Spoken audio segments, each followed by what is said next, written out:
This conference will now be recorded. Oh, thank you. Notice is hereby given that the Lago Vista City Council is holding a regular meeting on Thursday, January 7th, 2021, beginning at 5:51 p.m. with the executive session as prescribed by VTCA Government Code Section 551.041 to consider the following agenda items. Senator, please note we have all of our council members in attendance. Convene into a closed executive session pursuant to sections 551.071 advice of counsel, 551.072 real property, 551.074 personnel, section 551.087 economic development, Texas Government Code, and section 1.05 Texas disciplinary rules of professional conduct regarding A, consultation with legal counsel and possible action concerning any regular meeting agenda item requiring confidential attorney-client advice necessitated by the deliberation or discussion of said item as needed. B, discussion regarding the sale of real property located adjacent to 2907 Davis Cove and 20106 Bunker Cove, and authorize the city manager to complete the transaction. C, discussion regarding the sale of real property associated with Travis County resale deeds. D, discussion regarding a potential purchase of real property associated with the development of a public works facility. E, consultation with legal counsel regarding American Girl Grill payment agreement. F, consultation with legal counsel regarding Baker's Barbecue operation agreement. And we convene an executive session at 5:53 p.m. And we'll be back at 6:30.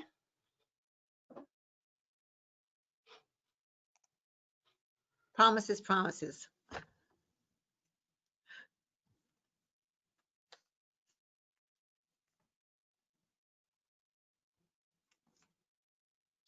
Hey, Diane. So Deanna sent me a text just a moment ago. She just got her second shot, the second one. Oh, she did already? Oh, cool. Yeah. And she said that some of the other nurses there at the hospital were saying mixed reactions on it. She wasn't any more specific than that. Does she know whether they're getting the Moderna or the Pfizer? I'm pretty sure it's Pfizer. I'm pretty sure it's Pfizer. I had read that they weren't necessarily going to tell you what you were getting because and that you wouldn't be able to request because potentially this is several weeks ago, potentially whoever might be giving you the shot didn't necessarily know whether they were giving you a Pfizer or a Moderna. It's kind of like the firing squad, right? They don't tell them which one, which of the men in the firing squad have the bullet. Well, no, basically, but there really does need to be documentation. But I could understand that the person giving you the shot may not necessarily know from whence it came. Right, I agree. It may not be associated with the storage or whatever. But me, I'd rather have the Moderna, so I just wait until I find out. Apparently, all of y'all have, you and Arch and others have researched it. I haven't been following any of that. Which ones are having?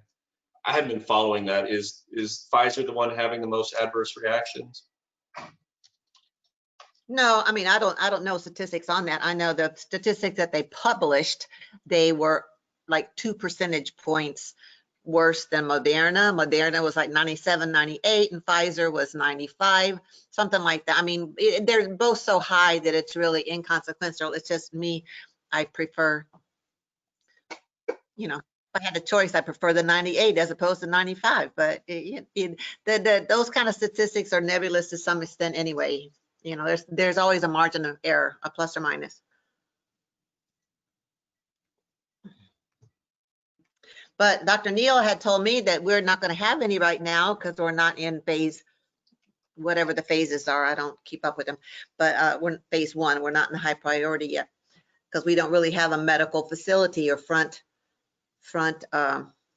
responders here necessarily, and we don't but the main thing is we don't have the admin logistical controls that a hospital does, and they want to maintain the statistics and the follow-up and making sure the individuals get their second shot. So she said, whoever here does get a shot is most likely going to have to go to Cedar Park to a hospital facility. Now, I don't know if that's true. That's been 2 weeks ago and or probably almost 3 weeks ago. But I mean, it made sense what she told me. It's like, we're not going to have it at our CVS here because they can't, whoever they is, doesn't necessarily feel they're in control of getting all the statistics and the follow-up, which are quite necessary. So we'll see. I don't know. I would think, I would have thought that Mayor Ed would have more up to date, but as I understood him, he said he didn't really have numbers from the county or whatever meeting that he was in as far as when they're going to go from phase 1 to phase 2 and so on. Right. My understanding is, the federal government basically said, let the states know best how to distribute rather than the federal government knowing what each individual state's needs are.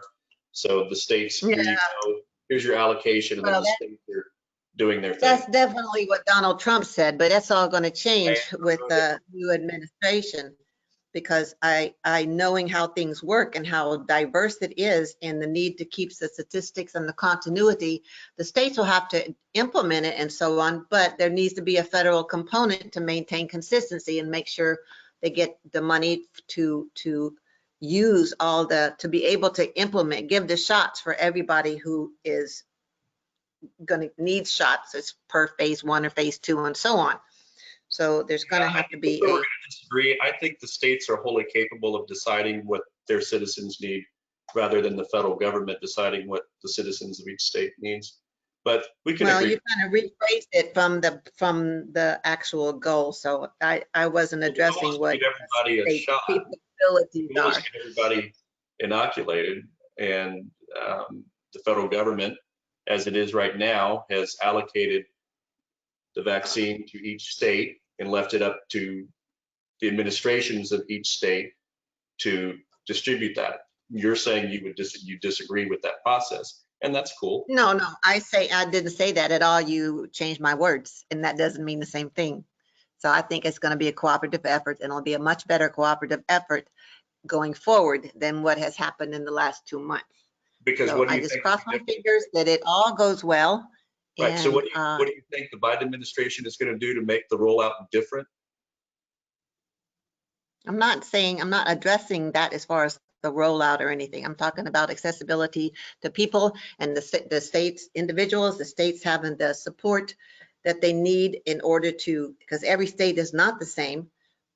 But so some states are going to need more help than other states as far as the logistics concerned and the maintaining of the product, where there's not necessarily an ability to maintain the product. Some states have a greater rural component. On that point, So, what I have read is that it's that last mile that is actually a bit of a problem with these vaccines, because it does need I forgot which one it is. It's either Pfizer or the Moderna. One of them has to be kept at a colder temperature, and that Pfizer. the last mile of delivery and the logistics of getting it to its final destination has been challenging to some degree. That's one of the things. It's Pfizer that has that. So,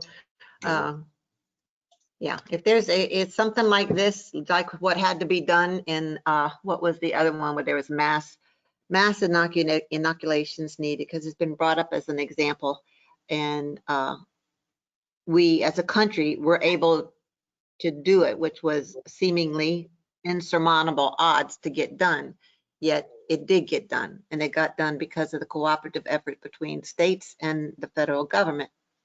And I just believe that that's going to be the best way to go forward now, and hope for the best. Because we all have, per 100 it's only or 1,000.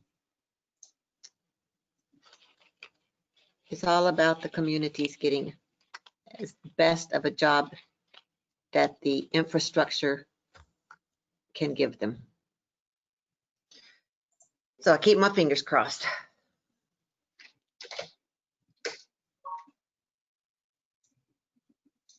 There's something else I was going to ask you.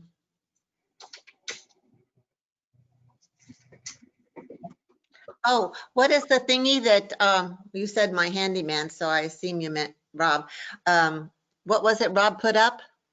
Something about a swing, Costco or something. What was that Shalane's gonna bring up? Oh, I bought about 6 months ago back at the beginning of COVID, or not 6 months, back in March. I ordered I ordered this really nice swing set from Costco to donate to the city, because everybody was on lockdown and you couldn't get out. Remember all the, the kids. So I was trying to think of a way, just a destination, especially for the non-POA members like us. And so I bought ordered a swing set from Costco, and city got back to me around a month ago with a location for it. And I sent Rob with it last week to go install it and set it up. It's over there at Bowden Point. So if you go down Boggy where it splits. So why? Yeah, right there. So it's right there in that place. Apparently there was a gentleman, I'm assuming he's passed on or moved away. His name was Bowden. And there's a little plaque there that says, Mr. Lago Vista. I don't know him, but apparently he was very well liked. And I understand that he donated that piece of property to the city. And KLVB, they maintain it.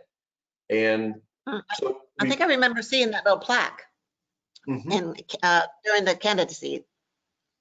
Anyway, he put it up over there. It's a really nice swing, and there's a little parking lot there, and the swing itself is actually really good construction, and it's got some plastic coating on it to help protect against weathering, and it's a tan, green, brown, so it blends in well with the environment. Nature. And it's got these little cable anchors that go into the ground to help prevent it from tipping over or something like that. It's kind of cool.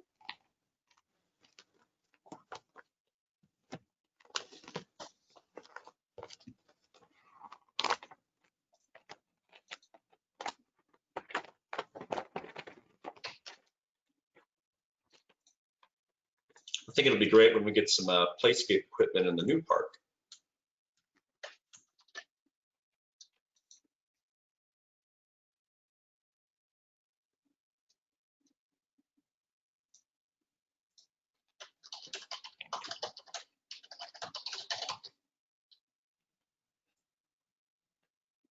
Trying to see where it is on my, now that I have a street map of Lago Vista.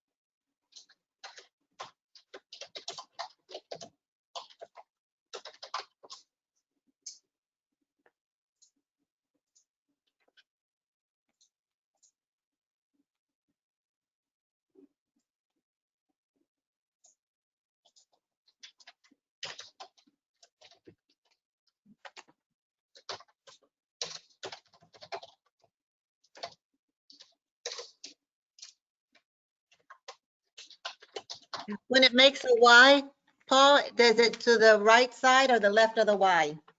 It's in the middle. So you could go right at the point? Yeah, right at the point of the Y? Correct. Oh. So about where that point starts, about 200 feet past it, there's a little cut. And you can see a little road there. There's like a little six-slip parking lot.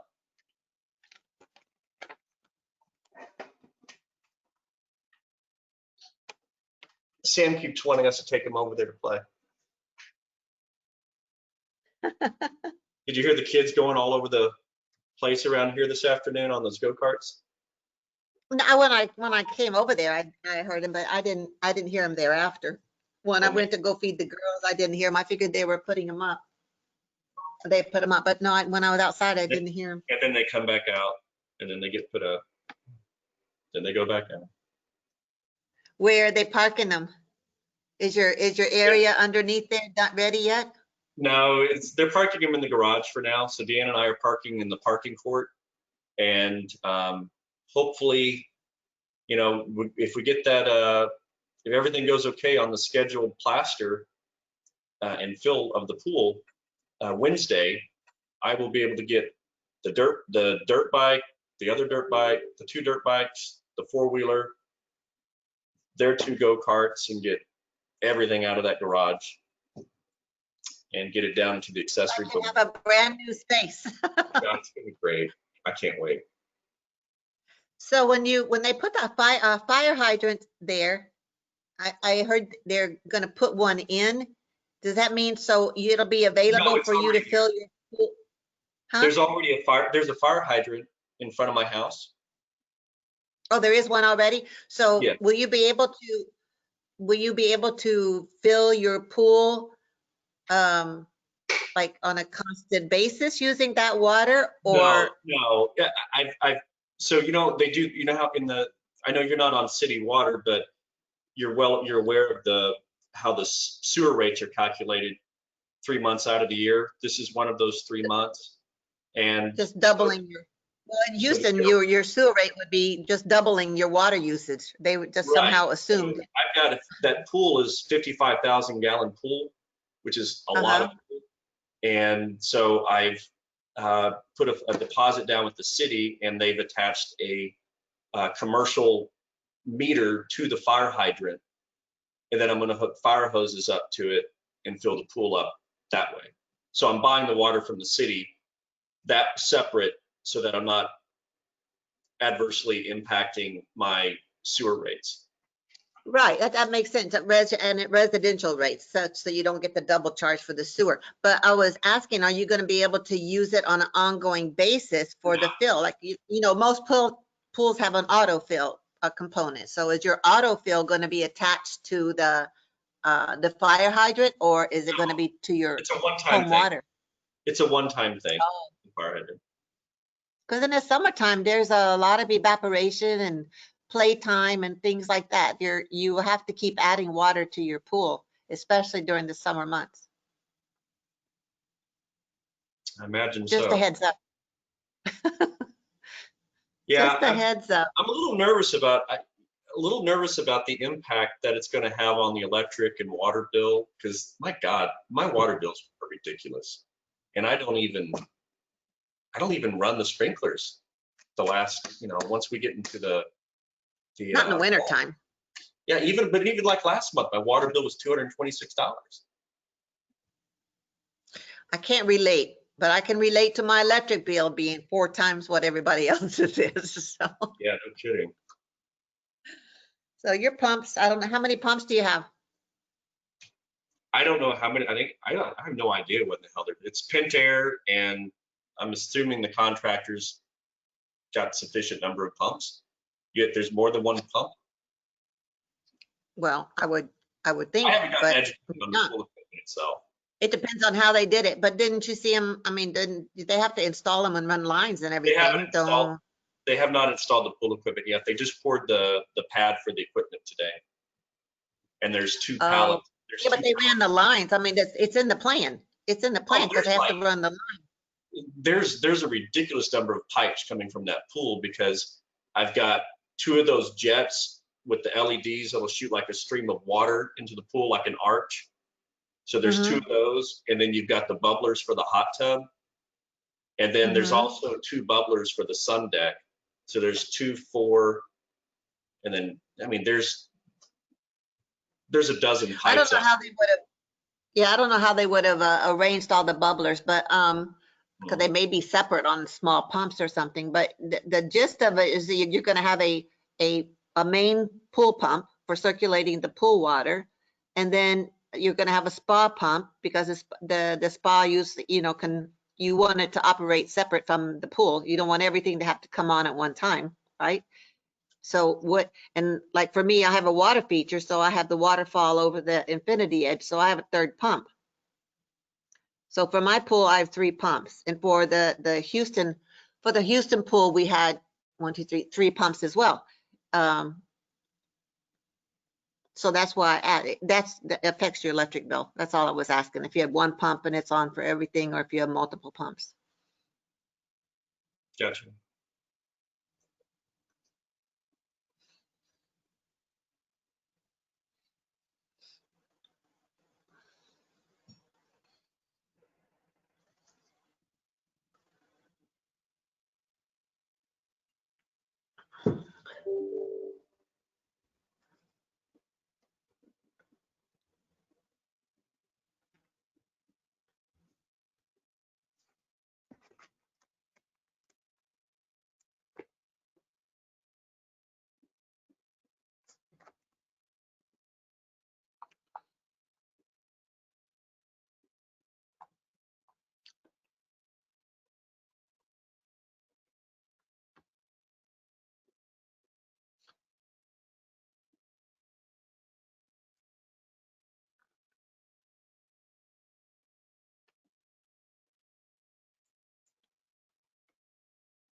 Your mic is on, Diane, just so you know. Oh, thanks. Did not think of that.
There you go.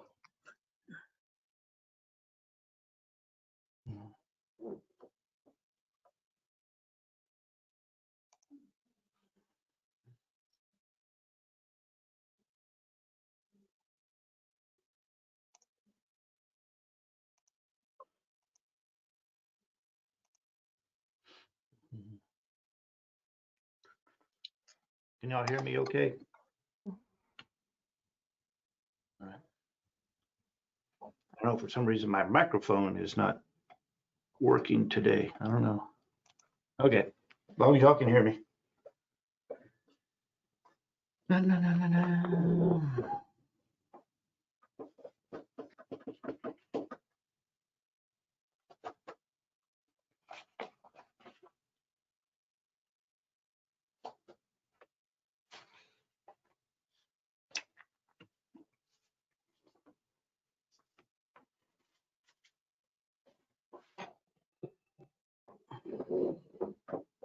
One, two, three, 4, 5, 6. All right. All right. I see everybody is back. All right, we reconvene from executive session into open session at 6:30 PM to act as deemed appropriate in the city council's discretion regarding A, any necessary action regarding any regular meeting agenda item.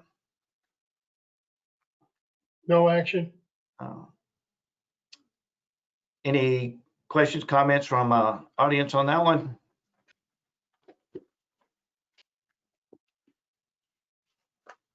Mr. Mayor, Yes, Mr. Robert. regarding executive session, is now the time to ask questions about it? For the A, necessary action regarding regular meeting agenda item. Thank you. I'll wait for the next item. Items. All right. B, any necessary action regarding the sale of real property? Any questions there? Yes, Mr. Roberts. What can you share with us regarding the discussion in executive session about this item? It was just a presentation to us from city manager at this point and discussion with legal regarding this property. And it is an agenda item that will be discussed later on in the meeting. Thank you. So you'll have another opportunity to ask on that one. Thank you. Anything from council? Right, C, any necessary action regarding sale of real property associated with Travis County resale deeds? Any questions from the audience? Comments? All right, anything from council? D, any necessary action purchase of real property? Comments on that one? All right, anything from council? All right, any E, any necessary action regarding American Girl Grill? Mayor, actually, if I may, on the D, I think it's appropriate to say to the public that we had a briefing on a couple of potential properties that might work for us in the future, but obviously, until we actually get into negotiations, we won't talk about the specifics of the property. So it was sort of an early heads up on some potential properties for this purpose. All right, yeah, and that would be brought back to us in future meetings. All right, so American Girl Grill. All right, anything from council? All right, F, any necessary action regarding Baker's Barbecue? Comments? All right, anything from council? Mayor, Yes, Miss Marion. I understood that at the end of the meeting, we would be going back into executive session to discuss E and F. Possibly. Okay. Yep. So, yeah, so E and F, depending on council, we may be going back after the regular session back into executive session. All right. Let's see, we're at citizen comments. In accordance with the Open Meetings Act, council is prohibited from acting or discussing, other than factual responses to specific questions, any items not on the agenda. And I have one that has previously signed up. And there she is. Ms. Brunklick, you have the floor. I'm in chat. Yeah, I've come tonight to request or suggest that in order to keep moving forward with our Dark Sky initiative, we form a citizen council to work with the Hill Country Alliance and some other contacts I have in Drifting Springs, and start putting together an education program for the community. We can't afford to keep waiting for COVID to go away. And there are other ways to do some education. Obviously, we need to work with someone on the council, but we don't really need a liaison, I don't think, on a constant meeting basis. I know both the city staff and the council members have plenty on their plates. So I think if the committee could just report to someone on the council, because it has to come through the city to get the certification for Dark Sky. Thank you for your time. Yeah, thank you. So real quick, I know we discussed this Saturday. Council, can you refresh? I think somebody was going to take the lead, but I can't remember off the top of my head. Do y'all recall? Mayor, the I don't discussion, the discussion on Saturday, Mayor, was that we gave the update based on the work that Arch had completed, and then that Tim Collins had completed, and then Councilor Marion had requested that we go ahead and submit a marketing outreach plan that would be different, and let's go ahead and see if we can get something approved. So I don't know if I missed out on the other part of a council member, but it would be right in line with what Jane's saying, Mayor, to go ahead and get a plan in place and see if it can get approved. Okay, yeah, I just know with Tim departing, I couldn't remember who the lead was, and so I was thinking somebody had mentioned it on Saturday, so I was just gonna ask that person that council member to make contact with Jane and see what they could offer. So I don't, Jane, I'll discuss that with council members, and I'll get you a point of contact. Okay, great. Thank you. You bet. All right, Mr. Durbin, I believe I saw your hand up. Yeah, but it was actually up. I was trying to get it up after Councilwoman Marion made the comments regarding ENF of the earlier agenda items. Are you guys going to meet on those again tonight? And if so, do we need to stick around tonight to see what you're going to do about them action-wise, or will they go on a future agenda? So tonight is just advisory coming from legal, but because of the time constraints we had prior to the regular session at 6:30, we didn't get to fully discuss or hear what they were presenting. So it's going to be up to council whether we go back in afterwards or not, or if they're satisfied with what they heard. But right now, I don't believe there's anything that has been presented to council for any kind of action. So no action tonight. Okay. It was just an advisory, but we'll see when we get to the end of the meeting if anybody wants to go back in. That'll probably be determined by whether it's 9 o'clock or 1 a.m. So we'll see. Okay, well, I'll shut up and let you move on then. All right. Anybody else? Yes, Ms. Lucero, you have the floor. About the agenda item with Baker's Barbecue, as you have it listed. Baker's Barbecue is his barbecue truck. It's not the bar and grill that was at the at the golf course. So those are two totally separate businesses that you guys should really pay attention to and separate, just defamation or anything like that. So it's Lago Quality Foods, Baker's Bar and Grill. All right, thank you. Mhm. Anybody else from the audience? All right, we will move into items of community interest. Items of community interest pursuant to Texas Government Code Section 551.0415, City Council may report on any of the following items: expressions of thanks, gratitude, and condolences, information regarding holiday schedules, recognition of individuals, reminders regarding city council events, reminders regarding community events, and health and safety announcements. I had gotten some information from, let me see if I can bring it back up here, from PIO. I know on the 20th, the chamber is having a meeting at 1:30. It's Wednesday, the 20th. Let me see what else.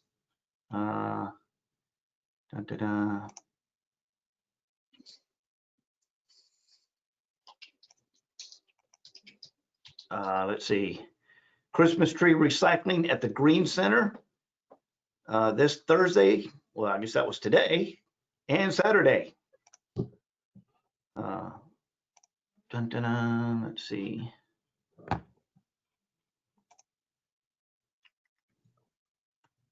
I think that's, I know I got another one from her, but I can't find it at this moment.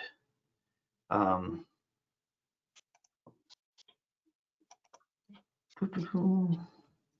right.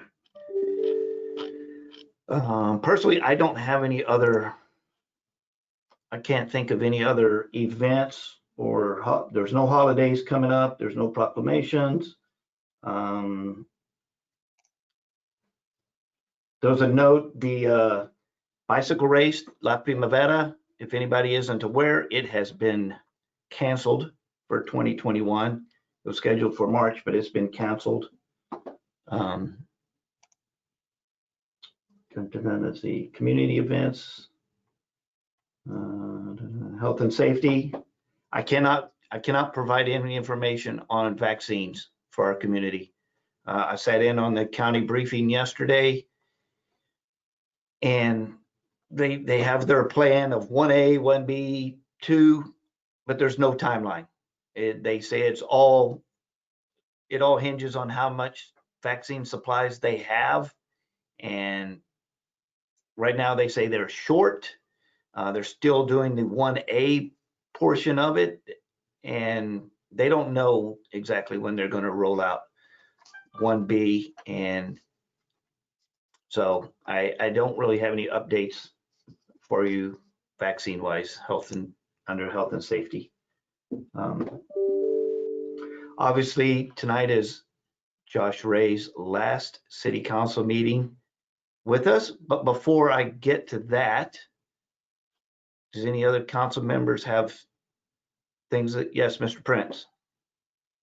I would like to recognize the fact that Paul and Deanna Roberts donated a swing set, which has been installed in Bowden Park at the intersection of Boggy Ford and Highland Lake Drive. And I want to thank him and his wife for doing that, and appreciate the citizens, the kids at Lago Vista will appreciate that very much. So thank you, Paul. Yeah, thank you. I was actually going to mention that myself at one point, but I went and tried it out, and it had been so long since I've swung, I fell out of the swing, so I wasn't going to bring it up. Yes, Miss Marion. So Paul stole my thunder. Paul and Deanna donated that to the Parks and Rec group. And so I found out about that at our last Parks and Rec meeting, and just wanted to echo those thanks. I saw the swing set up, and think it's awesome that they donated that equipment for our community. So thank you. Oh yeah, and hey, we officially opened Lago Vista Sunset Park. It is officially open. We had participants taking advantage of it unofficially, but it is officially open now. So we have a approximately 1.8 mile track, hiking track for people to use. It is officially open.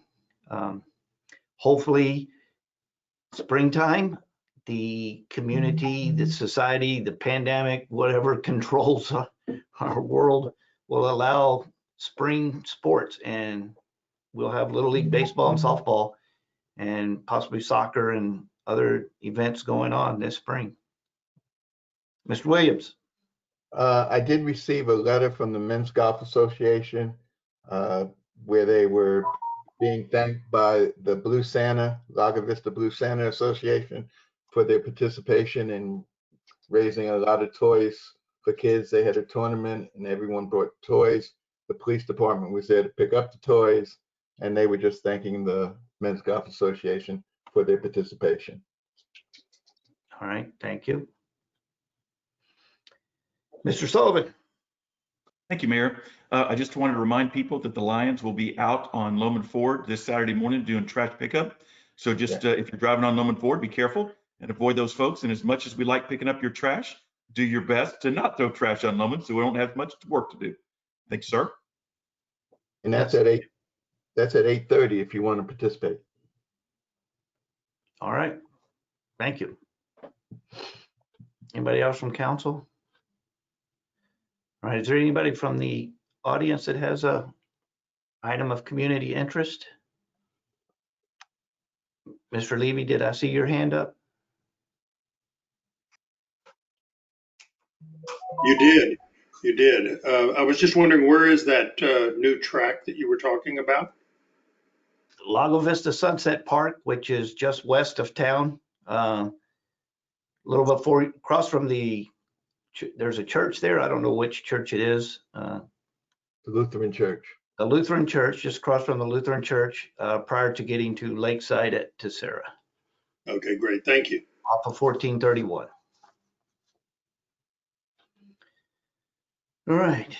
Yes, Ms. Lucero. And what days and hours is that open? Is it a 7-day-a-week thing and business hours? What are the? It is open 7 days a week. Hours, do we have hours on it, Josh? Mayor, we haven't posted hours out there, but right now our park hours are 7 o'clock until 8 o'clock. You do not have lighting at the park, so after 8 o'clock, it's going to be pretty dark. Theoretically, you could pull your car up and shine your lights and go old school and have plenty of good park space.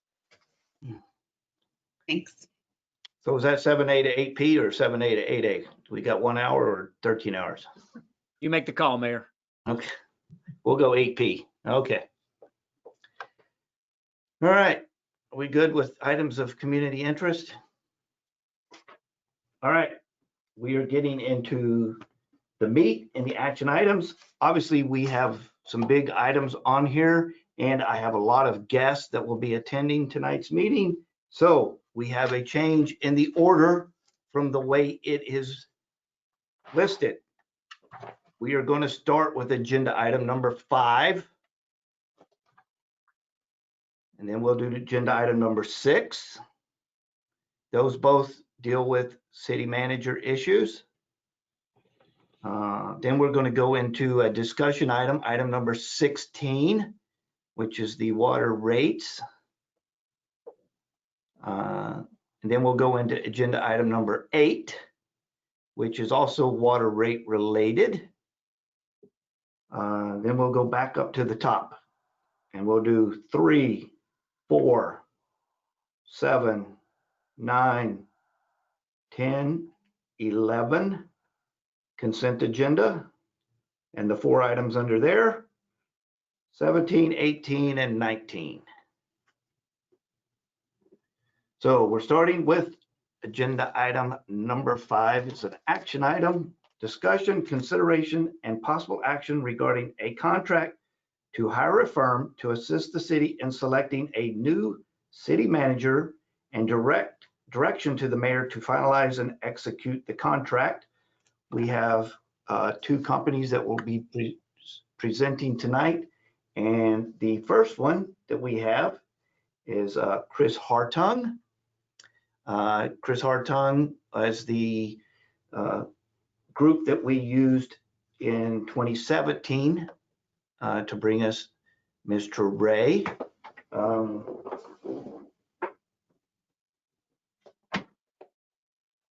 I have found, this is my binder from 2017, so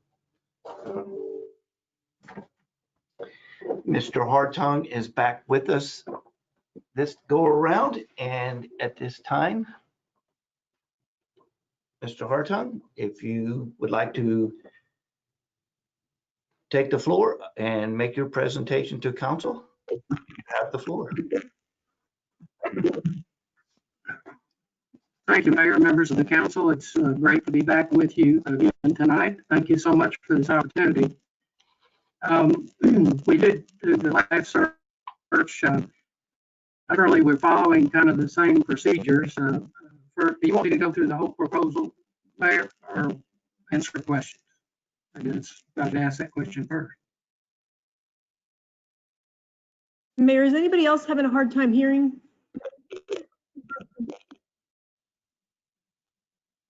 It is a little rough, and there you're muted right now. Yes, I was having a hard time hearing. All right, sorry, I had muted myself. Yes, Mr. Hartung. Well, first of all, we're having a kind of a hard time hearing you. You're pretty broken up. So we'll try to work through that. But I would like for you to present as much as you feel is necessary to present, your organization and what you could do for us when considering your company for their search. Yes, sir. I'm sorry about the sound. Is this any better? It's still kind of crackly. Well, y'all were actually breaking up coming here to me too. Maybe turn it, Let me go ahead and try. Do what? Unless you need for us to see your face. Sometimes it comes through better for us if your video's off and we just hear your audio. Okay, let's try that. Does this come through any better? It's about the same, but I think we'll be able to understand you. It's just a little crackly. Well, again, thank you for the opportunity. My philosophy about the executive search for positions like this is based on the fact that I think the best and maybe only predictor of success in a position like this is past success in the same or a similar position. So the philosophy that I operate under is to begin the search by meeting with the client, meeting with individual council members and others as you might direct, to develop a profile of the position. Profile is like a job description plus, because it includes information about the basic duties and responsibilities, but it also addresses specific areas of experience that would be important for someone moving into this position. We look for, we would generally identify some initial priorities from the meetings with the city council that the new city manager would be facing. Excuse me. That profile is very, very important. I would develop the profile based upon my interviews with you all and then provide you with a written summary, which would include information about the community as well. Many times the decision to apply for a position like this is a family decision as much as it is a career decision. And so we want to present the opportunity as not only a good job opportunity, but also as a good place to live. We want to present the community as a good place to live. I think my familiarity with your town is important, and I think it helps me to do that well. Once we have the profile, then we would set up the solicitation phase, which would involve doing some ads in professional journals, Texas Municipal League and others. But my work during that solicitation phase would involve contacting key leaders in the city management profession around the state and region, as you would direct, to make them aware of the opportunity and try to identify through those contacts potential candidates. That's the key thing, is to try to get the information about the position out as widely as possible. Once we get the resumes in, then my role is to go through that, do some initial screening to eliminate the candidates that obviously don't meet our minimum qualifications. That would usually allow us to narrow down to a group that we would send a questionnaire to. The questionnaire has 20 to 25 questions on it, and we're using that to get additional information from the candidates about their background and experience, and particularly in areas that are of interest to you all. Once I have those questionnaires back, then that would typically generate the first meeting between me and you, where we would sit down and talk about the candidates pool, talk about the ones that we eliminated, talk about the ones that we have sent the questionnaire to, and discuss their qualifications. Hopefully, at the end of that discussion, we would be able to narrow the group down to 8 to 10 to 12 to move forward into the next phase of the screening process. The next phase of my screening process involves two things. One, we would invite those candidates to participate in a video interview where they would be asked 8 or 9 or 10 questions. The video, the company that runs the program would record their answers, and once they have completed, once all of the candidates have completed their answers, then I will send you all a link so that you can go into that same company website and review these video interviews, at your discretion. The other thing that would be happening during this phase would be that I would be doing a telephone interview with all of these candidates to bring my understanding of their background and qualifications up to a higher level. Once those two things are completed, in other words, once you all have had a chance to look at the videos and I have completed my telephone interviews, then we would have another meeting. This meeting is very, very important, because hopefully the result of this meeting would be to narrow down the group to 4 to 6 finalists that we would invite to come in to Lago Vista and be interviewed by you all in person. Once we have that decision, once we've got a consensus on that group of candidates, then that turns me loose to do the final phase of the backgrounds and or the final phase of the screening, and that would be to do references and background on those candidates. I only know of one way to determine if the candidates have actually done what they say they've done, and that is to talk to other people about their background and qualifications, talk to other people that are familiar with their work experience. Once we've done that, then we're ready to bring them into town, set up an interview with you all. I don't remember if we did it this way last time, but lately we've been doing a 2-stage interview process where we bring all the finalists in the first day. Typically that's a Friday, but it can be whatever day you all decide on. We interview all of the finalists on that one day.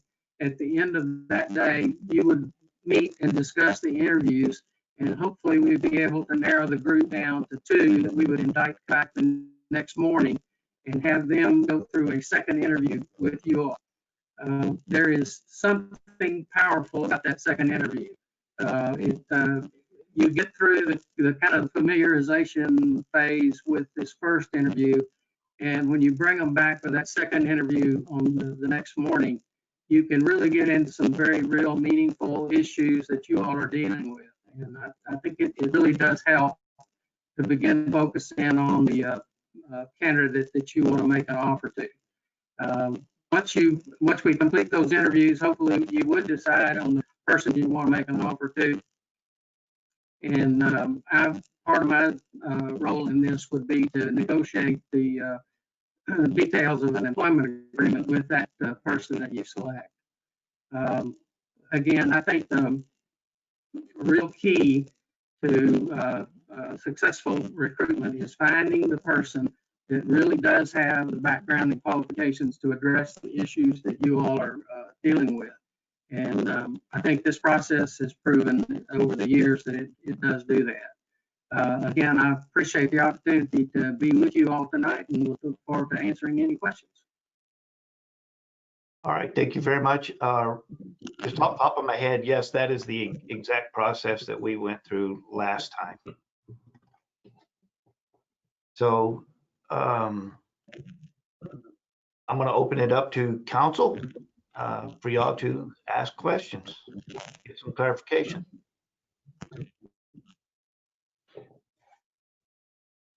Yes, Mr. Williams. It's from reading the material on this, it seems like the process would be completed somewhere around June and July. Is that the actual time schedule that we're looking at for completing this process? It typically takes 85 to 90 days from when you say go to being set to do the interviews. Okay. You know, it can take a couple of weeks to schedule that and around that. The final determined also is its current employment agreement, assuming they're currently employed. If they're not employed, if they're between engagements, they fairly quickly. But if they are currently, then some candidates have employment agreements that require them to give 30 days notice, but there are also some out there that require 60 days notice. And that would add on to the end of the search, and could mean it would be 5 or 6 months before your new manager could be in town. All right. I just want to note, I think we could hear you better with when your video was off. No, okay, I'm sorry. That's okay. Yeah. We can hear you just a little crackly, but I do think it was a little better with the video off. So, no problem. Mr. Williams, did that answer your question? Yes, sir. All right. Yes, Mr. Weatherly. Yes, Mr. Harting, I was looking through your presentation.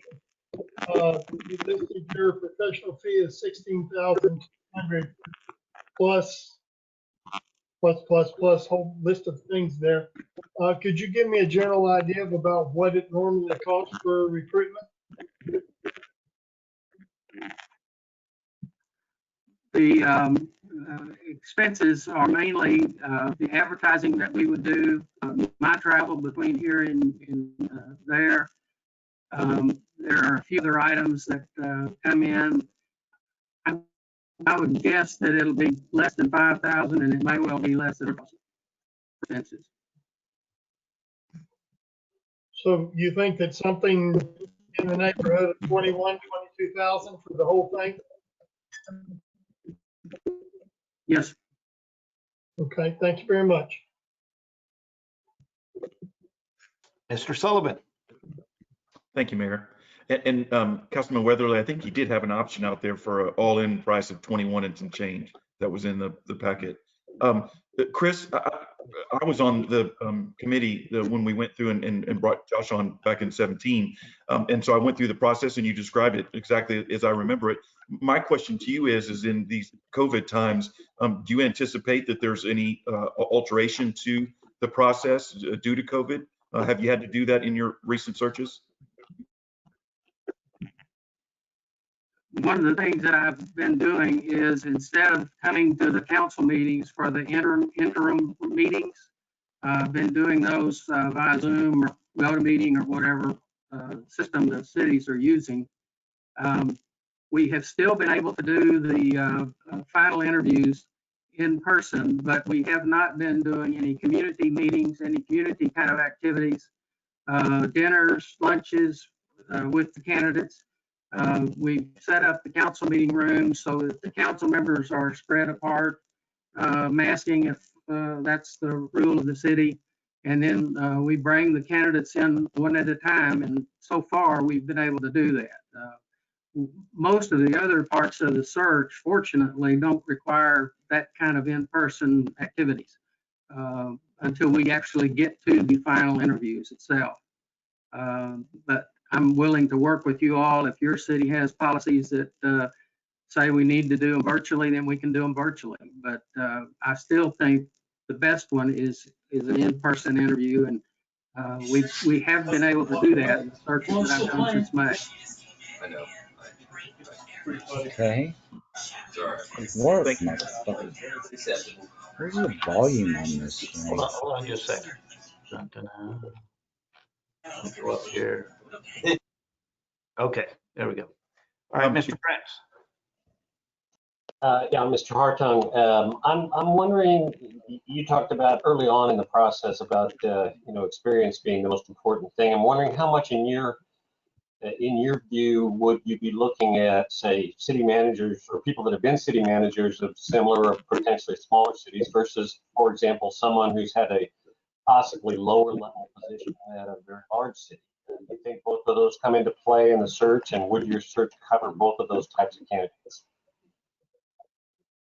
Yes, sir. I think, again, what you look for is experience that's relevant to what the city's goals are. I'm doing a search right now where I have a candidate who was a city manager in a very small city very early in her career. She's been in a mid-level position in another larger city more recently, and has some other experience which really fits with what this particular city is looking for. So I think, I'm going to make you all aware of all of the candidates from the very beginning. I don't hide candidates. I will let you know who applied. And I will tell you who I am recommending that you continue with through the process. But this is always the council's decision. And I'll try to give you a good, solid bit of information about each of the candidates and highlight their work experiences, particularly the ones that are relevant to your profile. But you'll see all of the candidates.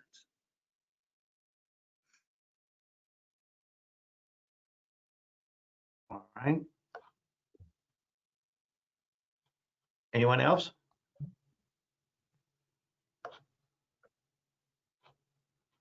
Yes, Miss Marion. Mayor, I have a couple of general questions, but not questions for Mr. Hartung. Should I wait until everyone's had an opportunity to ask Mr. Hartung questions? Yeah, I guess if it's not for him specific, if it's just on the process or something, yeah, you can hold those to the end.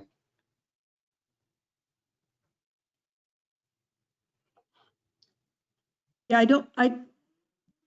I'm not sure if one of them would be for him or the general process. My guess is the general process. I suspect somebody will know the answer. Okay. So, Mr.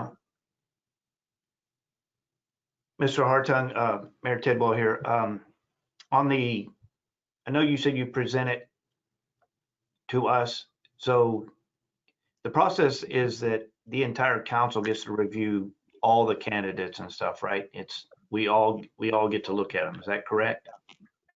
I think that's the best approach, yes. Okay. Because ultimately the council's going to have to make the decision. Right. I don't know, for some reason I had it in my mind that when we went through this the last time that there was a committee had been formed that had narrowed it down to the 5 or 6 finalists. And I just wanted to make sure that we were not going to do it that way this time, that everybody on council had a chance to review. But if that's the process, then that's good. Yes, sir. All right. Anybody else in council have any questions?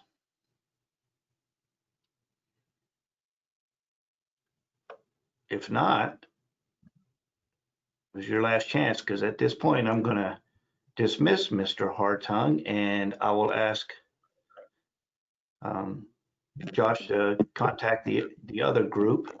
Mr. Hartung, we definitely appreciate you being with us tonight and presenting, and I will let you know later this evening or tomorrow at some point. I'll shoot you an email, give you a call or something.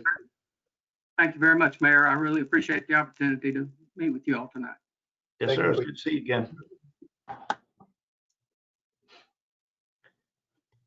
Mayor, I have sent the invitation and I let them know that you're ready for them and to unmute and announce when they come in.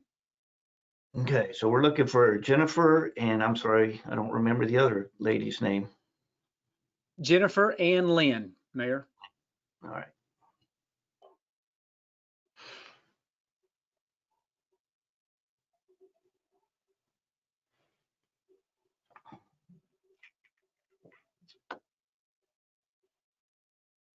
Hello, Joshua. Glad you're feeling well. Me too.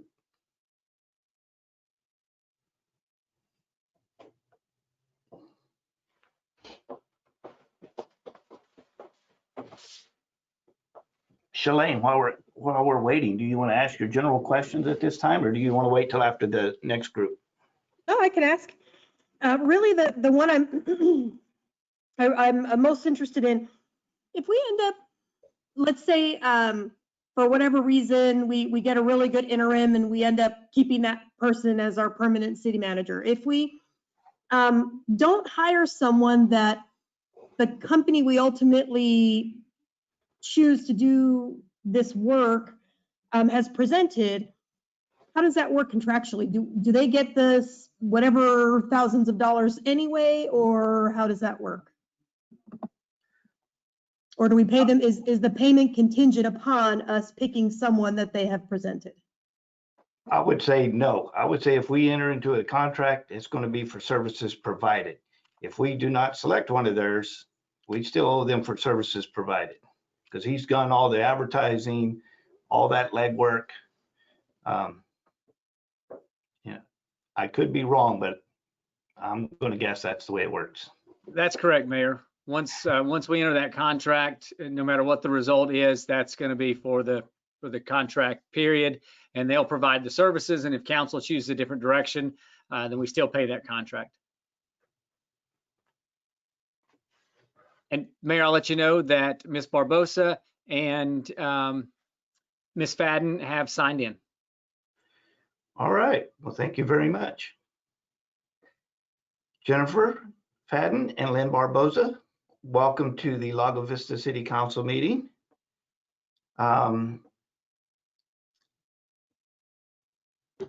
Everybody, this is Jennifer and Lynn. They're representing SGR, and they are our second group to present tonight. At this time, I'm going to turn it over to y'all and allow y'all to give your presentation. So Jennifer or Lynn, whichever one of you is presenting, you have the floor. Thank you, Mayor. We appreciate the opportunity to visit with you all tonight, and are honored to be considered to help you all partner with you on your next city manager recruitment. I do have a slide deck I'd like to share with you, if you will indulge me. I will need rights to do that, whoever the organizer is. All right. Dave, can we make that happen?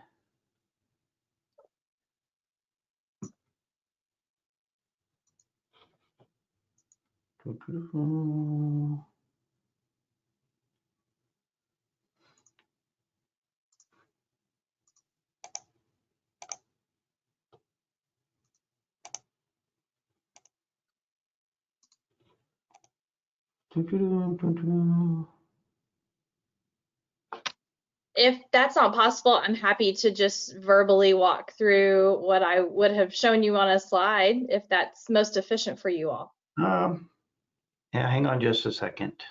Let's see. Josh, is that going to be possible? Is that something Dave can do? He can. I'm sending him a message now to make sure he can hear which person we're trying to get as a presenter. Okay.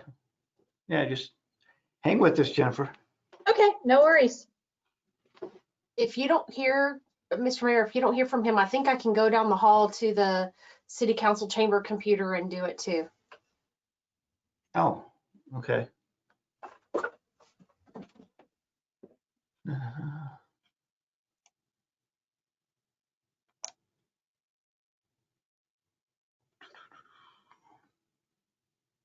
think it notifies me when someone's made the presenter, but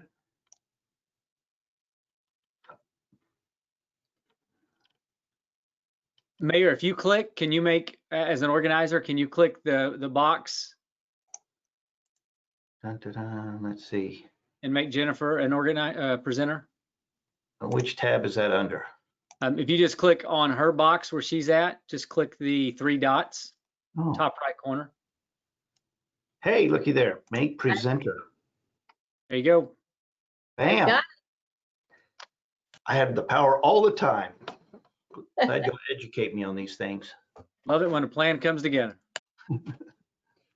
It's been a learning curve for all of us this year, hasn't it? No, yes. Okay, well, I'm assuming you all can see that slide deck. Again, thank you so much for having us here tonight to visit with you about the potential of partnering with the City of Lago Vista on your city manager recruitment.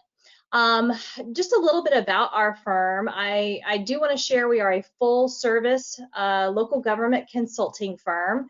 Not only do we specialize in executive recruitment, but we also specialize in leadership development and training, interim management and consulting, all types of management and leadership assessment, strategic visioning. Our firm is made up of local government professionals that have worked in the industry for the majority of our careers. We've been in business a little over 20 years and started as a Texas company, still have our roots here in Texas, but we do work all over the country. We actually have clients in 47 states now. And so we specialize in executive recruitment among many other aspects of local government management. I want to start off by letting you all know that we have modified our recruitment processes to ensure that our entire process, should the City of Lago Vista be looking to do this, can be modified to where it's conducted virtually. It's something we've become very comfortable with over the last several months, and we will serve at your pleasure depending on what policies and protocols you all have adopted at the time of the recruitment. And so that is obviously something we're ready and prepared to do and have the tools to operate with. So as mentioned, Lynn Barboza, our Senior Vice President of Executive Recruitment, would be your project manager for this engagement. So I am going to pause for just a moment and ask Lynn to introduce herself and give you a little bit about her background. Lynn. Thank you, Jennifer. Good evening, Mayor and Council. As Jennifer mentioned, it's a pleasure to meet y'all virtually and have the opportunity to talk to you about your city manager search. Critical hire that we've done a number of times during our 20+ year history with SGR. My background is I spent 27 years with the City of Las Vegas in Nevada. I worked in different operational areas of the city, starting at municipal court, worked in the council office, the manager's office, and spent my last 12 years in the city's human resources department, and the last 5 managing the talent acquisition division. I've been doing executive search specifically for over 15 years as an internal recruiter with the City of Las Vegas. And then in the last 3 years since retiring from the city, I have worked as an external recruiter, both within public sector and private sector on the healthcare side, and then also for SGR. My undergraduate degree is in workforce development. So I actually started with SGR as a trainer, doing council retreats, team building sessions, that kind of thing. So I bring that experience as well in terms of evaluating candidates. I have worked with small, medium, and large organizations throughout the last 15 years on executive search for positions ranging from department director to city manager, city administrator, and everything in between. So I live in California. I live in Orange County, and my husband and I have a house in Las Vegas, and I have 2 grown daughters, one in El Paso and one in London. So it's just a little bit about my background. All right. Thank you so much, Lynn. Mayor, I have a little bit more if you'd like me to proceed, or if you all want to pause for questions, that's great too. Oh, no, I'll let you finish out first. Okay, thank you so much. If I can get my screen to advance here.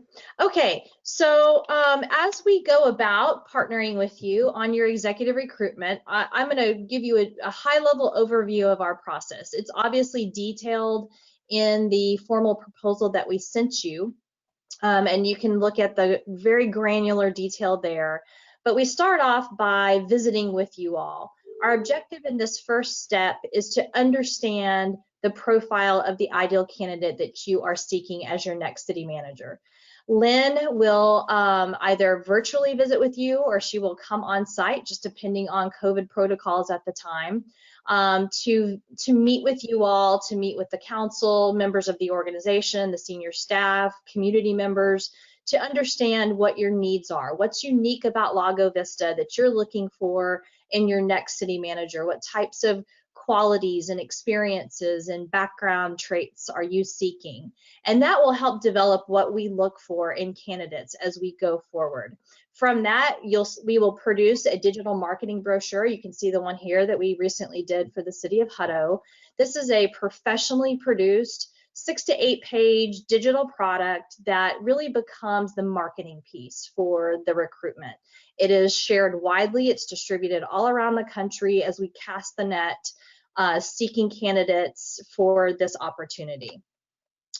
While the position is advertised, it will initially be advertised to 46,000 opt-in subscribers to the SGR 10 and 10 Servant Leadership Newsletter. That's 46,000 opt-in subscribers. These are people that have sought to monitor SGR's job postings. We think one of the greatest strengths we have as a recruiting firm is our network and that reach.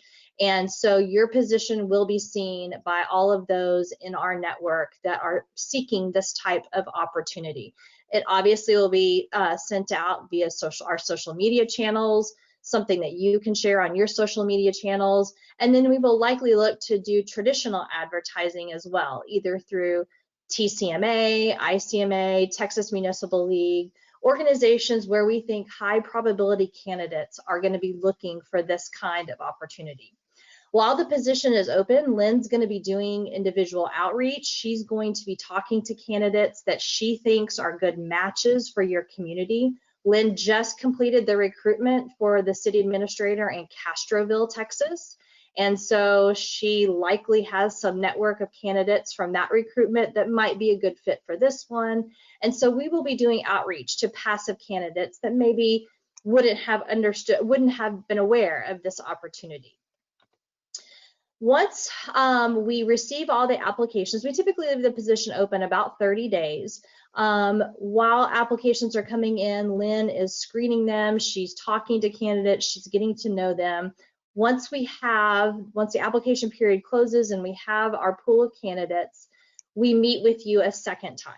And Lynn will review all of the candidates. You will know every single person that applied for the position. So in case there's people in your community or folks that you're familiar with, you will be aware of who all applied for the position. And we will triage these candidates, and we'll let you know who the candidates are that maybe don't meet qualifications. We won't spend a lot of time on them. We will get to know the candidates who meet qualifications, but we'll really spend the most amount of time in that conversation on the highest probability candidates, the sort of top tier candidates.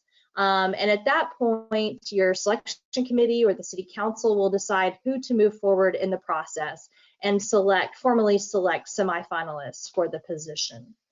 At that point, the remaining candidates go through a number of additional evaluative steps. We typically at this point will have them complete a written questionnaire. These questions are designed to be thought-provoking and encourage candidates to really share how they think and what their style is so that you get a better idea of who these folks are as individuals beyond just what their experiences are.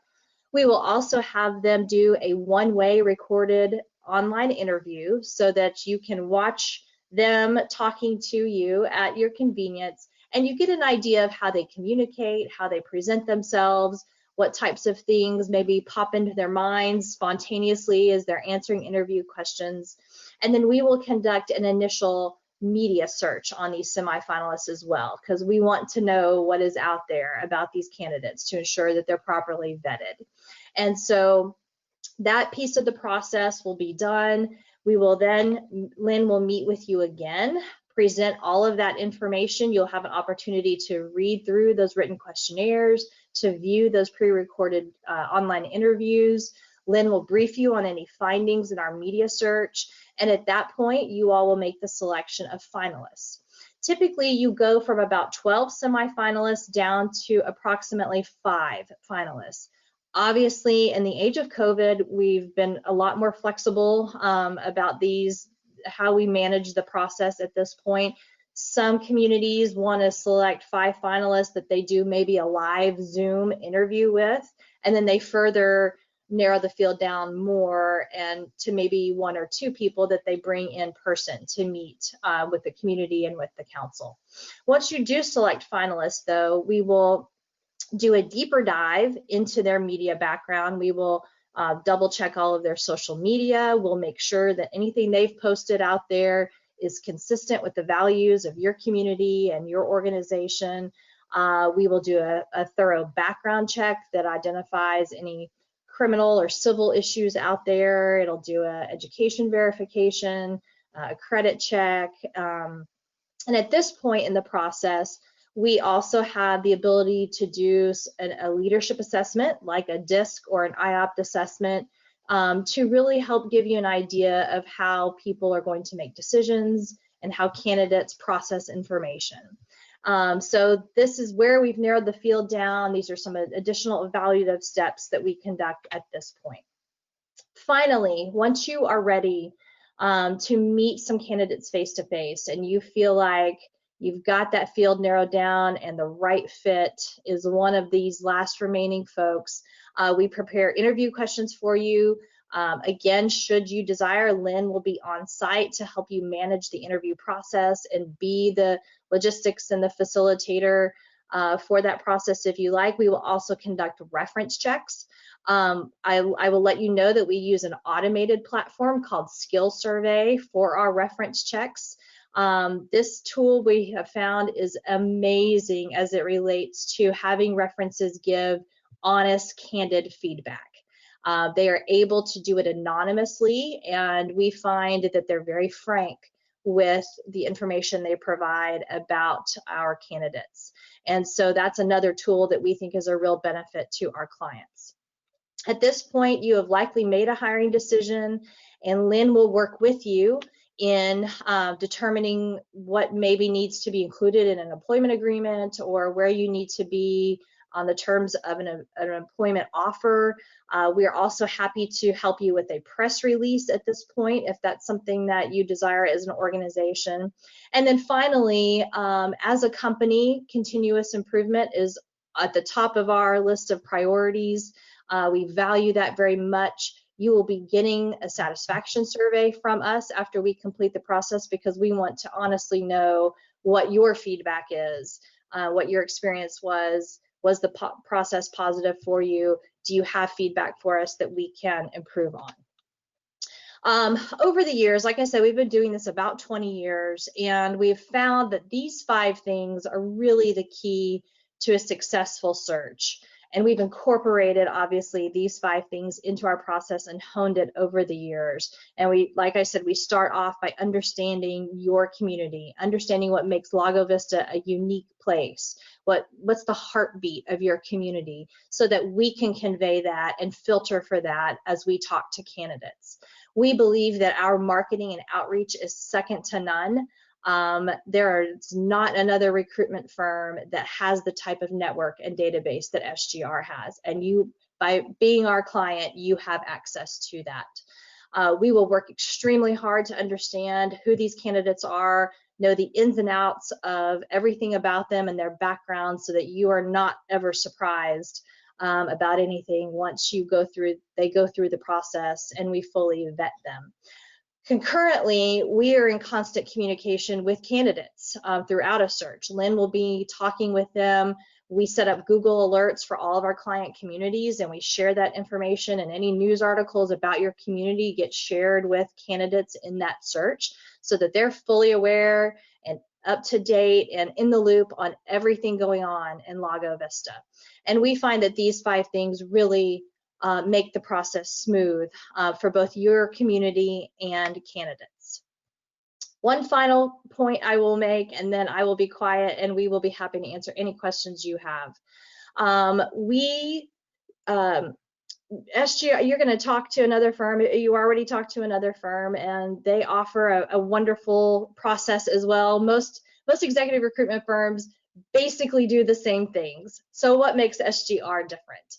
One of the primary things that makes us different is as you've heard from Lynn, everybody on our team has worked in local government. We understand what you do, how you do it, and the needs and challenges of local governments and communities all over our country. I worked in local government for 22 years, 10 of those as a city manager, and I understand what your role as elected officials are and what an importantly critical decision this hiring decision is.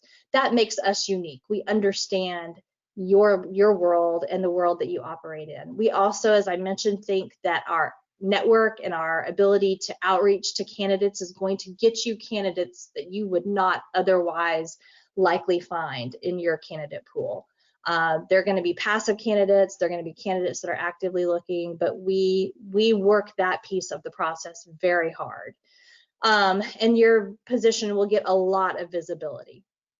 Finally, we talk to our industry a lot, and we are always looking for input and perspective that we don't necessarily see, and I think not all firms do that. And so for those reasons, that's what makes SGR stand alone in this business, and I think if you talk to any of our references, they would confirm that. So with that, I will pause and I will yield the floor to you, Mayor Tidwell, and Lynn and I are happy to answer any questions you may have. All right, thank you both so very much. So at this point, council, questions?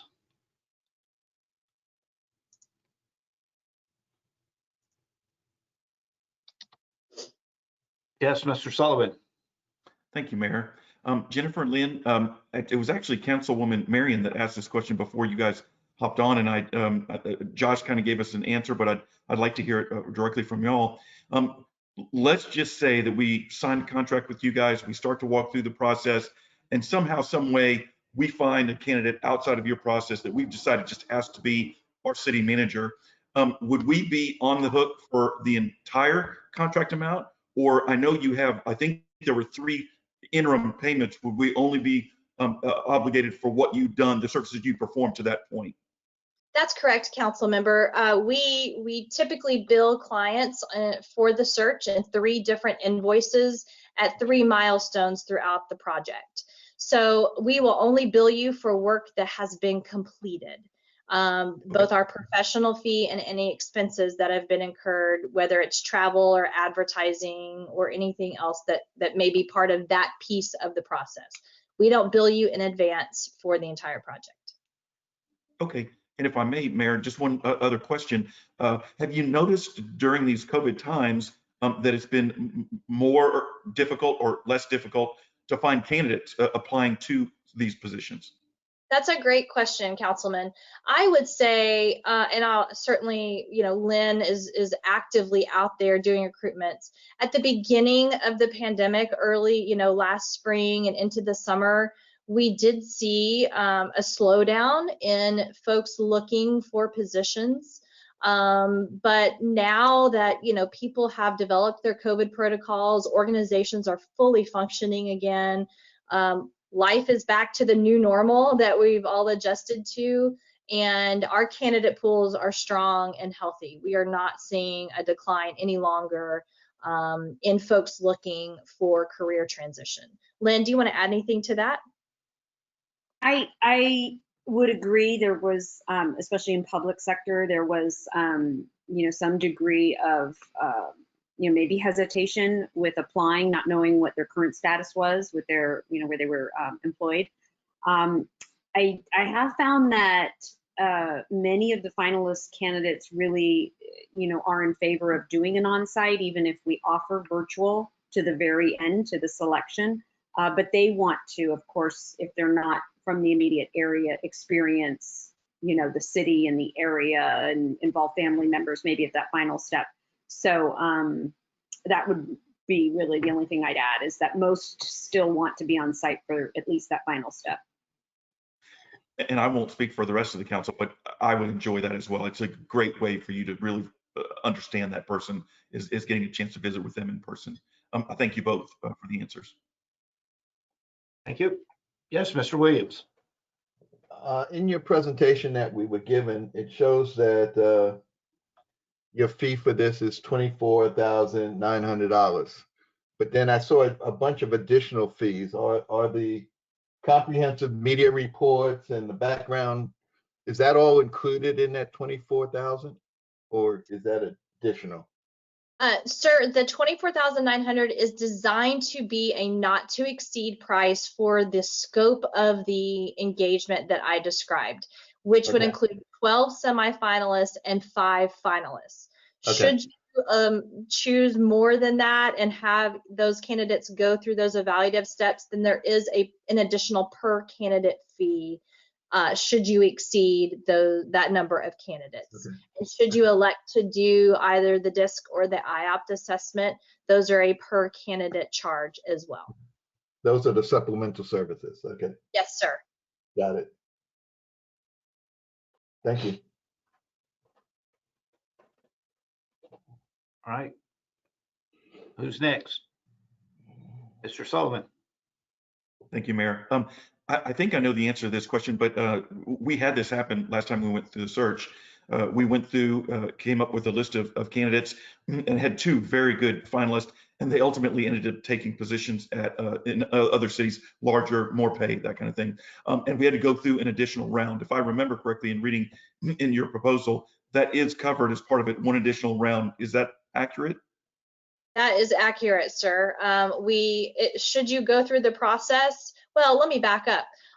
Should we get to the point of presenting candidates to you and you all conclude that I seriously doubt this will be the case, because I think this is going to be an attractive position. But should you determine that there's not anybody in the pool that you are interested in, we will start over and we will go back out and we will double our marketing and outreach efforts to ensure that you have a strong candidate pool from which to choose. Should you get through the process and decide for whatever reason you cannot make a hire, whether it's your decision or a candidate's decision, yes, we will restart the process and go back through it 1 additional time for no additional professional fee.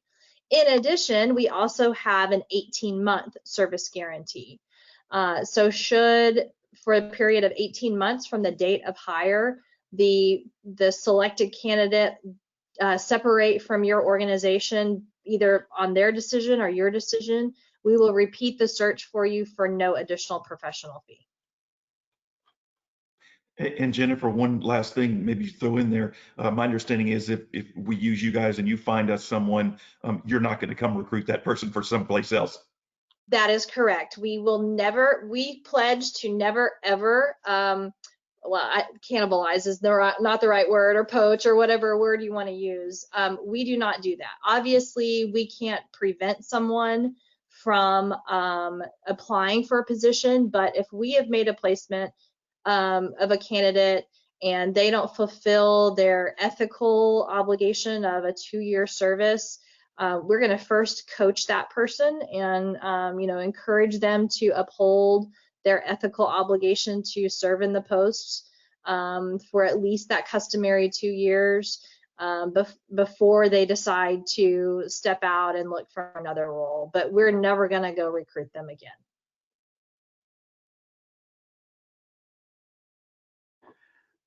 All right, Mr. Prince. Yes, I don't know, Jennifer, if this is for you or more for Lynn, but I'm curious in current times, are you seeing if you look at our position, our city, kind of the position we're offering, would you think it would be more likely that someone that's in another location as a city manager would be attracted to this location, or would it be more likely that it might be somebody that's in a lower level position in a large city? What do you think the mix of the candidates and the mix of who we should expect to be our best options out there would be based on what you're seeing in the market, say in the last year or two? Lynn, do you want to start off with that and I can follow Sure. up? Yeah, absolutely. So having done a couple of very recent searches, city manager, city administrator, I'm doing one right now in Minnesota, but specifically in the state of Texas, there are a number of, I think part of what I think offers you as a board the most options is for me to present both. Someone who would see this as career progression, maybe they're a senior level director or an ACM or deputy city manager, and this would be a next progressive step in their career. Maybe they work for a larger city or county, and now they're ready to take the top spot in a city that's about the size of Lago Vista.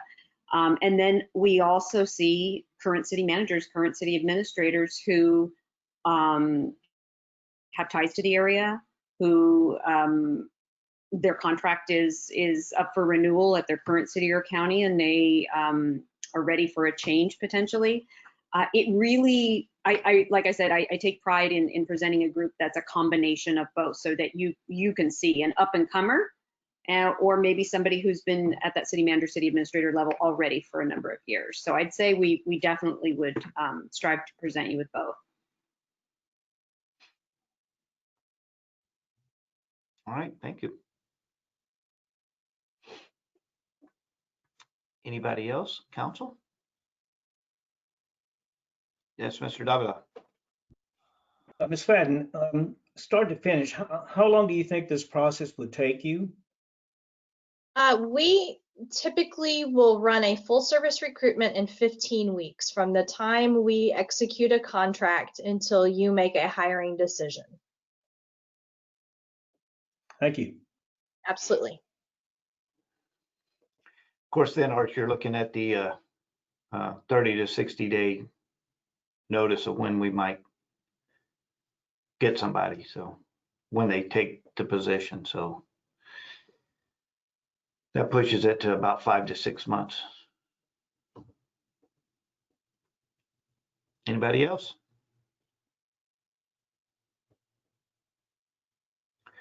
All right. Well, if that is all the questions that I have from council, then I'm going to thank Ms. Fadden and Ms. Barbosa for the presentation.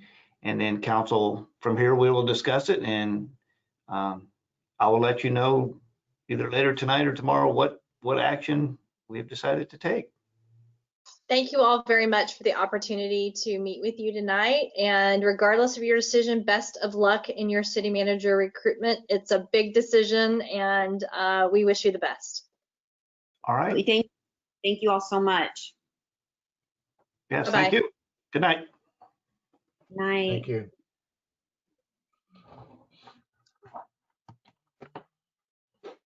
All right, so at this time, you've seen your two presentations, council. It's open for discussion. Yes, Mr. Weatherly. You're muted.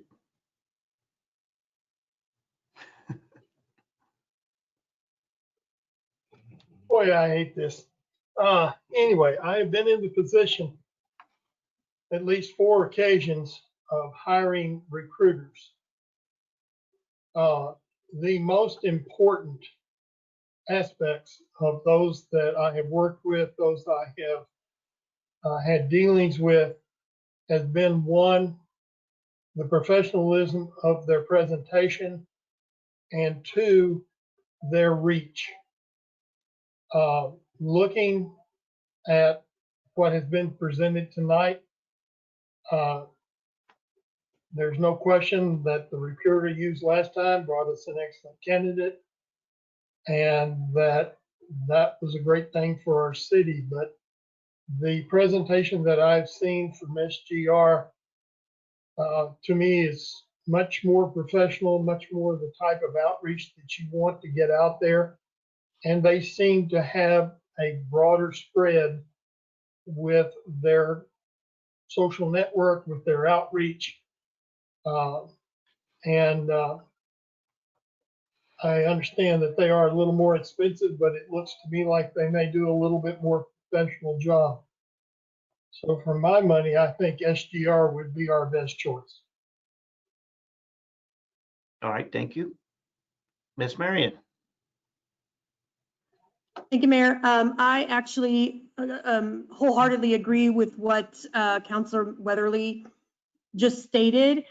I also really liked the idea of being included within the proposal from SGR and additional rounds should something go awry somewhere in the process, and the 18-month guarantee after the fact. I thought that was particularly compelling, especially because the difference in cost between the two isn't really very much. But I have a question that I just out of curiosity before we go with either of the companies. We have an HR department, and I'm just wondering, has any thought or consideration been given to allowing our HR department to handle this kind of a search for us, or is there some sort of compelling reason why we wouldn't want to do that? So in my conferences with HR, they will act in whatever way we would direct them to, or actually we would direct the city manager, and then city manager would give them direction. From talking to our HR director, the only time they have ever been involved in a city manager search is to serve as a point of contact for the recruiting firm. Because the city manager is a contract employee and not a city employee, as with all the others, the HR is not is involved in their contract, like they would with the standard employee. So the hiring of the city manager is completely done by city council. So I'm assuming, I guess, if we directed our HR to do it in-house, that could be something they would take on. I know we have gone a few council city managers before. We did it all in-house. I don't know whether HR was involved in that search.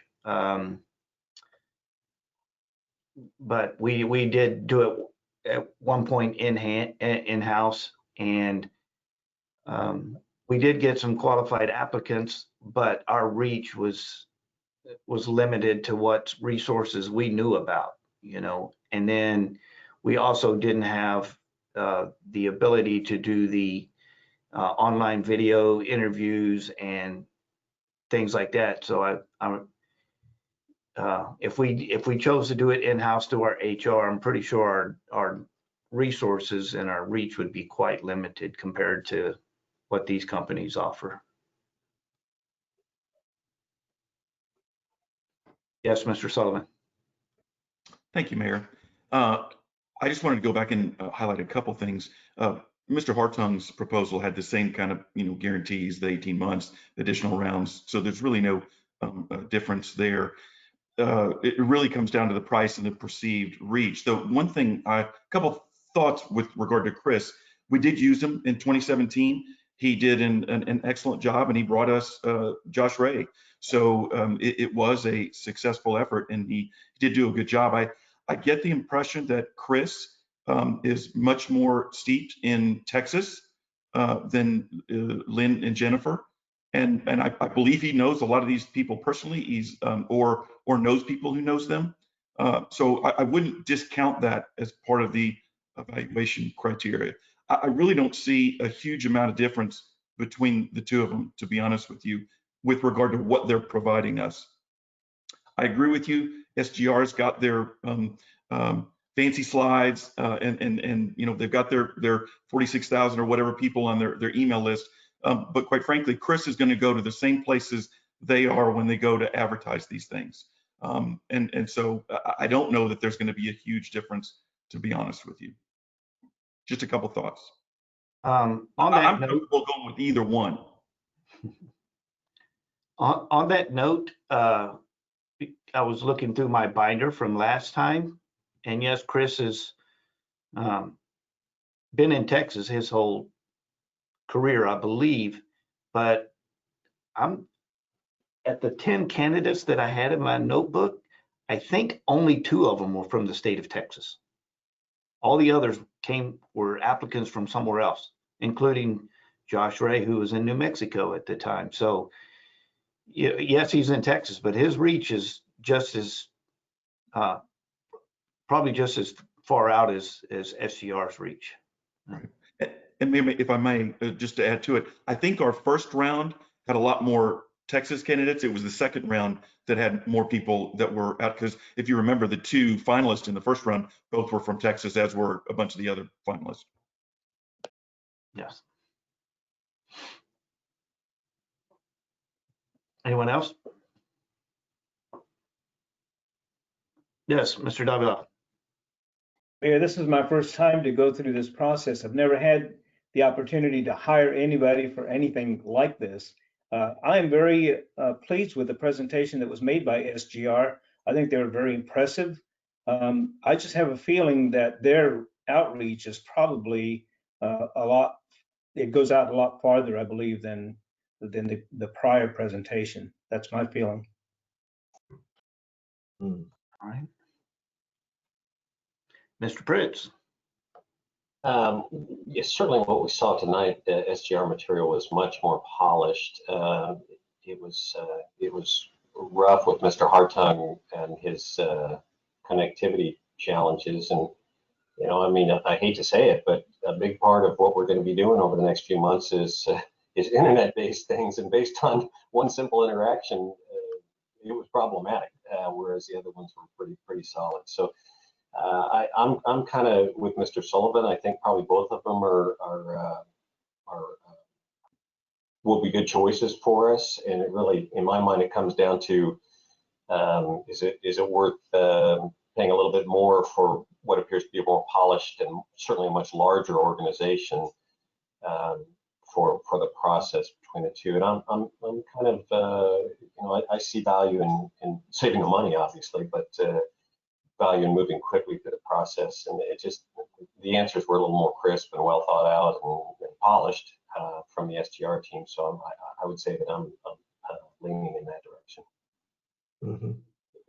Well, then something you'll notice about the 2 different organizations, Chris does all the work himself. So he is Chris Hartung Consulting. SGR has a team, as you see. So when I first reached out to him, the point of contact was Ron Holyfield, but he's got Jennifer and Lynn, you know, as part of the team. So it's 2 different operating styles for the organizations.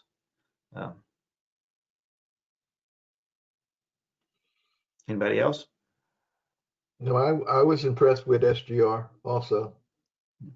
Yeah, they seem more professional in the presentation. All right. Anything else from council? All right. Citizens, it is time for you to comment on the process on agenda item number 5. Anybody have any thoughts? Yes, Diane. Turn my mic on first. I'm proud of myself. My 2 cents are that one of my questions that I would have asked Chris, because I didn't know from his write-up, how many employees he had, how many people he had helping with the reaching out and the gathering of information. And if I understood correctly from council, and from you, Mayor Ed, that he's one person. And I think in this day and age, not only was SGR more polished, but they have more resources and very fluid, I would say, with their resources and their networking. And for that extra, for both of them, there's going to be the potential for extra dollars to be added on. But for the base amount, I think we're getting more bang for the buck for that $3,000 extra in the turnkey price, the basic. And I think it's worth it for us, for that extra reach, for the fluidity of their expertise, seemingly. It's somewhat subjective, but yeah, I was definitely impressed with SGR's apparent capabilities and their presentation and their networking and their ability to outreach and the number of people that they have that are helping to handle the information, which is important. All right, yeah, and I don't want to, make that statement matter of fact. Chris may have a whole team working behind the scenes. I just know in the times he is the point of contact for us, the city council. So, he's the face of the company. When you work with Chris Hartung, that's who you see and that's who you work with. But I don't want to speak wrongly and say that he's the only person in his company. He may have a whole team behind him. So I understand. I mean, you guys were asking something to make that clear, I imagine, but it wasn't something I read when I only skimmed his documents. And of course, I didn't get to ask that question. So that was it's subjective, not an ironclad conclusion. Okay, thank you. Anybody else? Mr. Levy, you have the floor. I'm not able to make a decision as quickly as y'all in a 10-minute presentation. Maybe y'all saw them before. My question that I did not hear is what's the retention rate, the retention time for those that they bring to the cities? You don't want to be looking for another person in 2.5, 3 years. So I'm just curious as to if anybody heard that number. As far as presentation goes, we've all sat through hundreds of them, and they're all pretty much generic in their presentation. Most of them are communication grads, and they do a good job. But I'd like to know about what their results are from their actual hiring and their retention. That would be the most important thing to me. Thank you. Yeah, and that could be some good information. Yeah, I can't speak for them because they're not here, and we didn't ask that question. I do know with the position though that it's like a football coach. Some will stick around like the Joe Paternos, and some are not. So I don't know if there's ever a real good way to know for sure, but yeah, it would be nice if we could determine some stability, and maybe looking at the resumes can tell you. I would say the resumes would be a good indicator of how long they stay in their position. So excuse me, that resume comes after your commitment to the contract. That is correct. Right, anyone else? Yes, Ms. Lucero. Is there any benefit to hiring someone more local who's more invested in the greater good of our community and who knows our community and instead of shopping around to all the rest of the other cities and states and everything? Possibly, but it would depend on the candidate. Okay, thanks. Yes, anyone else from the audience? Yes, Mr. Durbin.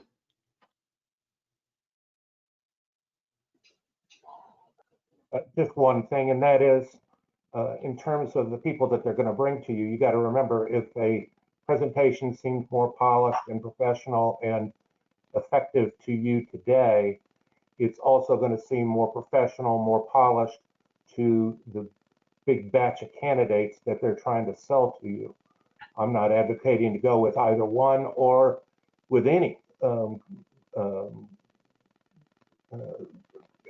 headhunting service, but I just want to point that out, that if they look good to you, they're going to look good to the people that they're going to bring you to. Thank you. Yeah, you would think, yes. All right, Mr. Prince. I just would like to comment back to Ms. Lucera's statement. I think there certainly can be value in hiring someone locally, and there's nothing that would prevent us emphasizing that as an attribute we care about with the search firm. So, you know, that I think going with a search firm doesn't necessarily mean we don't end up hiring somebody local if they're the right candidate. Yeah. Thank you. Mr. Weatherly.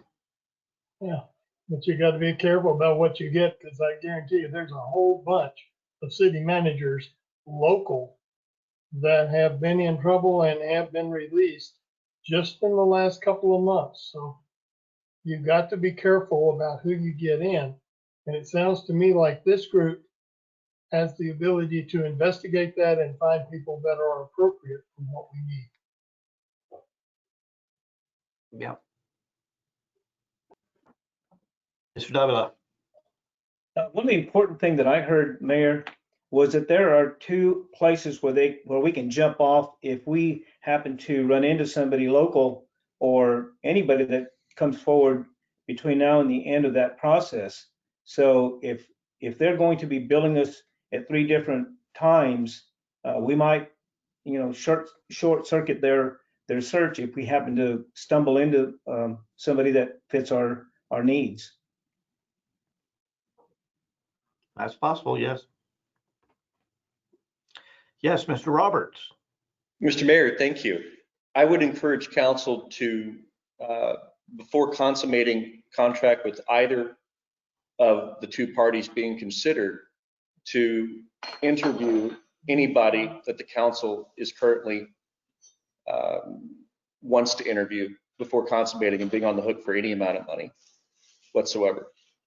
Thank you. What do you mean by anybody that council wants to interview?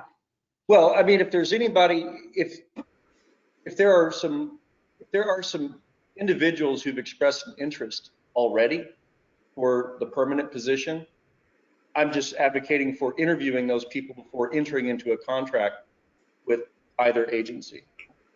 All right, because if we interview them and we love them and we like them and we want to hire them. Thank you. All right. But we've had no applications received for permanent city manager. Yes, Mr. Sullivan. Just 2 comments, Mayor. As Mr. Davila pointed out, SGR has the 3 interim payments. Chris Hartung has 5. So we actually, it's more granular with him than it is with SGR. And then with regard to Mr. Roberts, I do believe we have one person who submitted a resume saying that they're interested in the permanent position. But the problem is that you don't get the opportunity to you may like them a bunch, but what are you comparing them to?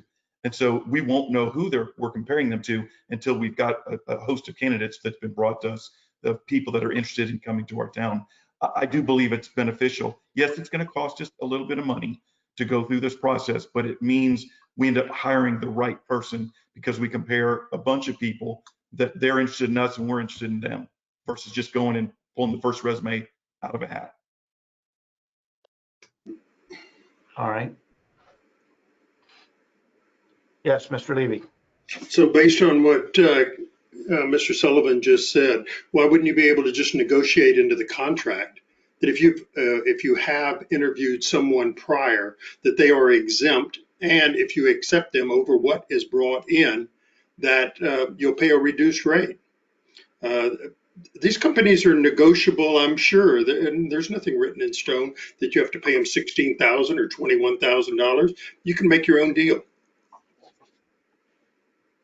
Yes, and that would be part of the negotiation.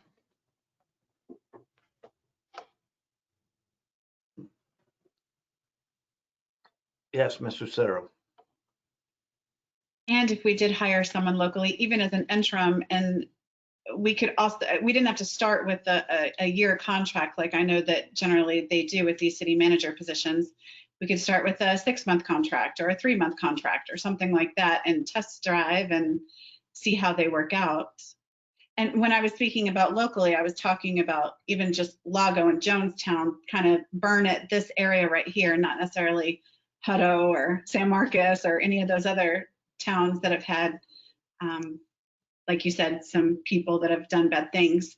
But definitely, I think that there are people locally, and I know that with city managers, they do a lot of resume building, stair stepping, 2.5 years here and off to the next place. So having someone locally and invested in our town, I think would be a great thing.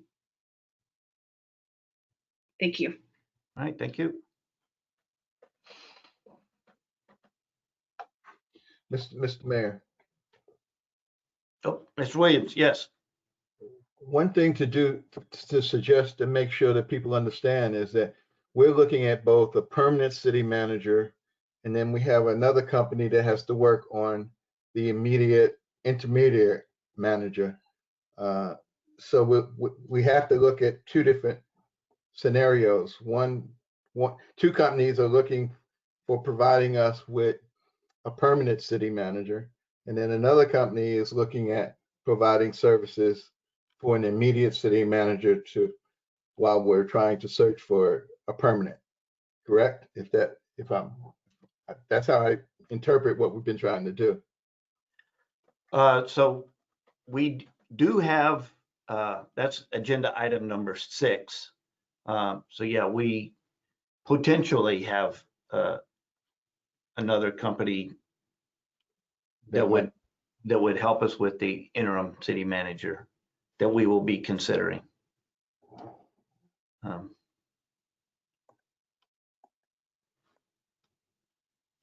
Anyone else? All right, well, if that is all the discussion, I will entertain action.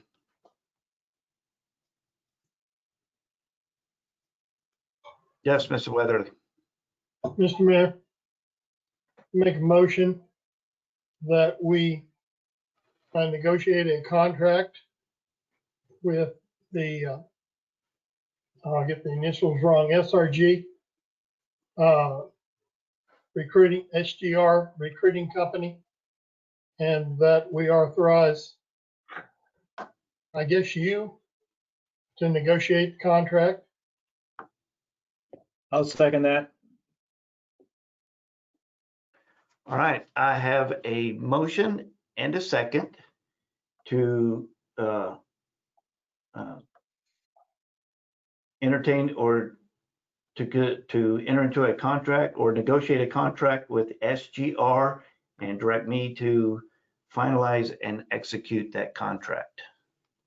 Any further discussion? Yes, Mr. Prince. I want to emphasize what Mr. Williams was telling us, because I think it's important to make sure that everyone understands that we are about to have a completely separate discussion about what to do very quickly for an interim position. And so anything that we were to do here to start a search for a permanent manager would not preclude us from in fact, we still intend to have a completely separate action to move forward very quickly on an interim solution, which, back to Ms. Lucero's comments, I think certainly can include some of the local folks who have sent their resumes in. So any action we would take around SGR does not preclude us, looking at some of the other folks for an interim position. And then, if that interim position becomes is person that's interested in staying long term and they knock it out of the park, and there's nothing that precludes us from going that way long term as well. But I guess my sense is we need to get going pretty quickly on a long term solution. And between the presentations we saw tonight, I'm more in favor of the SGR approach. So that's where I would lean as well. But I just want to make sure everyone understands we're not shutting off the valve on other discussions for a quick turn interim solution to get us through to the long-term solution.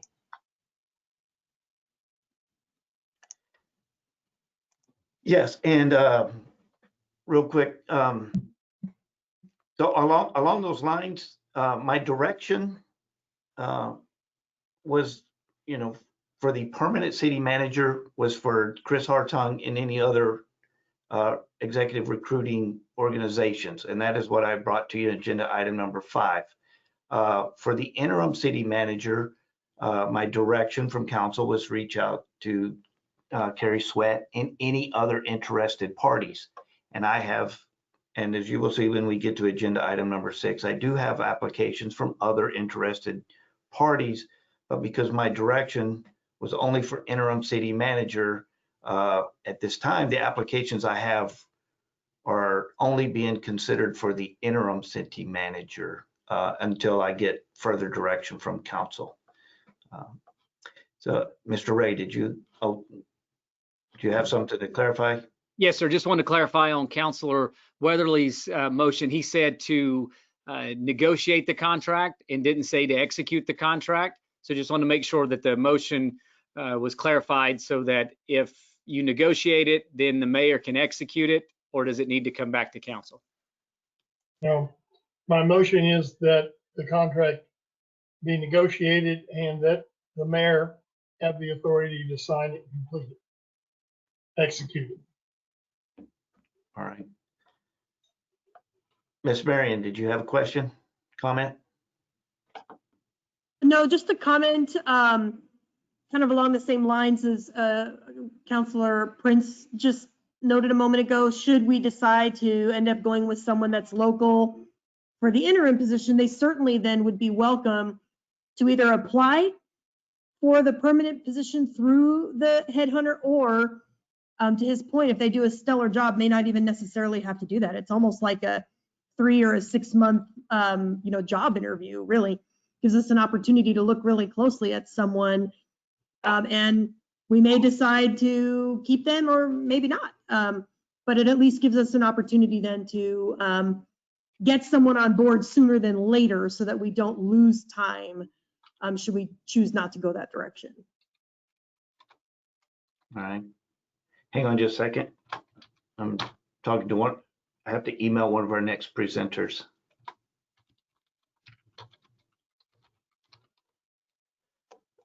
All right. All right. Any further discussion? All right. I have a motion and a second. All those in favor say aye. Aye. Aye. Aye. All those opposed, nay. All right, the motion carries unanimous. All right. Now we are going to go into agenda item number 6. I see Mr. Sweat has arrived. I have Mr. Chan in attendance, and I have Mr. Roberts, Joshua Roberts, in attendance, since we have 2 Roberts in attendance tonight. I want to let y'all know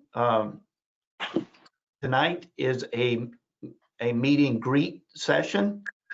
I brought Mr. Sweat in to present the 2 applicants for us, and just to kind of introduce those applicants. And I've brought Mr. Roberts and Mr. Chan in to introduce themselves. And I want to, we are going to be looking at an executive session next week to conduct our formal interviews. So something else I got to make sure tonight is to see if y'all are available. We're looking next Tuesday at 5 p.m. from 5 to 7 to conduct our formal interviews. So again, tonight is just a meet and greet for y'all to introduce yourself to council. Mr. Sweat, tonight is for you to introduce applicants that you have. And after that, then we will decide on where we go for next Tuesday's meeting. So, Mr. Sweat. Thank you, Mr. I'm Mayor. gonna start with you and allow you to introduce your two applicants to council.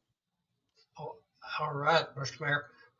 The two individuals I have suggested as very good candidates for the interim position is Paul Davis, who lives in the Houston area, and Jack Hamlet, who lives in Seguin. Neither are here tonight, but I did take the liberty of telling them that I was going to be visiting with you tonight. Both of these folks are extremely well experienced and qualified.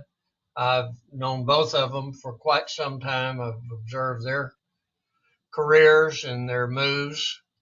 I've worked perhaps directly with Jack a little bit more because I was city manager in Schertz during the time he was city manager in Seguin, and we put together a $58 million water project that required an awful lot of time and effort on our part. So I'm slightly more familiar with his day-to-day work. I'm not sure what I could tell you specifically about them. They both, if you have looked at their resumes, have been in several cities, career-wise. Paul has been both in Texas and in Arizona. Jack has been in Texas and Tennessee. So the degree of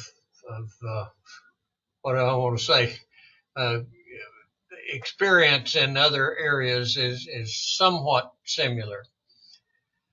And with that, I'll say, may I answer some questions, or what might I do to be of further information? Sure. I will turn it over to council members and see what questions they have. Yes, Mr. Weatherly. Mr. Sweat, if I understand your contract correctly, if we hire one of your two gentlemen, we will pay $88 an hour for every hour they work? Yes, sir. Okay. Is that pretty much a standard fee? No, sir. We set the fee based to try to keep from having a negative impact on your budget.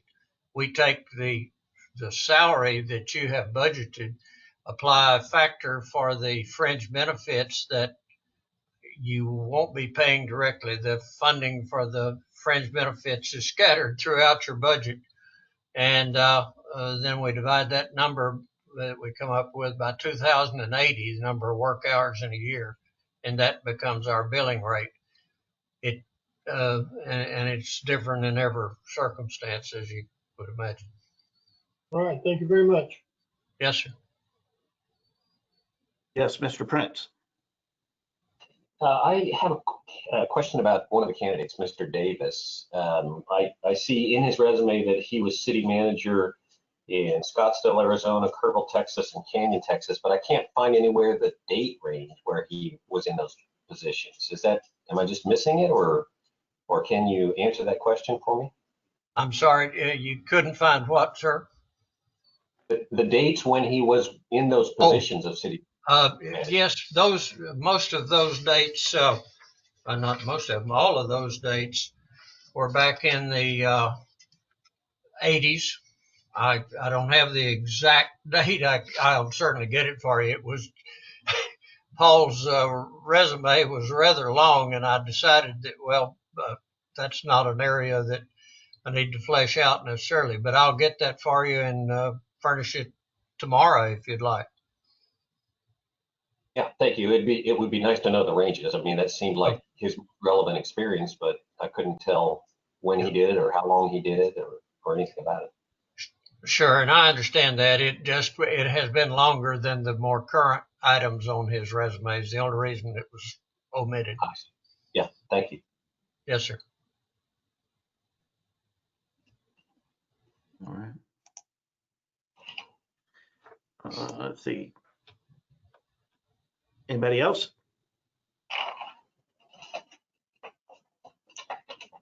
So Carrie, I have a question. Would these two candidates, would they be available for interviews Tuesday? Do you know how flexible they are? I mean, Yes, sir. I'm sure they would be. I haven't discussed with them, but I certainly can. And if that's what the council would like to do, we will pay for their expenses to come for the interview. yeah, it would be virtual. So, Miss Marion. So I have a process question here. First is I don't think we've decided to go with Mr. Sweat as of yet, right? So I don't know if we can legally ask him to do any work without a signed contract, and that would include bringing folks in for an interview next week. Plus, the second point I'd like to make is we also got a couple of resumes in from local folks, and I think it's at least worth a discussion whether or not we want to look closely at those applicants, especially if we think that was included in those resumes is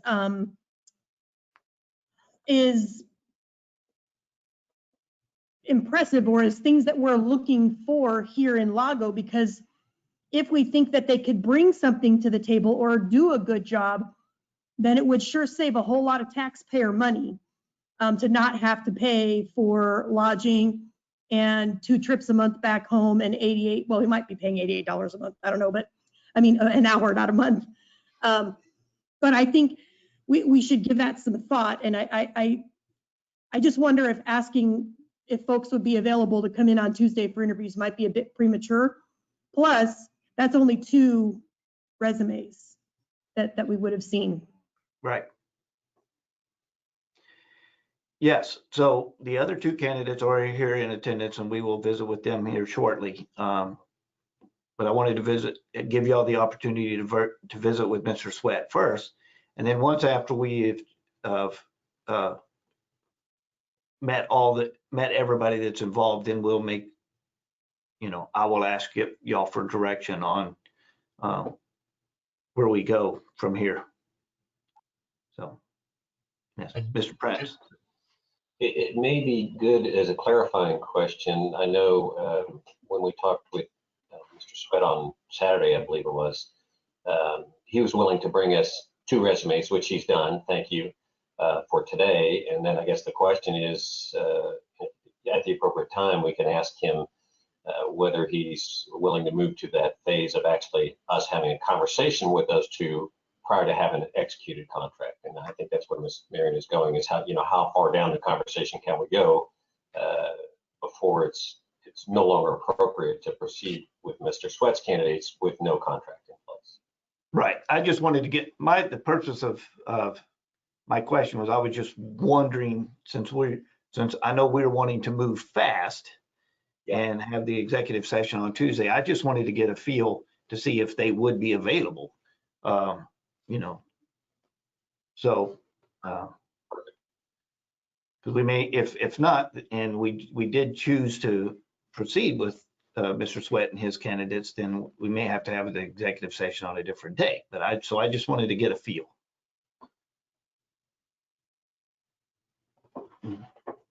Anybody else? Questions, comments? Well, Mr. Mayor, I don't want to impose, but if it's the wishes of the council to interview both of them, I'll be happy to find out what their schedule is. I didn't go that far with either one of them, but you have no obligation. We don't feel like you have to hire us in order to get to talk and look at those folks.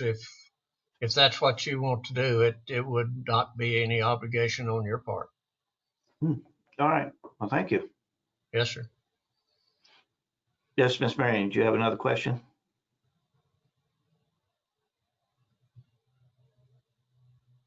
I do.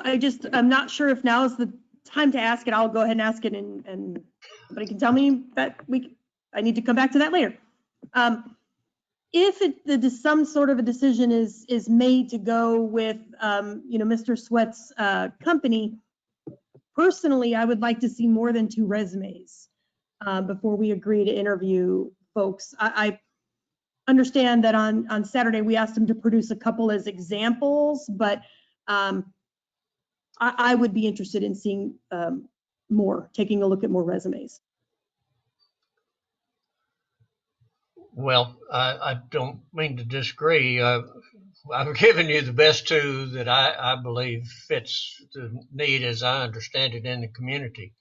Unfortunately, because of the COVID, several of our folks just are not interested in making a move right now. We're in the interim business, so I have a number of other folks, but I've given you the best 2. It is for an interim position.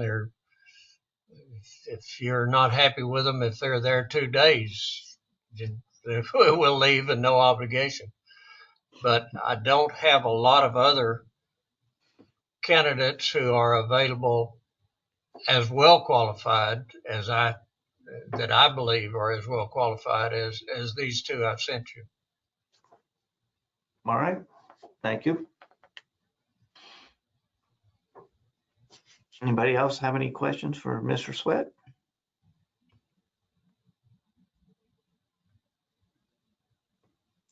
All right, well, Mr. Sweat, I do appreciate, sorry it's a late evening, and I know you've been standing by for quite some time. I've seen you log in and log out a couple of times waiting to get to this agenda item, and I do appreciate your patience with us. Yes, sir. I appreciate your patience. I didn't want you to feel like I was imposing by listening to the conversation, so I immediately checked back out. Oh, yeah, no, it was a completely different agenda item, so I wouldn't have invited you in had we not been ready for you. Great. Well, I appreciate your hospitality and look forward to hearing from you. We have enjoyed a great relationship with the city, and I know Ken, I believe, did a good job, and I hope that y'all were pleased with the company. So let me know how we may be of any help, and if we can't, we still enjoyed visiting with you. All right. Thank you, sir. Yes, I'll be in touch. Thank you much. Good evening. Good evening. All right. So that was Mr. Sweat. That is the recruiter that does interim searches for cities like ours in these cases. We have had a couple of applications from some local residents. So I'm going to start with Mr. Roger Chan, and I am going to let him introduce himself to council, and then y'all can ask him a few questions. Mr. Chan, you have the floor. Thank you. I was recruited to Texas in 2000. I spent my entire life just on the edge of Washington, D.C. and Maryland. My family's been here since 1847. We were quite literally some of the first Asians in America. Every position I ever had, I was the first Asian American to hold that position, including 3 senior political appointments in DC, serving both political parties. All of that has kind of steered the way. I have a bachelor's of science, not a bachelor of art in education. I started as a teacher, and I created a program that nowadays would be considered a charter school. Back in the 70s, it was called alternative education. In my 3rd year, we won a National Merit Award for educational program. That led me to an appointment under Carter on the White House Education Committee. That killed my teaching career. I only had a BS, but after serving at that level, it put me at a doctorate pay, and no one was willing to pay a young man in his 20s a doctor's fee. So I kept getting recycled in politics. I came from a multi-generational corporate family. My neighbors in Chevy Chase were the Marriotts, the Rockefellers, and that sort. And it was traditional that none of us worked in our family corporations until we worked in someone else's. That way, the family was guaranteed some new growth and not just the remake of my father and my father's father. In terms of city management, in 2000, I was the only one that made the short list in Austin. All the other ones were quite literally half my age. I was the only non-Anglo. I had just finished the Marine Corps Marathon, and the next week I was flown to Austin. I couldn't bend my legs going into City Hall, and I was like, boy, this is not looking good for me. I'm twice as old and I can hardly move. I was so stiff from the marathon. But it showed I had tenacity. I'm a hard person to get commitment from, because when I give it, I keep it. Part of what Lynn suggested about city managers is absolutely correct. And in answer to Mr. Levy's question, how long are we there? Typically, we serve at the pleasure of the council in Texas, where most of the major cities are city manager council form of government. Most of the rest of the country is a mayor form of government, where we fall under the mayor. Here it's different. Therefore, our careers in Texas tend to be only 2 to 4 years. 2 to 4 years because we mirror the mayor. When the mayor leaves, that's the greatest chance for a new mayor to pick their own leadership, and that typically happens. What the city managers who tend to last longer than 2 to 4 years, talking 5 to 10, which is exceptional, are usually the older ones like myself, who aren't interested in career growth anymore. We're interested in doing the job, making a difference, having an impact. And that's exactly where I am. I was very happy when our administration ended because of the change of mayors. Our mayor became a senator. Immediately, the business community asked me to represent them. So in the past 17 years, I've been doing the same thing that I did as a city manager, except instead of representing the city, negotiating with businesses and developers, I was now representing businesses and developers, negotiating with the city. So my interaction, I love it. It's the only job I've ever had that drew on my background as a teacher, drew on my background as a psychotherapist, and all of my interests. Because in most people's jobs, they tend to know a lot about a little thing and a little bit about a lot of things. But as a city manager in Texas, you really have to know a lot about a lot of things, because we have to opine on everything. And that's probably my biggest strength. I've been blessed with having the opportunity to only doing things I love, because when you do things that you love, you give more of yourself, and you give more of yourself willingly, and you do it at a much higher level.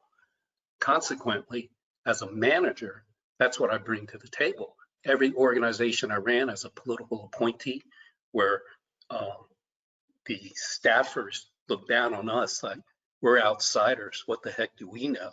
Well, we bring perspective, and we bring skill sets that they may not. So you have to earn your wings every single day in that situation. So I'm used to that. And I think probably my biggest pleasure of everything I've done is getting people to do what you need them to do because they want to do it, not just because they have to. When they do it because they have to, they're going to set the bar the lowest they can get away with. But when they're doing it to satisfy their own self, it's almost always beyond what you expect from them. I think the latest example of that, American Statesman wrote me up as probably the best city manager Austin had in 20 years when I came, because I brought things in development growth that the other candidates had no clue. For instance, vertical mixed use, public-private partnerships, rails to trails program where you convert old tracks into parkland, brown fields where we can get property that's off the tax records, back on the tax record, paid by the federal government. So all those things I knew, and the other candidates had no clue. That's what I bring. When I came here, I opened a business in Jonestown that we just closed at the end of 2018. And I owe my total success there to Lago Vista. We are in kind of a food desert, and I'm an actual chef. And so people came from Cedar Park up to Marble Falls, two markets I didn't plan on. I planned on just Jonestown and Lago Vista. But because of my notoriety or whatever, I did quite well. So I love Lago Vista, and I'm not interested in career growth anymore. I'm interested in making a real difference, working with you all. I'm as comfortable as being a general as I am a lieutenant. I've been both, and to me, I'm task oriented, I'm mission oriented, and I get the job done. I serve both political parties. When I've been a political appointee, they didn't hire me for my political views. They didn't hire me for my personal values. They hired me for my ability to get the job done. So everything I've done, when it comes to resumes, yeah, we all bring the same thing. I'm actually on SGR's list. They are a good group. And I've had interactions with Hartung as well. So you all have a tough choice. To be honest with you, I'd love to be your city manager. I'm willing to do it as an interim, but only if that did lead to the possibility. And I don't mind, a 6 month contract, kick the tires, see if I am what I am. I'm probably one of the easiest people to vet as a federal political appointee. I was White House liaison for George Bush just before I came here.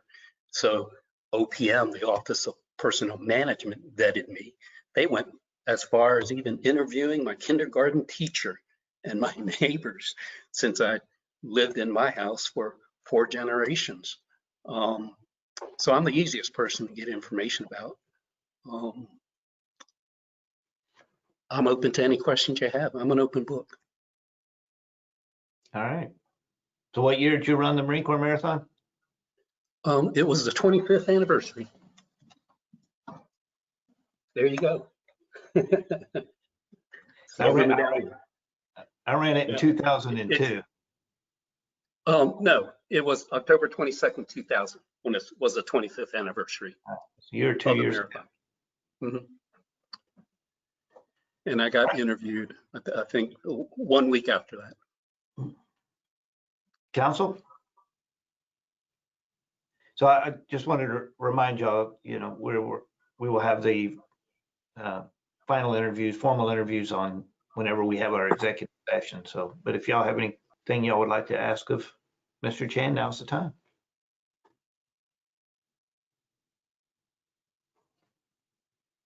Yes, Mr. Prince. I'll just say I look forward to more discussions with you on Tuesday, Mr. Chan, assuming you're available for that. So absolutely. Until then. Absolutely. All right, thank you. Ms. Weatherly.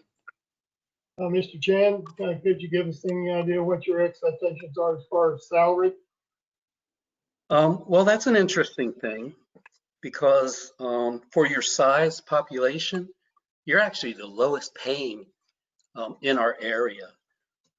From Bastrop, I've got them all, but I'm not doing it for the money. I'll do it for what you can afford. But being a master negotiator, I think that's something that's more appropriate to discuss once you decide if you want me or not. Because once you want somebody, everything's negotiable. If we're not interested, it doesn't matter. And I wouldn't want the price to be a matter at this issue. I do know what all the other cities around us charge. Plus, I've been Austin, which is way, way higher than any here, and I don't expect you to pay that kind of rate. I think that was a very good answer, Mr. Chan. Thank you. Thank you. Yes, Mr. Davida. Mr. Chan, did I understand you to say that you live in Jonestown?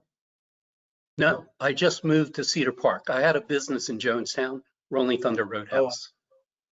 Understand. Thank you. Absolutely. Yes, Mr. Sullivan. Thank you. Mr. Chan, you and I spoke this afternoon and I asked you this question. I think it'd be helpful for the rest of the people here. Sure. You are currently running your business and I'm kind of curious why you want to leave that and potentially come and do this. If you could kind of talk to the folks and explain to them like you did to me what your rationale is, I think that'd be helpful. Yeah. Very good. I own a company called Evergreen Global Group. We're a public affairs consultancy. All of us in it, we work as a consortium. There's ambassadors, there's senators, all of us have served at various levels of government. We come together to help our cases all over the country and all over the world resolve issues that they may have with a governing body. I was director of international business during the Clinton administration, and so I'm now an SME, subject matter expert, on doing business in Asia. And people here don't realize even Microsoft and Dell, if they have a contract overseas and someone breaches that contract, they're not going to bring it back to America to resolve it. They have to follow that nation's laws. The US is the only nation that follows a rule of law, and therefore everything is based on relationship. So that's where those of us who have served in government bodies can smooth out those, we call it work of a janitor, clean up messes and make problems go away with other governing bodies. So I've been doing that from day one that my administration ended with Austin. I would give it up only because, as I said before, I love what I'm doing now and it pays extremely well. But I think I owe a lot to Lago Vista. The community was overwhelmingly supportive of my business, and my business was kind of like a dream come true. My father was a flying tiger, and he died about a week before I got hit in front of City Hall by a texting driver who dragged me 2 blocks, shredding my left leg off. So in the hospital, I said if I recover, I wanted to do something to make him proud. And you all helped me make it come true. Yep. We remember Rolling Thunder quite well. That's where we first met. Good for you. Anybody else?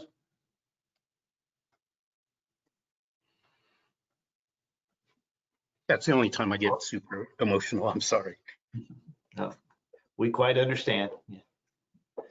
All right. Well, if that's all we have for Mr. Chan, thank you very much. And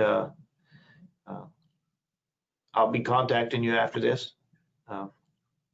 I appreciate the consideration. Yeah. And you can either stick around or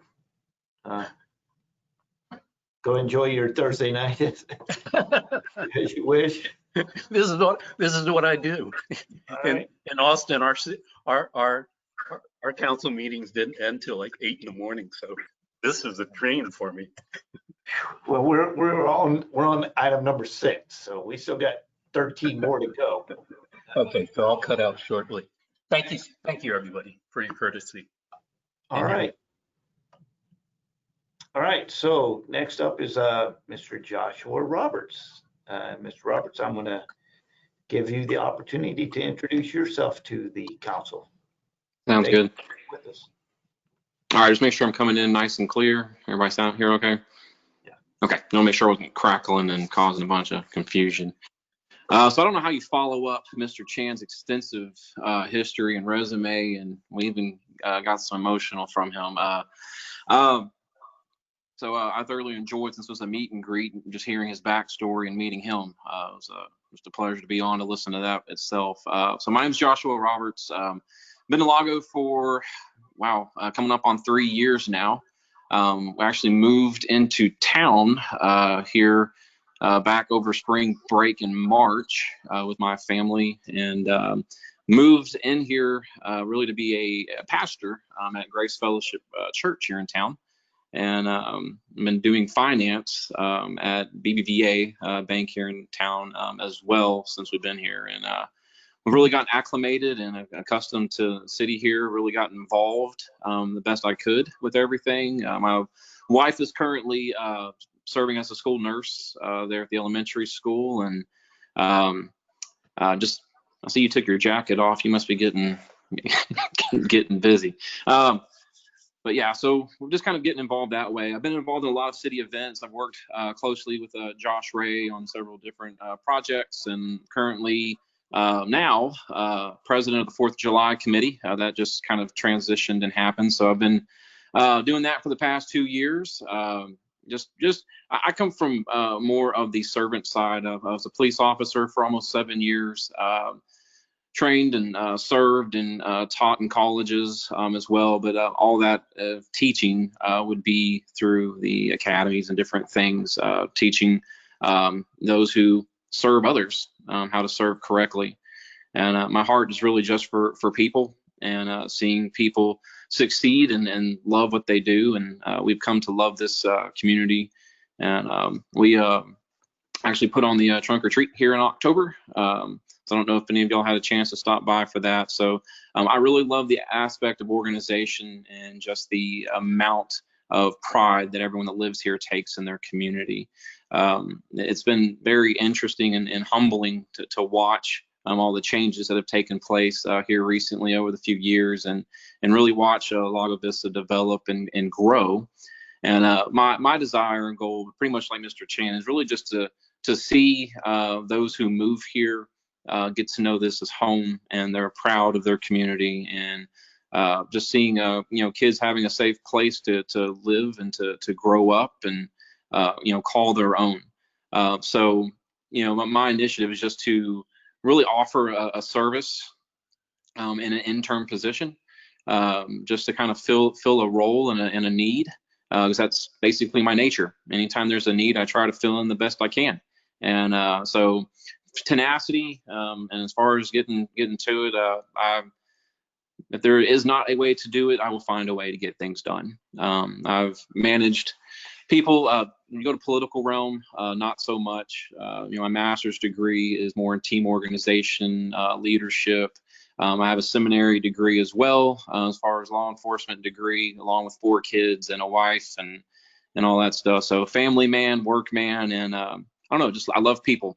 And so I would be a great communicator with anyone that we need to get in touch with and communicate with, and great judge of character. I used to run backgrounds and things, and do a lot of the door knocking, as Mr. Chan said, that when they were going to the elementary school, his elementary school neighbors and teachers. I've done a lot of that myself. So I'm really good at digging and getting background from people. I know this is kind of a meet and greet, but so I don't have a whole lot to add to that. I don't know if it's just you that has my resume, or if you actually sent it out to everyone. So kind of an open book. While my resume is not long because of age and different career things that I've done in school. So, it's something to be said working, full time, going to school full time, and raising kids on top of it, and still volunteering. Just goes to show character, and I don't know how much I enjoy what I get to do. Staying focused on education and raising a family. We absolutely love it here in Lago Vista. We have 0 plans on moving or leaving, and we're excited to just be a part of the community. Nowhere else that I can think of that you have such a beautiful view of everything. The park's absolutely beautiful. They did a great job on getting that done, and you're 3 minutes from the lake. I mean, My parents are looking for a place to move in the next 2 years when they retire. So I told them I would try to save them a spot if there are any left by the time we get there. But it's just an amazing part of it. And, whether I said, Mr. Chan said, if it's short or long term, I'm kind of in for it for the long haul as well. We're pretty much grounded here in the community and love what we get to do. But at the end of the day, we just want to make sure, the right choice is made and the right person is put in the right spot to continue the excellence that we have here and the growth that we have here.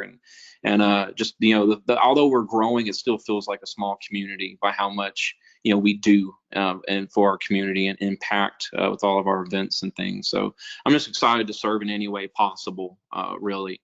So I'll kind of close there. I know you'll have a ton of items to get through, and I don't want to take up any more time. So if you'll have just a few questions for me, that would be great. And I appreciate the time.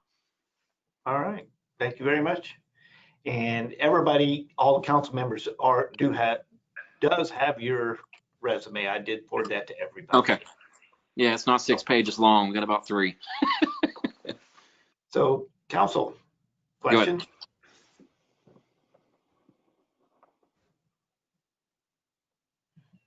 All right. No questions for Mr. Roberts? All right. All right. Well, at this time, I will thank you as well. And we're going to proceed into discussing the agenda item and the process moving forward from here. Thank you for joining us tonight. You can stick around or not. So, yes, sir. You all have a good night. All right, council. So we're at the point now you've heard from what we have up to this point for the interim city manager position. So our process, the direction I'm looking for tonight, obviously we've discussed this already. The executives aren't executive, the special call session next week, so we can do our formal interviews. So I just need direction on who to invite to our special called session. Yes, Mr. Sullivan. I would definitely be interested in talking with Mr. Chan further and also Mr. Hamlet from Mr. Sweat's firm. All right. Make that note.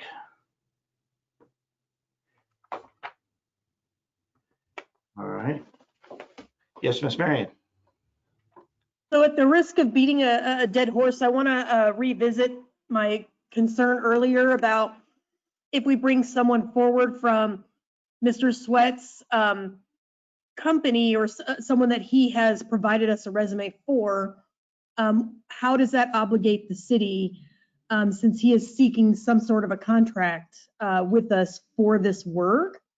I heard him say that he would be happy to have or reach out to these people to see if they might be interested in an interview, but can we do that and ask him to do that without some sort of a contract? And if we can't, then that's, in my opinion, a whole different conversation. Well, he did clearly state that he could have them here without. That's up to him, and he did say that he was more than willing to have candidates available at our session. So then if we agree this evening to bring one or both of the people that he provided resumes for an interview, we're saying that we're comfortable doing that without signing any sort of a contract to hire his firm. Based on his statement tonight, I am. The way it sounded to me is he was willing for us to do the initial interview with the two that he brought to the table. I'm assuming if we liked one of the two that he brought to the table, that's when he would bring that contract to us at that time and say, if you want to proceed with this conversation with the two candidates that I brought to you, I got to have my contract signed at that time. But he sounded like he was willing to let us meet them and see if we have interest in the two candidates that he brought. That's So then the follow-up question would be, the item before us is actually to consider possible action regarding a contract to hire a firm.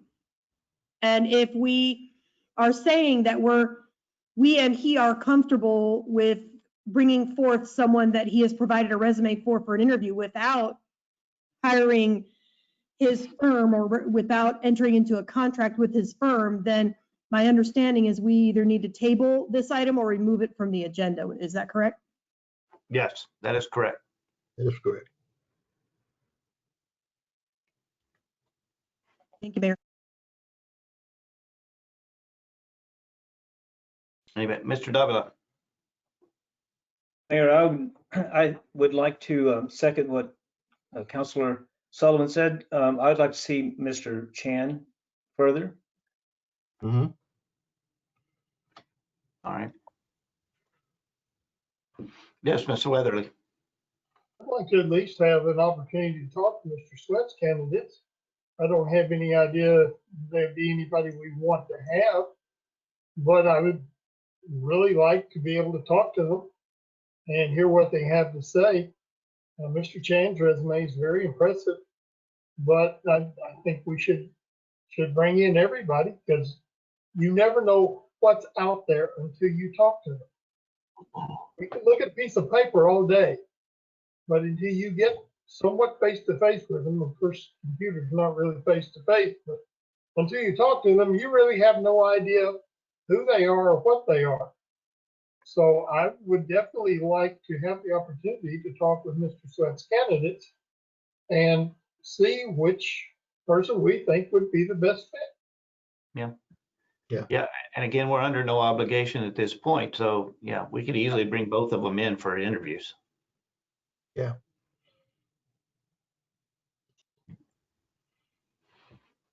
Anybody else? Yes, Mr. Prince.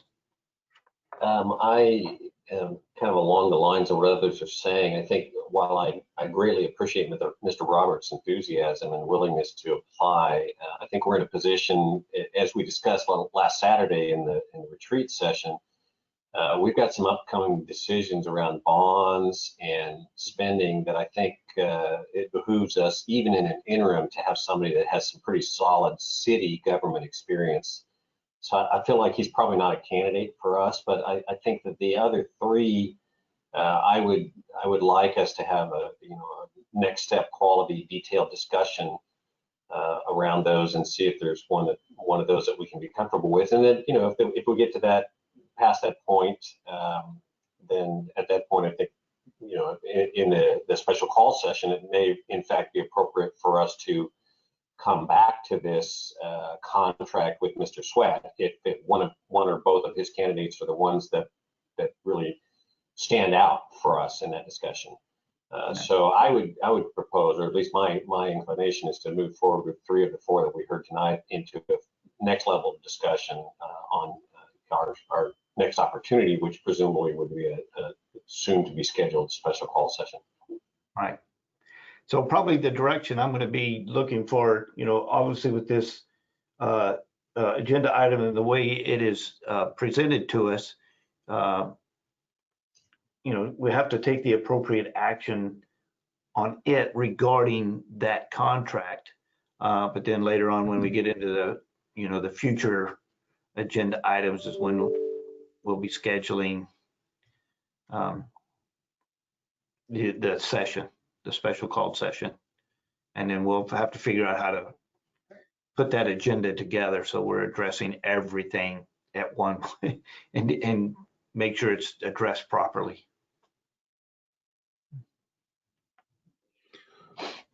Anybody else? All right, citizens, it is your chance to make a comment. Yes, Ms. Lucero. See, this is one of the things that hiring a local and having those local contacts is huge.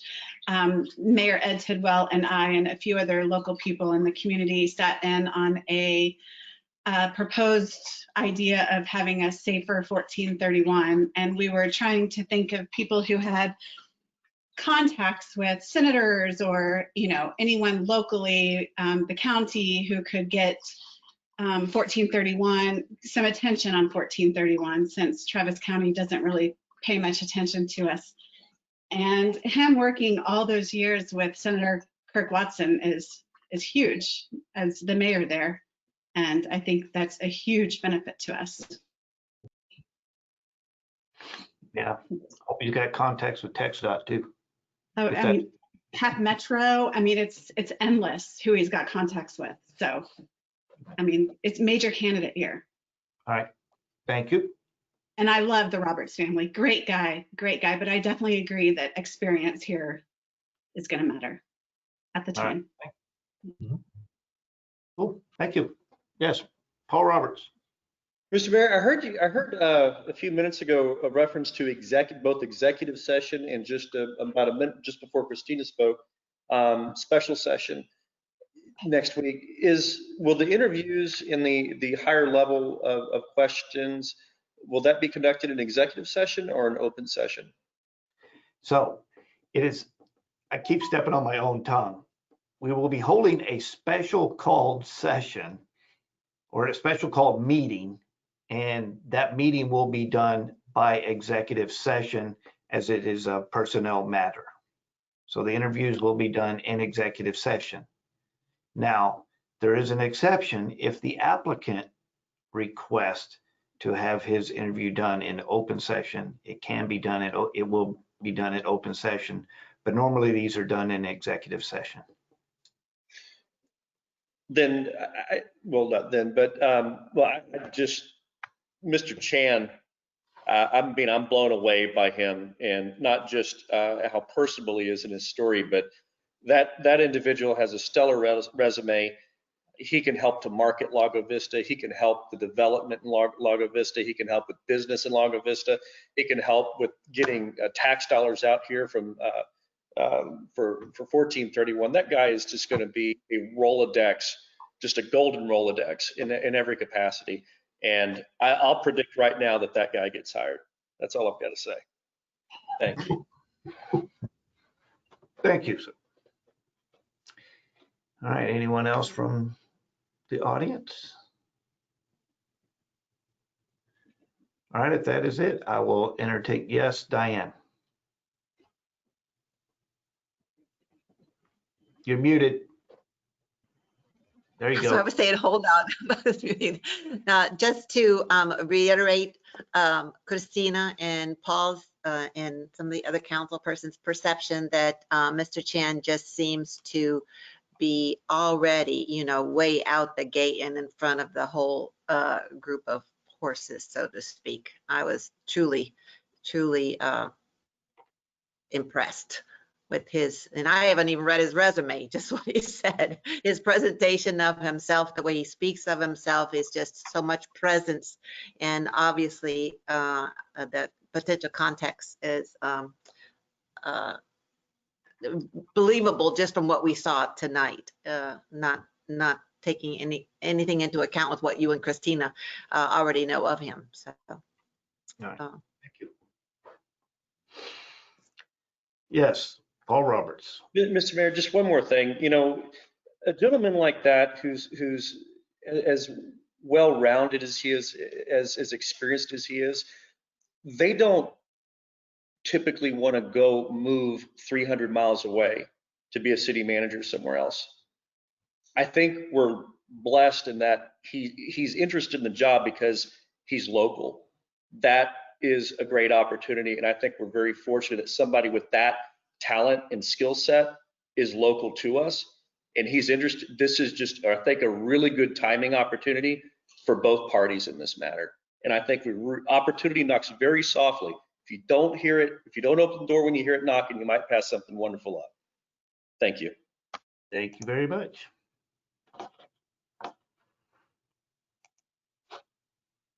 All right. Well, at this time, I will entertain a motion on, let's see, discussion, possible action regarding a contract to hire a firm to assist the council in selecting the interim city manager, direct mayor to finalize and execute contract. That is what we are voting on. Yes, Miss Marion. Mayor, I would make a motion that we table this item, the discussion, consideration, and possible action regarding the contract to hire a firm to assist the city in selecting interim city manager until a later date. I'll second that. All right. I have a motion and a second to table. Any further discussion? All right, all those in favor say aye. Aye. All those opposed? Hearing none, motion is tabled. And we will address more of it in future meetings at the end of the session. All right. Ooh. Josh, can you, if you haven't already, can you please reach out to Nilissa? Yes, sir, I'll do it right now. I can't remember if it's Nilissa or Dilsa. Nilissa. Nilissa.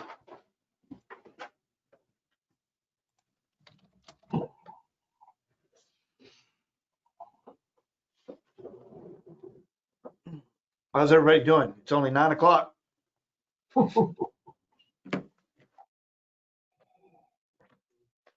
We've only got, what, 15 items to go? Well, that was number, well, we skipped 3 and 4. So I guess that would be 4 of 19, so. You got an hour, Mayor, you have an hour.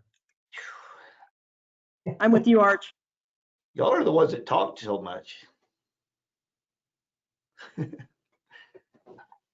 I just open it up.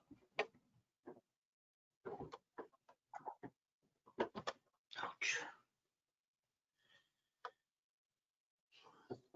Dun, dun, dun. All right, while we're waiting on her, I'm going to read it in.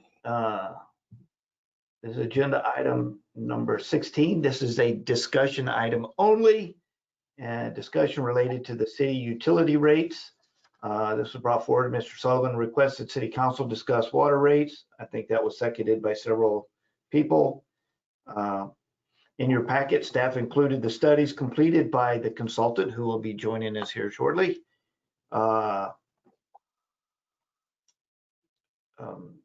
Completed by the consultant hired to complete a cost of service delivery analysis for our utility systems in those packages. Hidden Consulting completed the studies in 2015 and 2019. Note here, utility rates are developed based on the cost to deliver services and the capital needed to ensure continuity of services. The consultant has done an excellent job in describing how a utility should set rates and providing research information for best practices.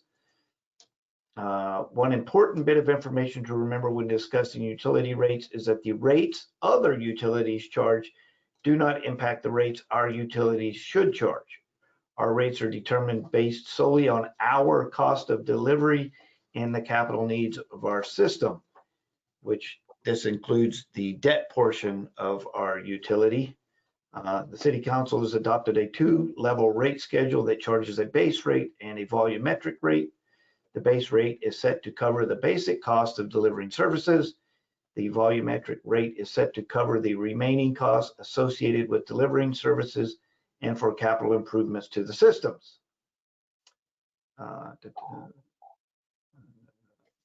Okay. Has she joined us yet? All right, so while we're waiting for her, I would like to point out something. I'm sure she will cover this. Back in, yes, Mr. Sullivan. Mayor, thank you. I wanted to start out by saying that I didn't expect Nilissa to be on this call. My intent for asking for this item to be on the agenda was simply to request that the council authorize a subcommittee of council members to go investigate this issue and bring back information to the council. So I don't believe we need any information from Ms. Nilissa right now. Quite frankly, all I was looking for is the ability to go work with fellow council members to investigate this issue and bring some thought-provoking ideas back to council. Okay. I wasn't trying to suggest we do anything right now without that investigation happening. Okay. Well, it is just a discussion item, so there's not going to be any action taken. But I mean, we can proceed however you like. I guess I misunderstood your request. Yeah, I mean, when I spoke last time, I made it very clear that my intent wasn't to attempt to make any changes to rates right now. It was simply to authorize the subcommittee to go investigate this issue and bring ideas back to council that helps potentially alleviate a pain that we're hearing from citizenry. Okay. Yes, Mr. Prince. I agree with that. I think that makes sense. And as I would understand the process, us authorizing a subcommittee of council to go off and do some homework, potentially meet with Ms. Hedden to understand her past reports in more detail, potentially meet with others in the city, basically gather data, gather information, and then bring it back to council for a public discussion. I think that seems like we should be able to do that out of tonight's meeting, even as it was written, because we're not making a decision about anything. We're just, kicking off an investigative report. Is that true, or because the way it was worded, we can't even do that? It's only for discussion. So if we're going to form something that requires, the council to approve, as in a subcommittee, yeah, it would have to be something, it would have to be an action item, because we have to decide who's going to be on the subcommittee, who doesn't get to be on the subcommittee. And then the council's got to, authorize them to move forward. So. But Mayor, it's 9 o'clock, 9:10. My intent wasn't for this to be a long discussion. I would highly encourage us to have this on the next meeting for action so that we can set up that subcommittee and just let it go at that and move on to the next item. Okay. Sounds good to me. Did you hear that, Melissa? Hello, I just heard my name and that's all I heard. This is Melissa Hedden. I apologize.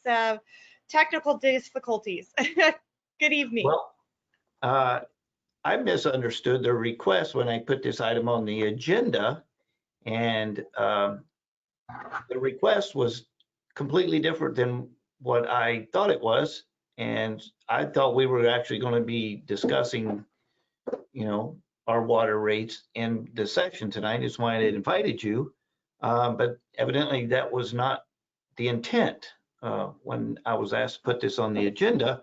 So I hate that we have got you here at 9 o'clock at night. But I don't think that we're going to ask you to present us anything at this time on this agenda item. So I'll get back to you on that. However, since you are with us, and the next agenda item deals with water rates, and you were involved with that, if you don't mind, I'll ask you to stick around so you can address the issues with the water rates to the outside customers. Fair enough, Mayor. It'll at least make your night shorter. So. No worries. You do what you've got to do. I'm you need. Yes, Mr. Davila. Yeah, Mayor, I'm just amazed that we're having to table something like this. It's really just a matter of discussing whether or not there should be the formation of a subcommittee to study this. I believe, isn't that your view, Mr. Sullivan? That's exactly what I'd like to do, is allow a subcommittee to be formed to go investigate.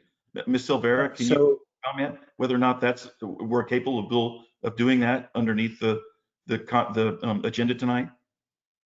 You can have a discussion about it, and but you can't take a vote because you can't have an action item.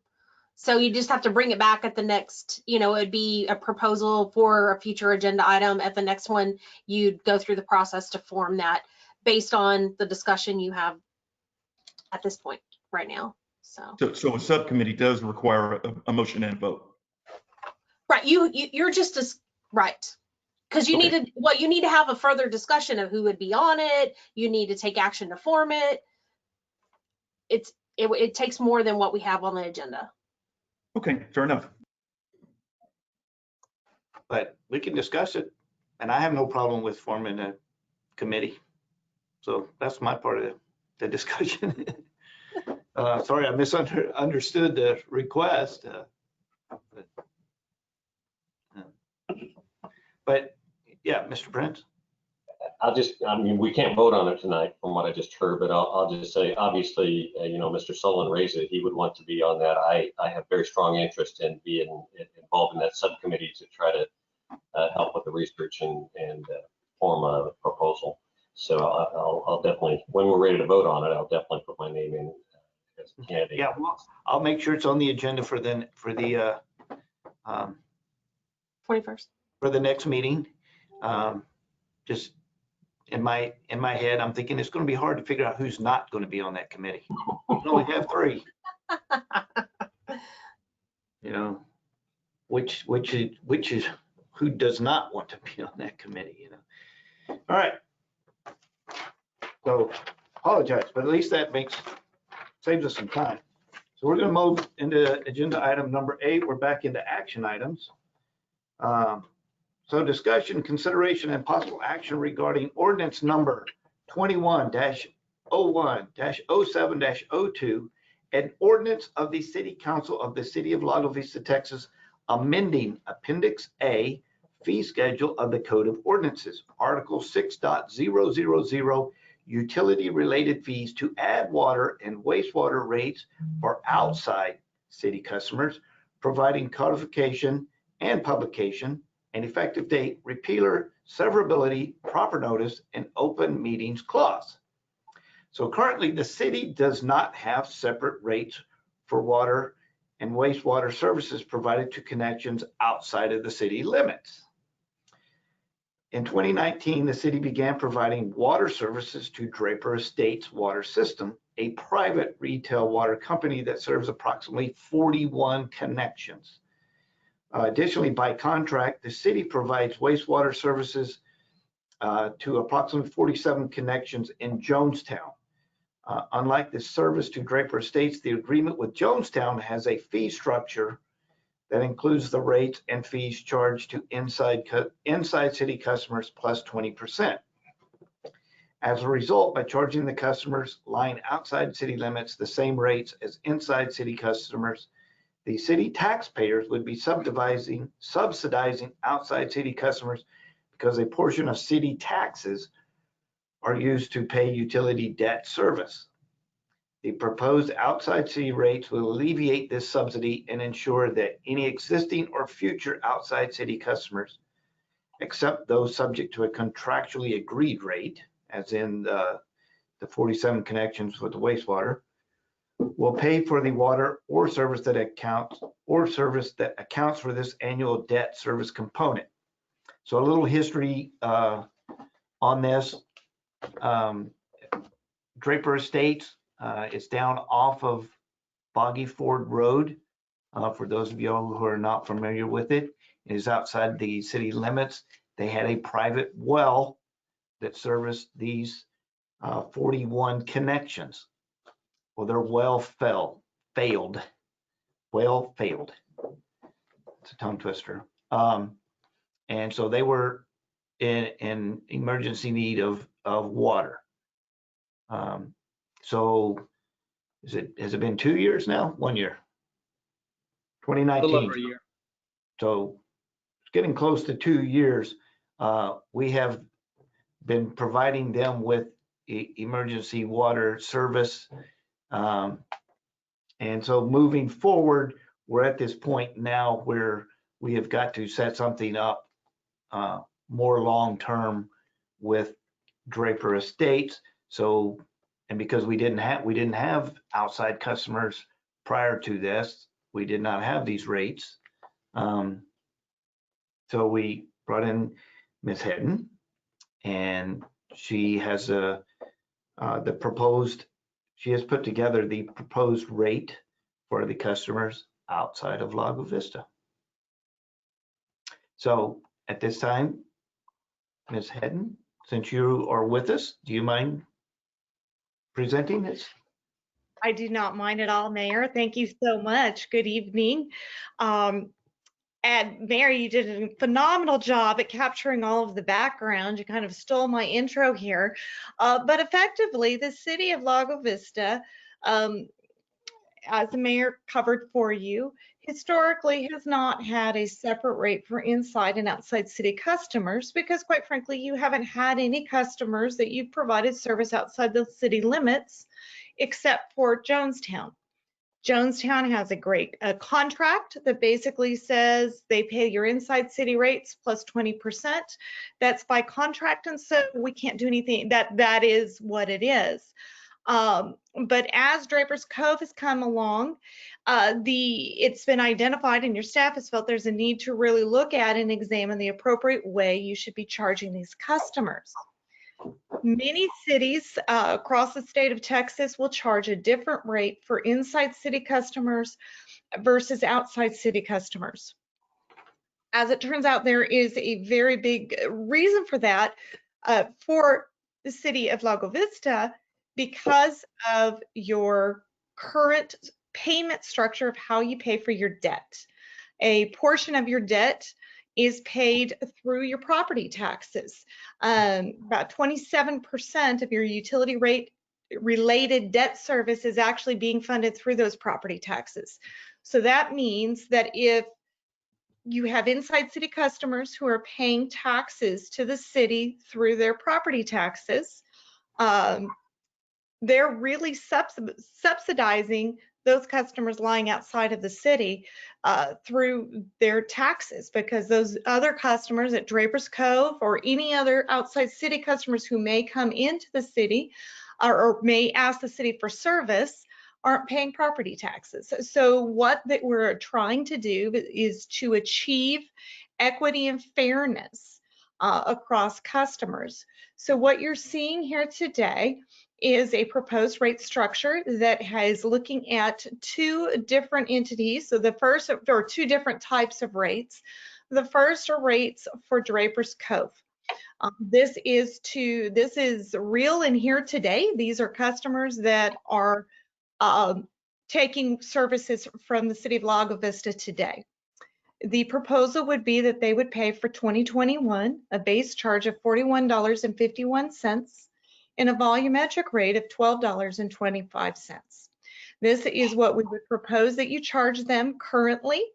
And then you can see we've provided a 5-year plan or projection of what the rates would change to based off of changes in your debt, customers, inflationary impacts, etc.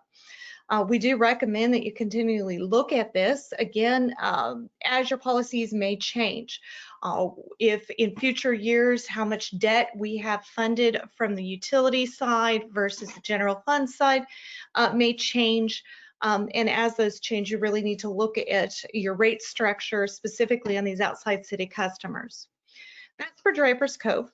One of the things I want to point out with Draper's Cove is that there are 47 connections, but the city is actually providing, I don't want to call it a wholesale service because you don't have a contract per se, but it really is somewhat of a wholesale service. You're providing service to one connection that is then the purchaser, the owner of Draper's Cove is taking that water and then reselling it basically to their customers.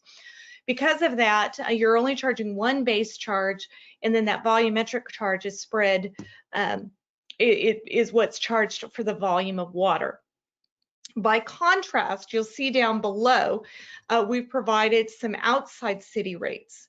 The outside city rates are proposed to be charged for customers who are maybe in the future you might have. Currently today, you don't have any customers in this category, But by developing this category in your rate tariff, it gives you the ability to, in the long term, charge customers if something like this happens in the future, or maybe somebody moves in just outside of city limits and they ask the city for service, et cetera, et cetera. This gives you, by your ordinance, the ability to charge them rates that are different. So you don't have to come back, go in and have to assess the rates. This allows you to go ahead and have it in your tariff and ordinance today. That being said, I'm happy to address any questions that you may have. All right, thank you. Council, yes, Mr. Weatherly. Everybody on Draper's Cove is just basically on one line. The volumetric rate, they may hit that and it may cost them a little bit extra, but basically they're going to get the one-time charge for 40-some bucks, and then volumetric. How do you do that when those people aren't on meters? You do have a meter at the point you provide service, and so the city is metering what you're giving them, and you're charging them for every drop of water that goes through that meter. And then everything else is really on their side of whether or not they have meters there. That's really up to them because you're recovering your cost. Yes, Mr. Sullivan. Thank you, Mayor. I have got 4 or 5 questions. The first one was on Jonestown, and Ms. Hedden, you mentioned that they're on a contract, and so there's really not much we can do there. My question around that is that contract time-based? At some point, does it expire? And can we navigate them onto what we're trying to do here, or is it in perpetuity? Do you know? I haven't reviewed that contract recently, so I couldn't tell you if there was an expiration date. I think that's something your legal counsel could get to you. Okay, great. Let's see.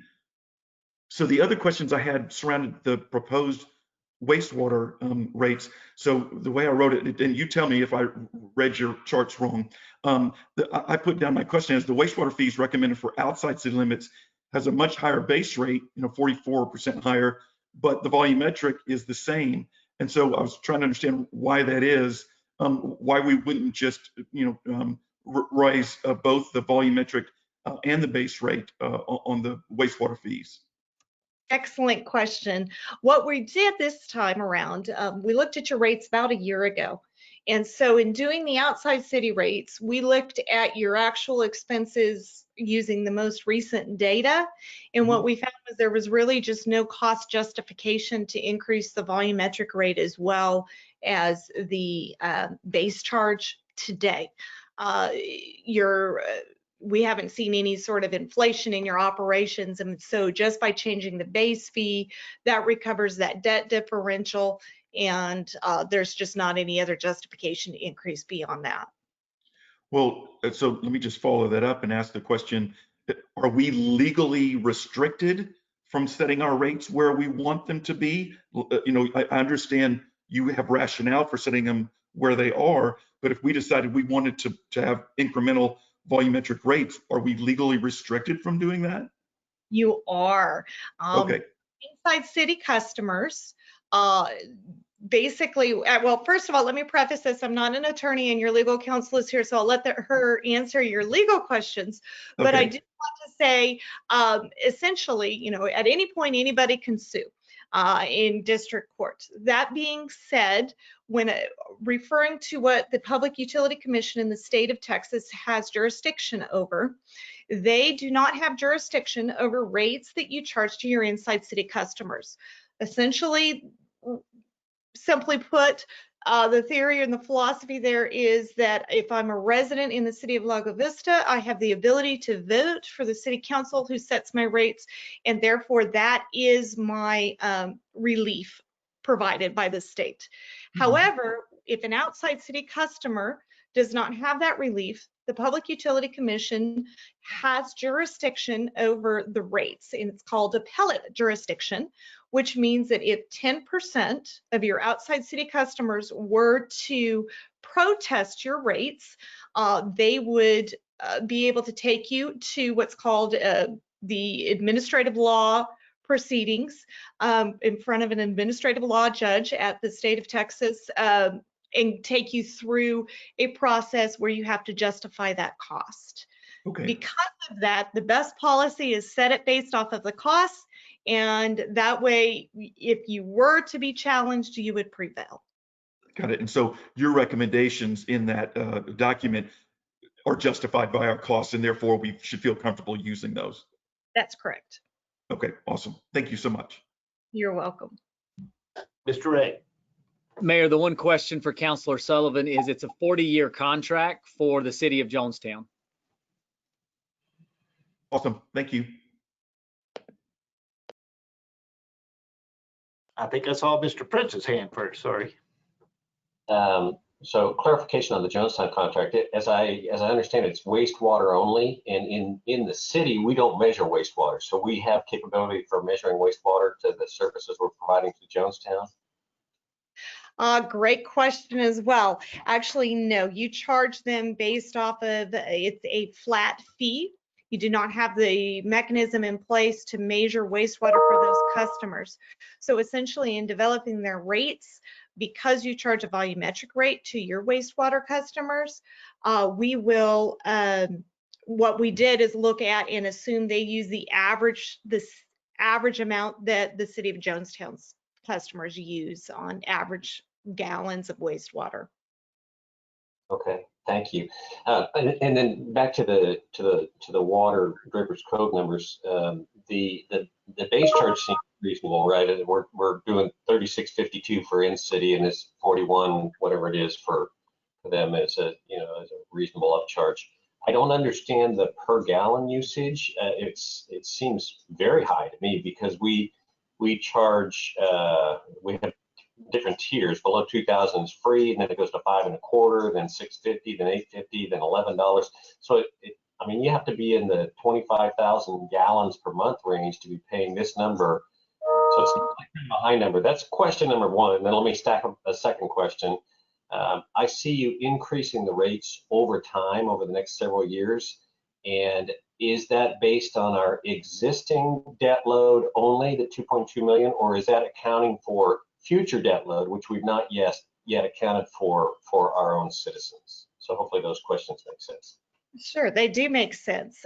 So the volumetric rate, essentially what you're having in the city of Jonestown is your customers, you have several thousand customers who all pay in that volumetric rate.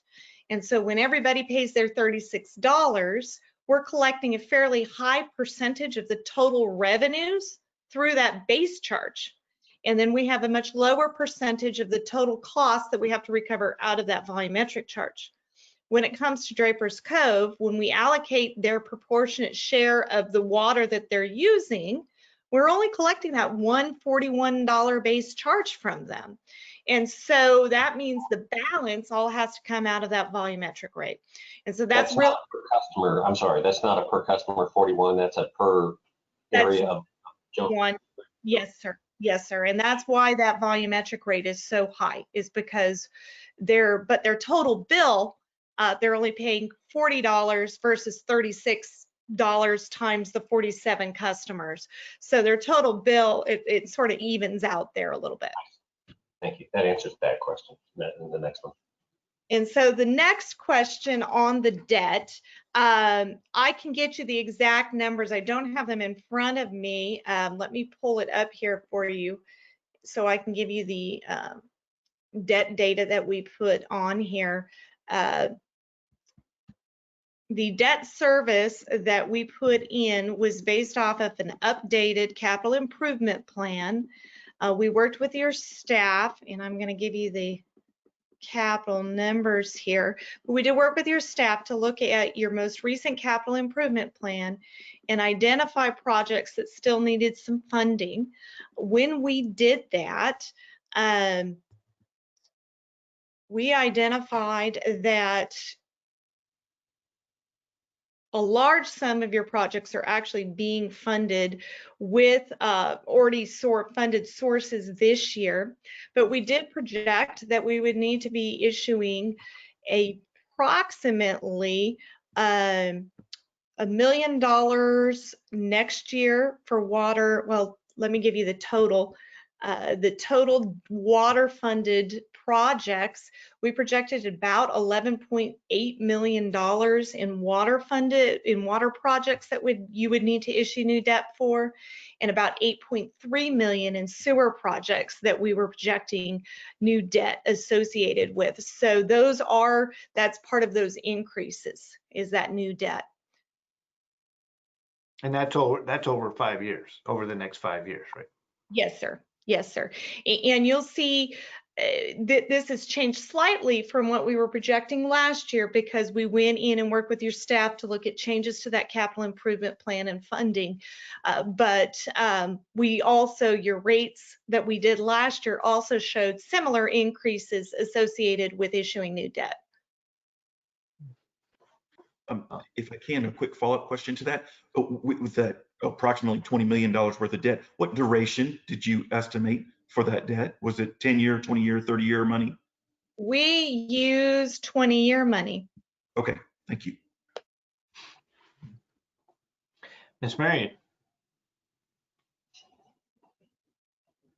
Sorry. Yeah, I have a couple of questions. While I'm still trying to wrap my head around some of this. First, I want to go back to a comment you made a little while ago, Ms. Hedden. And I think what I gather from some of the comments that you made, the inability for us to charge higher rates in some cases is to essentially make sure we don't gouge the customers. Is that kind of where you were going? Yes, Okay. you have to charge the customers what it costs you to provide service. Right. So question, if something happens with that main connection over at Draper's Cove, who is on the hook to pay those repair fees? So is the city of Lago Vista on the hook to pay those repair fees? Is that something that can be recovered from the folks over in Draper's Cove? What does that look like? Or has that already been figured into this rate somehow? The rate is based off of your budget. And so to the extent there's maintenance put in there in your budget, that is included in the rate. If there is some sort of one-time catastrophic event, unfortunately, that is the city of Lago Vista would have to pay for that. And then you would need to make subsequent adjustments to your rates to accommodate for that. But one of the things with Draper's Cove is that you don't have a contract surrounding that. If you had a contract, then you may be able to put something in to the contract language that provides for those types of instances. But currently, you couldn't go, put anything in for that. Mr. Mayor, just one point of clarification. Our obligation is only up to the meter. They own a significant length of line from the meter down to their system that they use for distribution to each of the homes. So our obligation is only on the part of the line up to the point of the meter. So hopefully that helps allay some of your fears, because they're part of the system past the meter where we provide service.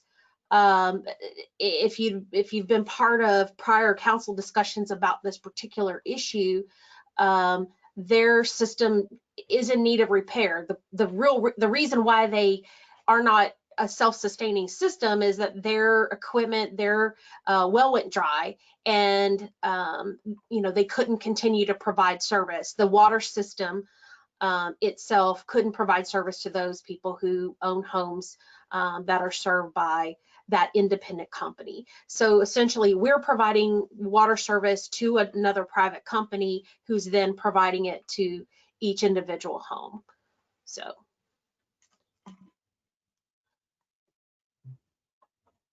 And since we don't have a contract, as you just mentioned, with Draper's Cove, at some point, not that we would necessarily want to do this, but at some point, if the cost really somehow became prohibitive for some reason, the city could discontinue that servicing. Is that right? Again, I mean, I don't imagine the city saying, sorry, you're cut off from having any water, but still.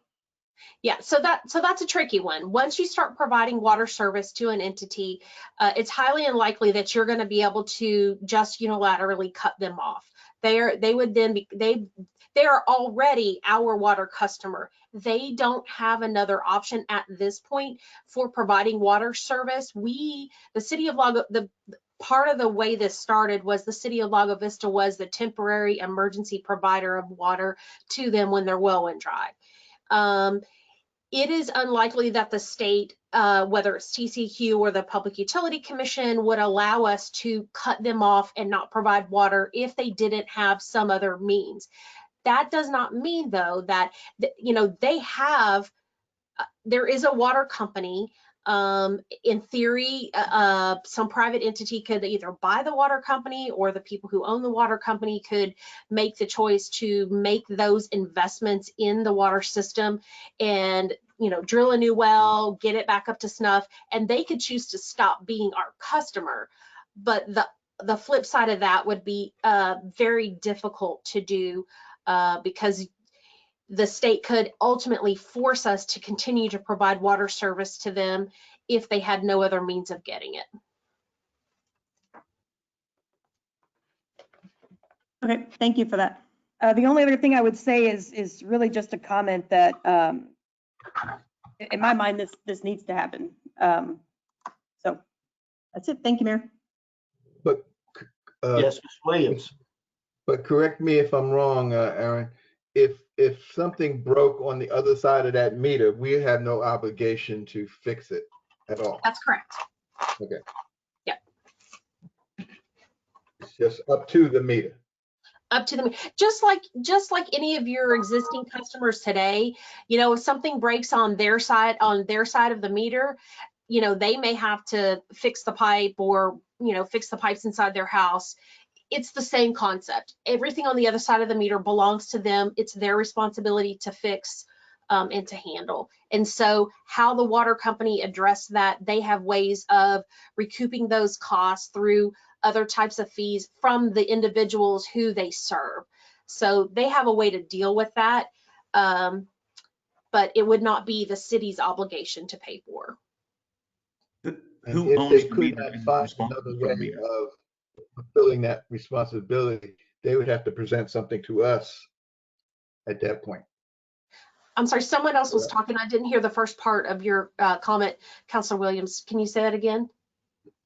So if they had a traumatic experience and couldn't figure out how to solve their problem, they would have to present some sort of program to us for us to accept or deny on the other side of the meter.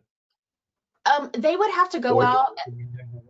Likely what they'd have to do is go out for private funding.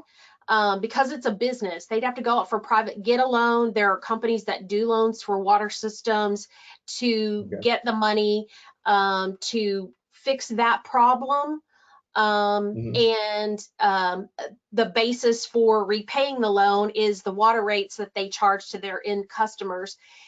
Just because we're charging the rates that we would be charging to as an outside city customer, that is not always equivalent to the rate the end users will pay. Now, in this case, they may end up paying simply a pass through. They'll divvy it up, each individual household would, pay its proportionate share. But then they may also set individual rates for those homes that isn't exactly equivalent because they are a private water system. They are allowed to charge additional money as a profit, because part of what they're supposed to be doing is collecting enough money so that they are paying for the costs that they have to pay, meaning pay us, plus collecting money to set aside so that they can maintain their part of the system. So their end customers will likely pay a rate that is not directly related to our rate, but our rate will be a component of what they pay so that they can pay to maintain their system. Got it. Yes, Mr. Sullivan. Sorry for interrupting earlier. I apologize. Who owns the meter and is responsible for the meter? I believe the meter is ours, but that's something I'd want to confirm with Eric. Mayor, the meter does belong to the city. So obviously they purchased the meter.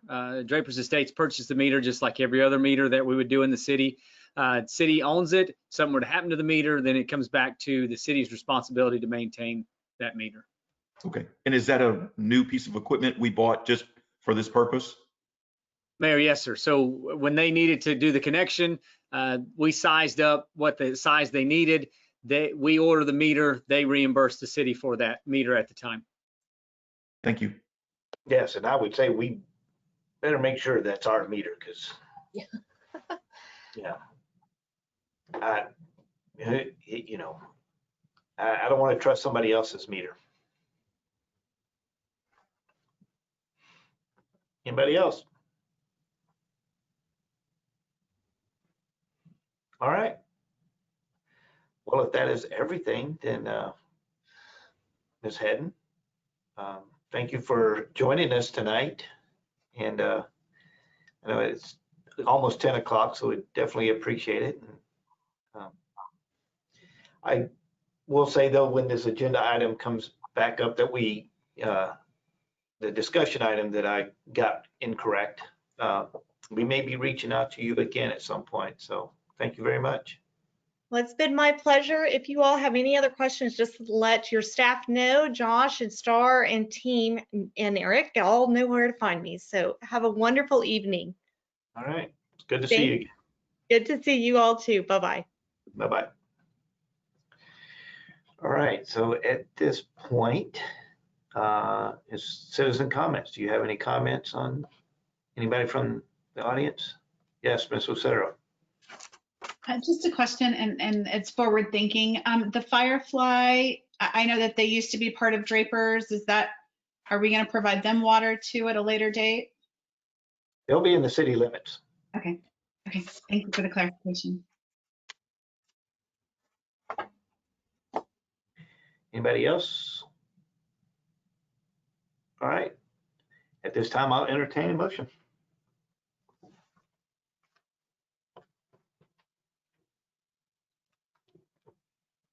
Mayor, I make a motion to approve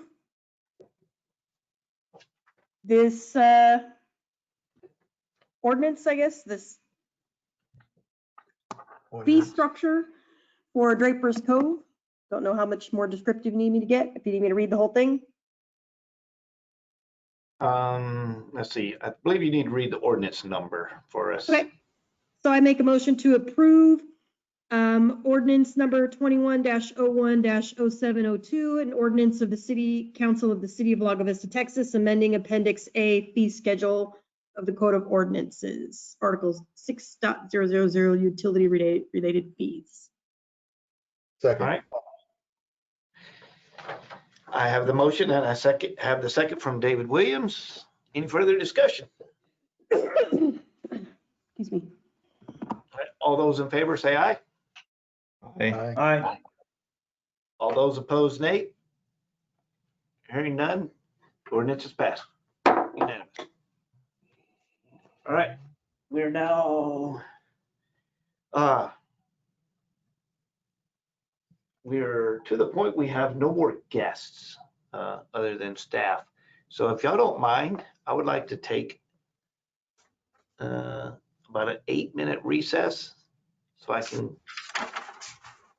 go to the restroom. So we will recess until 9:55, and then we'll come back for agenda item number 3.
blue states, though, are you?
All right.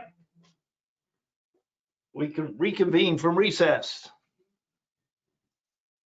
Agenda item number 3, discussion, consideration, and possible action regarding the acceptance of a bid to reconstruct 3 greens at the Lago Vista Golf Course and authorize the city manager to execute the contract. City Council approved $239,115 in the budget for green renovation at LV Golf Course. The project is for the renovation of holes 2, 4, and 9. Staff posted the request for bids in the Statesman for 2 weeks, posted on December 17th and 24th. Bids were received up to the 28th of December 2020. Closed the bid process at 10 a.m. on 28 December 2020. We received 1 bid from VM Golf Services. Staff sent bid documents to 3 different service providers. Before I go to the bid, VM Golf Services, I know last year when we did this, we sent out the bid process. We only got 2,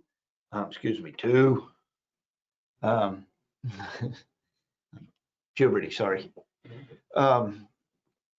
We only got 2 bids.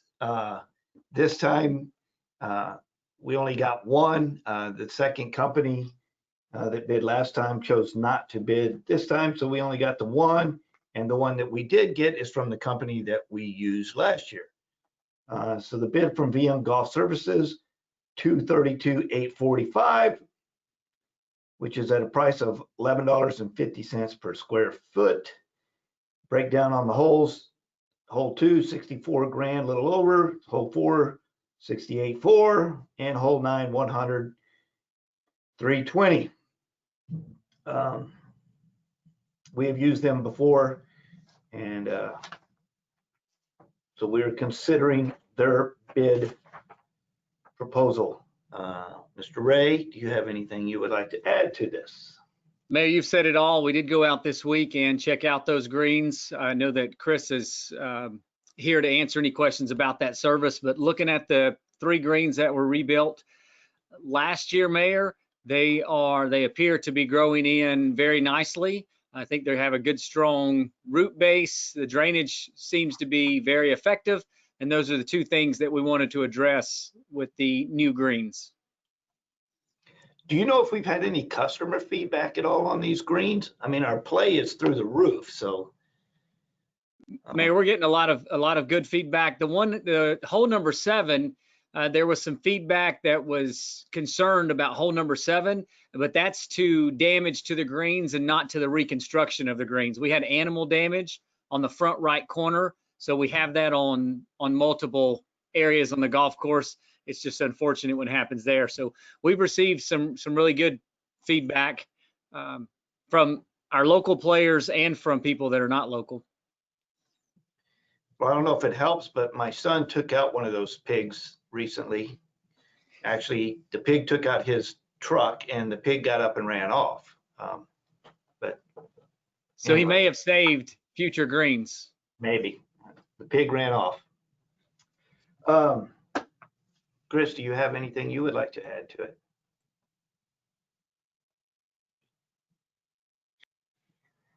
No, sir. I believe you and Josh said it all. So if there's any questions or concerns that you or any other council members may have, I'm here to answer them for you.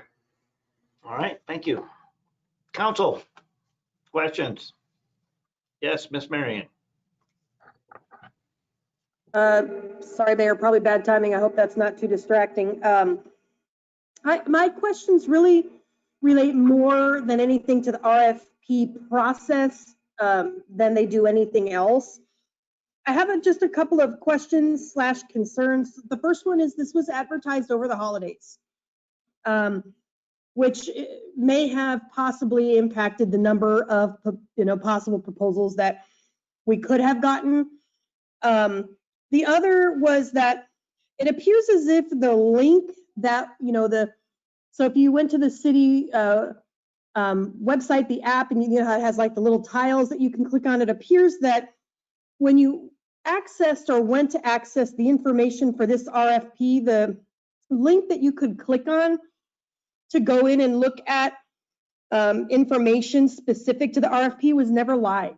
Like you were never able to actually click on that link and have it take you to where you needed to go to see the materials. Now, since that tile has been removed for this RFP, which is interesting because there are lots of outdated RFPs still up there, but this one is down. And I think that may have also perhaps been a hindrance to those who may have otherwise been interested in submitting an RFP.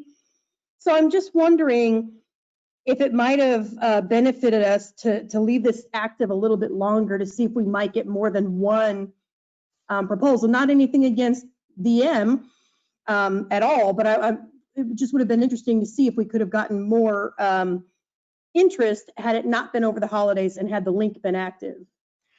Mayor, if I may, I can answer that one. So the bid process is pretty streamlined in terms of we try bids throughout the year. And for anyone that's focused on the number of projects we put out to bid over the last 3 years, very rarely do we get more than 3 bids on anything that we do. On those links, it is always nice if you have an issue with a link that you can click it and go directly to a site, but you can also copy and paste and get into that link just the same, even if it's not a hot link. Chris did have 2 other contractors that talked to him, so we know that 3 people were able to review it, discuss it with him, and decide if they want to submit a bid. And this is what we see on street projects just the same. These people, they'll discuss it, they'll see if they can come in and do a bid, if it's going to be financially beneficial to them, and if it's a project they want to do. And the positive thing we see here is based on previous experiences, the one bidder, which the reason we bid it is so that we get the best quality work for the best price, the one bidder came in under the project estimate. And so that's usually a really positive sign. If the one bidder would have come in over that estimate, then we would struggle and be curious to see if we need to go back out to try and find a better number. This fits not only under our budget, but it also fits the market standard rate that we looked at for both the last project and this project. Thank you. Anybody else? Yes, Mr. Sullivan. Thank you, Mayor. So to prep for this item, I actually either talked to, emailed, or texted with 4, I believe they're all members, at the very least they're frequent players. And I just wanted to get a feeling from the community of what they thought about it. As luck would have it, it was split down the middle. I had 2 people that said they're fine, they're great, there's no issue with them. Sure, have that vendor come back. And the other 2 said, don't have that vendor come back, they suck, they're too hard, blah, blah, blah. So I have to admit, I'm a little torn about this particular item. My own experience with them, as I watched them, I started playing again probably in the August timeframe, and I played once a week, and so I got a chance to see them as they came in. And when they first went active, I mean, they were pretty sparse. There really wasn't a whole lot of grass to be seen there. And then it came in a little bit more, but it was still very sparse as you got to the time of the year when they went dormant. And the other feedback that I got from those who had negative comments is that they're hard as a rock. And I guess my question is that going to change over time? Will they become softer and more receptive over time? It'd be a good thing to know. Now, I will say one of the people that gave me positive feedback said they enjoyed the fact that they're firm and hard because, quite frankly, a muni course where you got a lot of players and a lot of them don't fix their ball marks, you know, the firm greens are better. But I guess I would like some kind of feedback from either Chris or Josh about the greens. Are they ever going to soften up? And how do we know that they are indeed coming in the way that we would like them to? Because quite frankly, I didn't see that we had much grass at all in the September timeframe when I would have thought we would have. Mayor, there's a couple answers, and then you can kick it over to Chris. So the first thing is when you're building these new greens, any type of research we're doing online, typically you're going to see that they're going to start out firm, and then they're going to get softer over time. From everything that I've seen, and the the conversation with the contractor originally, you're going to have some very firm greens now that you're new construction. The second part there is by looking at these greens over time and taking pictures, you can see the difference. One of the things that I couldn't do originally was just eyeball it. And so we've taken pictures, the contractors returned, and you can compare these to pictures also that you see online for other courses, because people, they have a lot of pride when they rebuild greens and they take a lot of pictures. You can compare those online, and you can see the difference in the growth patterns now. And seeing that this past week on Tuesday was a really good sign to see the growth over this 5 months or so, 6, 7 months or so of the greens growing in. Chris may be able to elaborate more on how the firmness works. Yeah, I can touch on that for just a second. So new greens are always firm, just because of the amount of machinery that you have out there and the compaction. But through fertilizing programs and aerification programs over the next 2 years or so, the greens will soften up quite nicely and be significantly more receptive. And to your point, Kevin, you say that the greens are a little sparse. You know, the greens have grown in fully, like I said, with the exception of the animal damage on hole number 7. But, you know, it's kind of like a newborn baby. You know, when you first plant sprigs, you know, they're very fragile, need to require 100% of your attention, you know, really need to nurture it. And that's really kind of the process for the first year of when you're actually growing the greens in. And then as you start getting into year 2 and 2, 3, so on and so forth, you can be a little bit more aggressive with your chemical fertilizer program and really get aggressive and really get aggressive grass growth starting in year 2. Excellent. If I could, just 2 more quick questions. Are there any courses in, you know, the Central Texas area where this company has built greens like they built for us that are, say, 2, 3, 4 years old that we could go look at? And then my second question is it mandatory that we vote to award this contract tonight? Could it wait until the next meeting before we award it? So I'll say that they are working on a couple projects in San Antonio, and then they also have some projects going on in the Houston area. And then in terms of a vote, you know, that's really, you know, you. Yeah, I'm sorry. I said I'll answer that for Chris. I mean, it's up to us. You know, we can either refuse, you know, reject the bid. We can accept the bid. We can table this to a later time. You know, if we choose to reject it, we can provide guidance to put out an RF again, request for bids again. So it's always up to council about what we want to do with it. And Mayor, if I might, I think the only thing I was asking is, I don't believe we will impact Chris's timeline, because if I remember correctly, I think I asked you one time that they need to do their work in the May-June timeframe. I just wanted to make sure if we didn't vote until next meeting that it wouldn't impact their timeline, number one. And if there are some courses, even if they're in, you know, San Antonio or Houston, where they have examples of greens that this company has built that are 2 to 3 years old that we could go look at prior to a final vote, that would be helpful to me. Mayor, 2 things. One, if the council chose not to take an action tonight, then Chris would be able to contact the company to make sure they would hold their bid. I think that's part of the question too that Councilor Sullivan's asking, to make sure they'll keep their bid. My thought is, Mayor, they'll keep their bid. The only thing we have to do now is you want to get them under contract so that we don't lose out on a firm. So if council says, yes, we want to take action on this bid tonight or at the next meeting, we could articulate that to them so that they're there. And then that would give them the opportunity to say, yes, we'll hold our bid up until council takes action at the next meeting or this meeting. And traditionally, this is the first meeting of the month. So this is the first time it is on your agenda. So, and you know, our procedures have been to, unless it's just clear cut, to not take action the first time we hear something. So, yes, Mr. Williams. You know, I had tried to do some homework on this also because, you know, I went to about 14 different people to try to get feedback from different people that have played the course.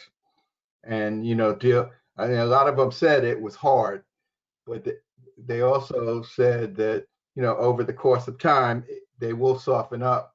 You know, I had to look up what's the lifespan of a new green versus the second year versus the third year. And it seems like the fertilizer and the aeration of those greens is what makes it softer.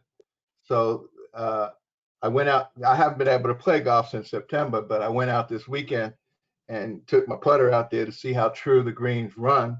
And the greens are running pretty true. The only area that was damaged is on number 7. I was very pleased with number 5 and number 6. And I saw the sprouts look like they're catching on very, very nicely. But we won't see the full effect until the weather warms up again in the springtime, in April, May, and the rain comes. And that's when you should see the actual beauty of the greens.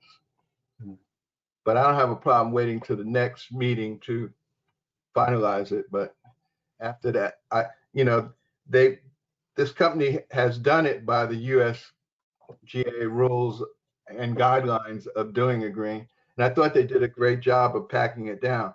I watched a lot of them pack it down, and it's quite an ordeal on how they grow those greens. So that's why they're hard. Because Kevin had asked me about the hardness of it also, so I figured I better look into why they're so hard. Well, and I would also, question in my mind, we had an extremely dry fall. We got very little rain during the fall, basically drought conditions. I just wonder how much impact that, had on those greens. Well, they have better irrigation than they had before, so that's a good thing. Right. Yes, Mr. Weatherly. Mr. Mayor, I have been involved with 2 golf courses where the greens were being rebuilt. One of them was the Green Tree course in Midland. The other one was a small 9-hole course in Littlefield, Texas. And on both occasions, after the greens were rebuilt, all of them were hard as a rock. You couldn't hardly make a divot in one of them. The first year, they were fast, they were hard, and it was an adjustment to play on them. But the second year, they were much softer, much better. But Chris may know better, but on both of those courses, it took the third year before they got to the point where they were anything that I would call soft or receptive to the ball, where you could hit it on the green and it would hold. So I think this is just part of it. Personally, the green in front of my house on number 6 looks a world better than it did this time last year. There's absolutely no comparison. Last year it was nothing but sand, and this year there's sprouts all over it. Now, is it heavy grass? No, but I've got spots in my yard that don't have good grass that I water like crazy. So I think that they did a good job. I think that we will eventually be very, very happy with these, and we need to go on and get the others done. The irrigation problems, the water standing in the greens, the fungus that grows in the greens are going to continue to be a problem until we get these things fixed. These greens were not built the way they needed to be built to start with, and now they're 50 years old. It is time to get them replaced and get to something that is something people want to come play on. Yes, Miss Marion. There, I don't know that anybody's saying that we shouldn't get the greens replaced. I think the question here is there some interest in possibly seeing if we might get other bids? And is there some interest in taking a look perhaps at some of the other work that this company has done? But I don't think I've heard anybody say that they're opposed to this work getting done. Yeah. Yes, Mr. Davila. Ms. Marion, one of the things that we should take into account here is that the people that are doing the work now, or that did the work recently, were not the high bidders to begin with. They weren't the low bidders to begin with. They actually lost out to another company that bid a lower amount, and then they decided that they didn't want to do the work. And so this company decided that they would do the work for the same amount that was bid by the lower bidding company. So I don't know that we're going to do a whole lot better as far as getting a lower price than what they've done. I think if we find somebody that will do it cheaper, it'll be insignificantly cheaper.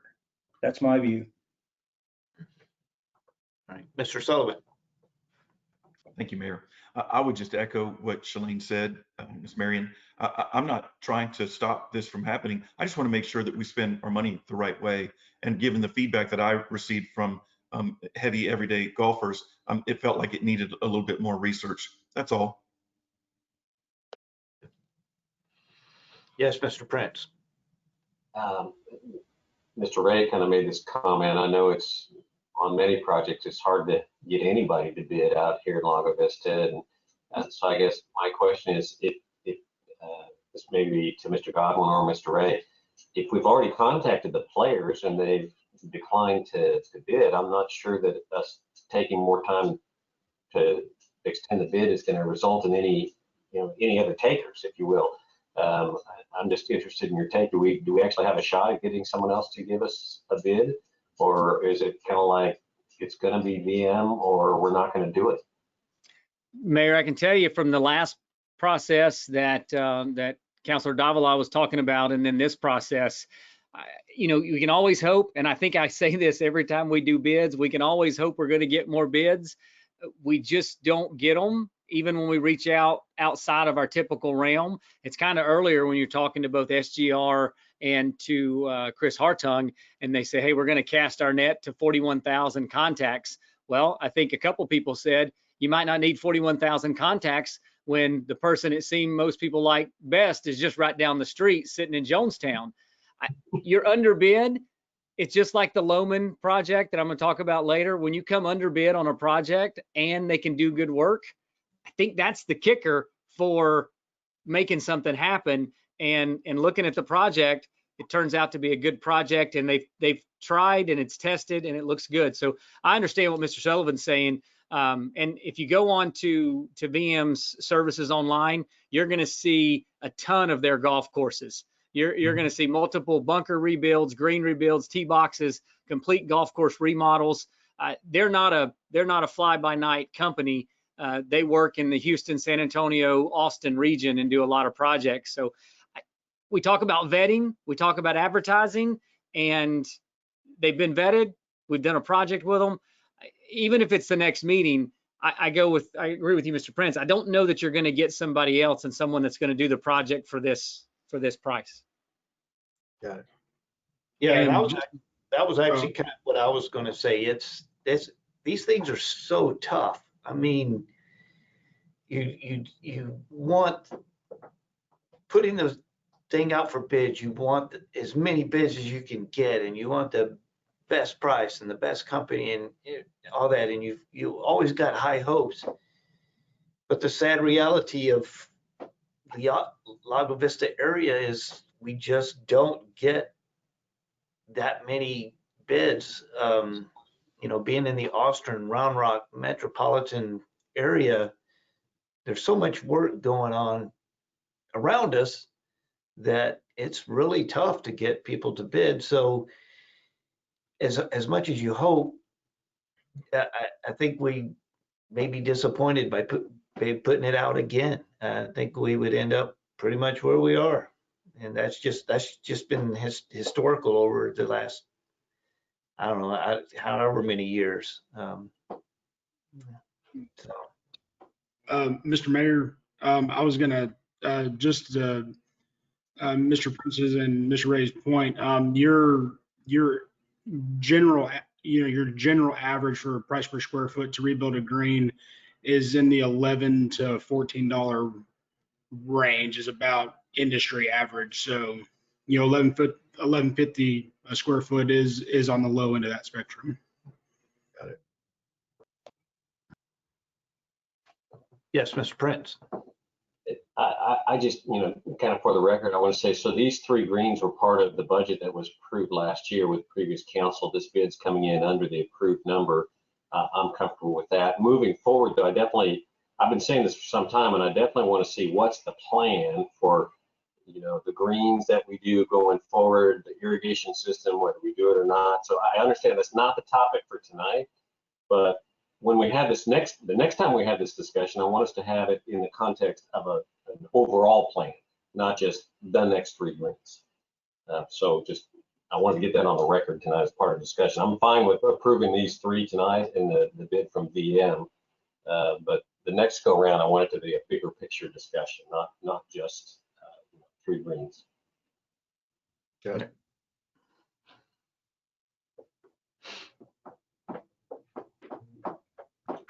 Anybody else? Yes, Mr. Davila? Yeah, I was just going to say that I think the approach that we took in having 3 greens done and only 3 was the idea that we wanted to see the kind of work that was going to be performed by the contractor. And from my perspective, everything that they've done is exactly what I would have expected. I think the greens are growing in just as nicely as they could be. It's unfortunate that we've had the problem with the animal that tore up that one, but I coached golf for 14 years, and I can tell you, I played a lot of different courses, and these greens are going to be as good as any I've ever seen. Mr. Weatherly? I would just make comment to Mr. Prince's remarks. We have a plan. We've had a plan. The plan is to replace 3 greens a year until we get them all replaced. There's no mystery to it. There's no hidden thing to it.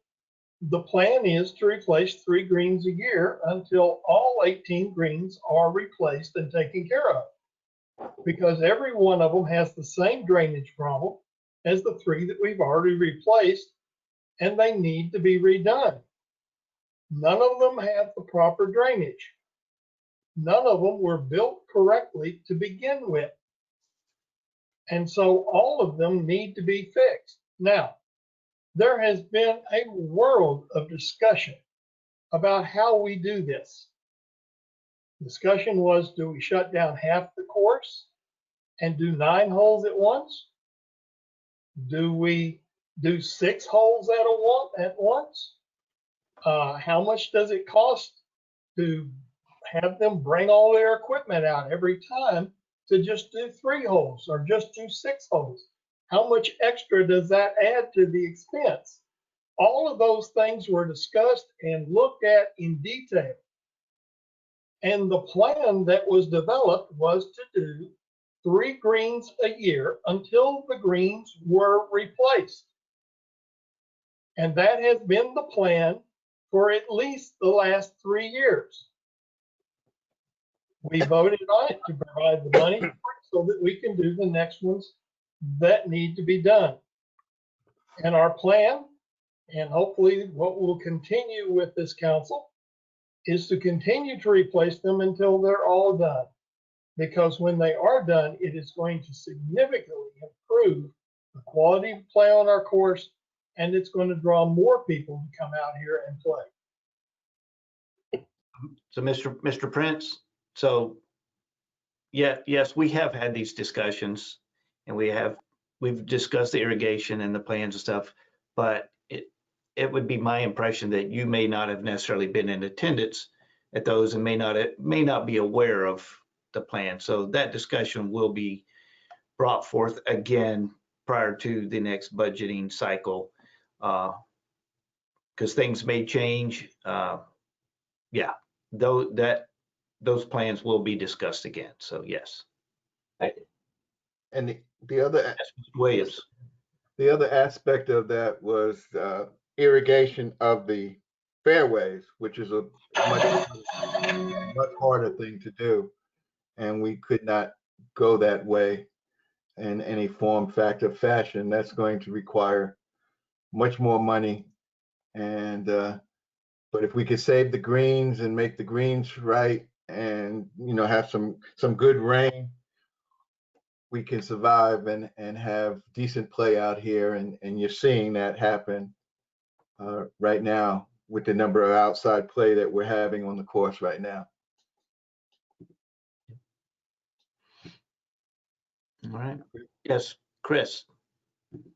Mr. Mayor, I was just going to point out to Councilmember Prince, I guess it was about a year ago that I presented a complete golf course rehabilitation plan outline that showed what the plan was to fix it, or what everything that needed to be done, along with projected revenues and everything like that. So I believe that information is available on the city website. And if you can't find it, Mr. Prince, just feel free to let me know and I can get that over to you.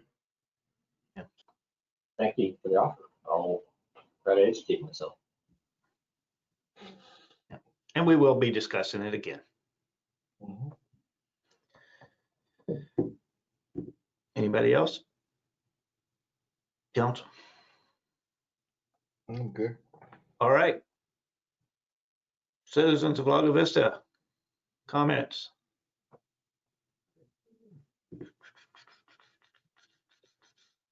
All right, if I do not have anybody, yes, Mr. Cerro. I totally respect Chris's opinion. Chris, would you be happy going forward with VM, or would you be interested in finding other contractors?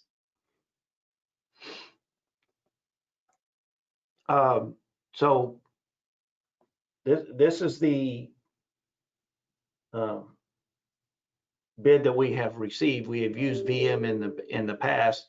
I remember. I was there. With staff bringing this forward to us, the assumption is that staff is okay with this bid and this company. And so now it's up for council to decide.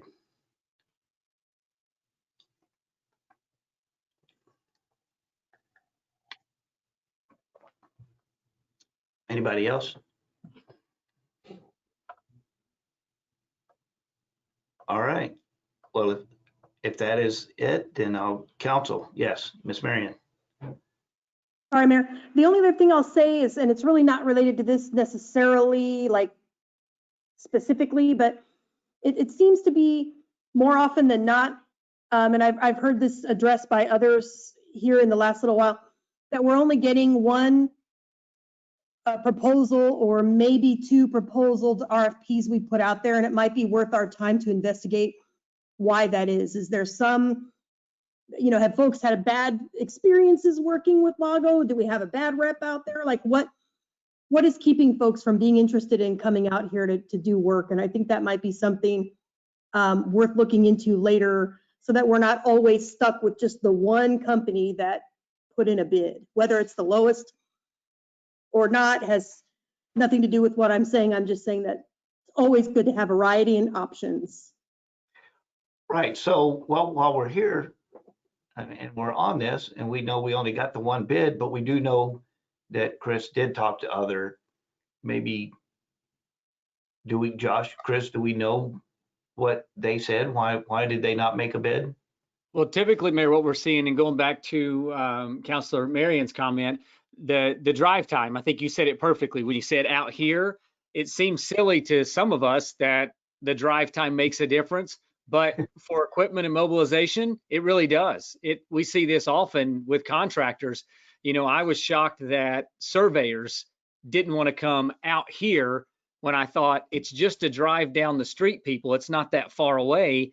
But we see this with larger contractors, especially people that are building, in terms of they don't want to come the distance. So a company like this who can mobilize people and do multiple jobs seems to be a value. I don't know, Chris, if you had more direct comments from the other companies about why they didn't submit. I didn't have anything from them, Mayor, of how they don't get it.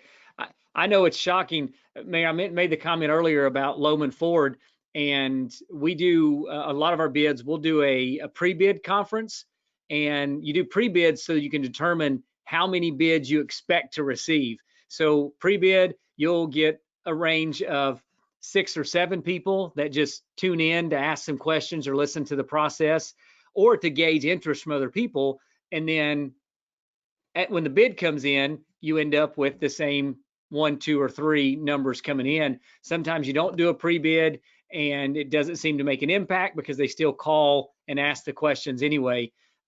I go back to the same thing, Mayor, is our challenge is to continuously reach out to different groups and opportunities to try and bring in new vendors. And I think that's the challenge from a surveyor, from a contractor, from a builder, from construction crew, whatever it may be, just to find different avenues for how we're going to attract them here. It's a great point. Yeah. All right. Yes, Ms. Lucero. Also, where are we posting these RFPs? Are we posting them places? Are we just posting them on our websites? Are we getting, I mean, more than just the golf course, I mean, the expansion and everything else? Where do we post generally? I saw recently you started posting in the Statesman, but where do you generally, what are your hot spots of where you publicize all of this? Mayor, if I may? Yes. Yeah, so the easy one in the advertising requirement goes through the Statesman and the Hill Country. Thank you. Hill Country. So the newspapers, typically the newspapers aren't the place where you think you're going to grab the attention. Back in the day, I would say that's something where people tried to scour, having people look out for it, and then they'd send information back like carrier pigeons. A lot of times now we'll look for a trade magazine that'll say, it could be one of the ones that Chris uses now that he advertises and markets in a lot is the Golf Insider. And so anytime they've got an opportunity, you could post there. For architectural services, you may call the American Planning Association, put something in there. We always like to use Texas Municipal League, and today you heard from SGR. SGR does some advertising for certain things, not just for staff, but sometimes they'll put projects and RFPs in there. The social media aspect is very strong these days.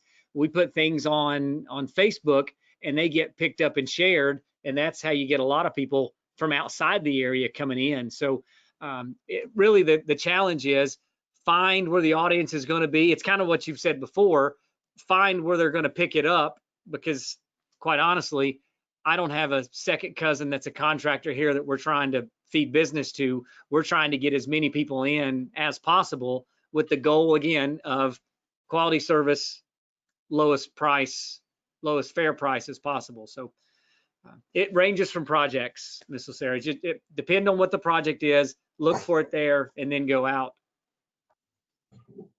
Just because the golf course in Burnett, I mean, is a drive too, and Blackhawk's a drive, and I mean that most golf courses, if they're not in the city hub, are a drive. So it's hard for me to fathom that they're not willing to drive out here to do the work. Yeah. And Mayor, as I said before, if you look on VM's webpage, you're going to see their focus is Houston, San Antonio, Austin region. And so when you go to their first page and you look at their projects, that's a multitude of that area. So back to Mr. Sullivan's comment, they have the one course over in New Braunfels. So you could go play that course in the day, then go watch a drive-in movie at night, come back and give us a good report. But you're right. I do believe that people will come to the area. It's still going to come down to the price. I was shocked that these guys came in at $11.50 per square foot. Honestly, when Chris and I talked before, based on their last bid, I was hesitant thinking, hey, they're going to be in the $12 range this time, potentially trying to make up anything from the last project. And so that was my fear. So when that number came in, quite literally, I was downright giddy. Sure. Quality is a good thing too, though. So that's why I was asking him about the quality of it. So thank you. Thank you. All right. Yes, Mr. Weatherly. One of the things that you have to remember with all of these bids, let's say that you're a business in South Austin and you come out here for a project. What you have to understand is that your employees go on the clock at 8 o'clock in the morning and they don't get here till 9:30. Then they work till about 2:30 because they got to have 30 minutes to clean up everything, put everything away. And then they have another hour and a half drive to get back to wherever they came from. If you're the contractor, you're paying those guys for 3 hours when they're not doing one bit of work. And it drives up the cost of what you're trying to do. And that's one of the reasons that we don't get all those competitive bids. If there's somebody that has a crew like this group that can just come in, everybody stays in the area, they do the work, and then they go home, you get a much better price than you get from so many others.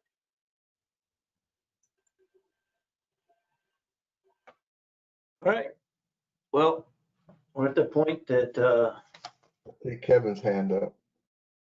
oh, sorry, Kevin. That's Mr. okay, Mullins. Mayor. I was just going to ask if Mr. Ray could share the website information. I Googled them and I saw that they're down on Jones Road in Houston, but don't see their website. So if you would share that, that'd be wonderful. Yeah, vmgolfservices.com. I counted, they're showing 38 projects or 38 courses on their site. That's correct, Mayor. And then just go over to, on the top headline, go to Our Work, and then you'll see those projects in that area. Yeah. Like at the Houston Oaks Golf and Country Club, they did miscellaneous park improvements, cart path installation, and ball field construction. So they also do ball fields. Yeah, vmgolfservices.com.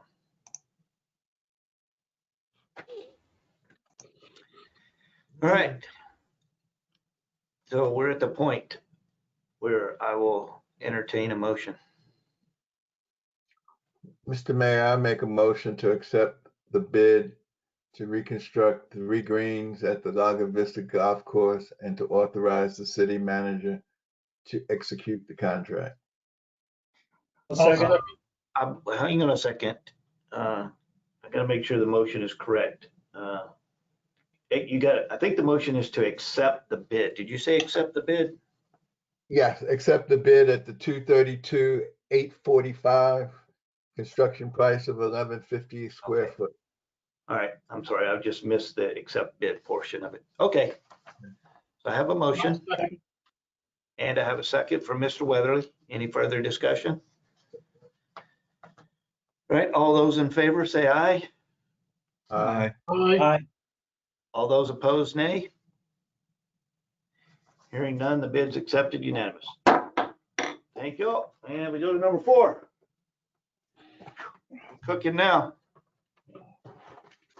Discussion, consideration, and possible action regarding the tee sheet and point of sale vendor change at the Lago Vista Golf Course.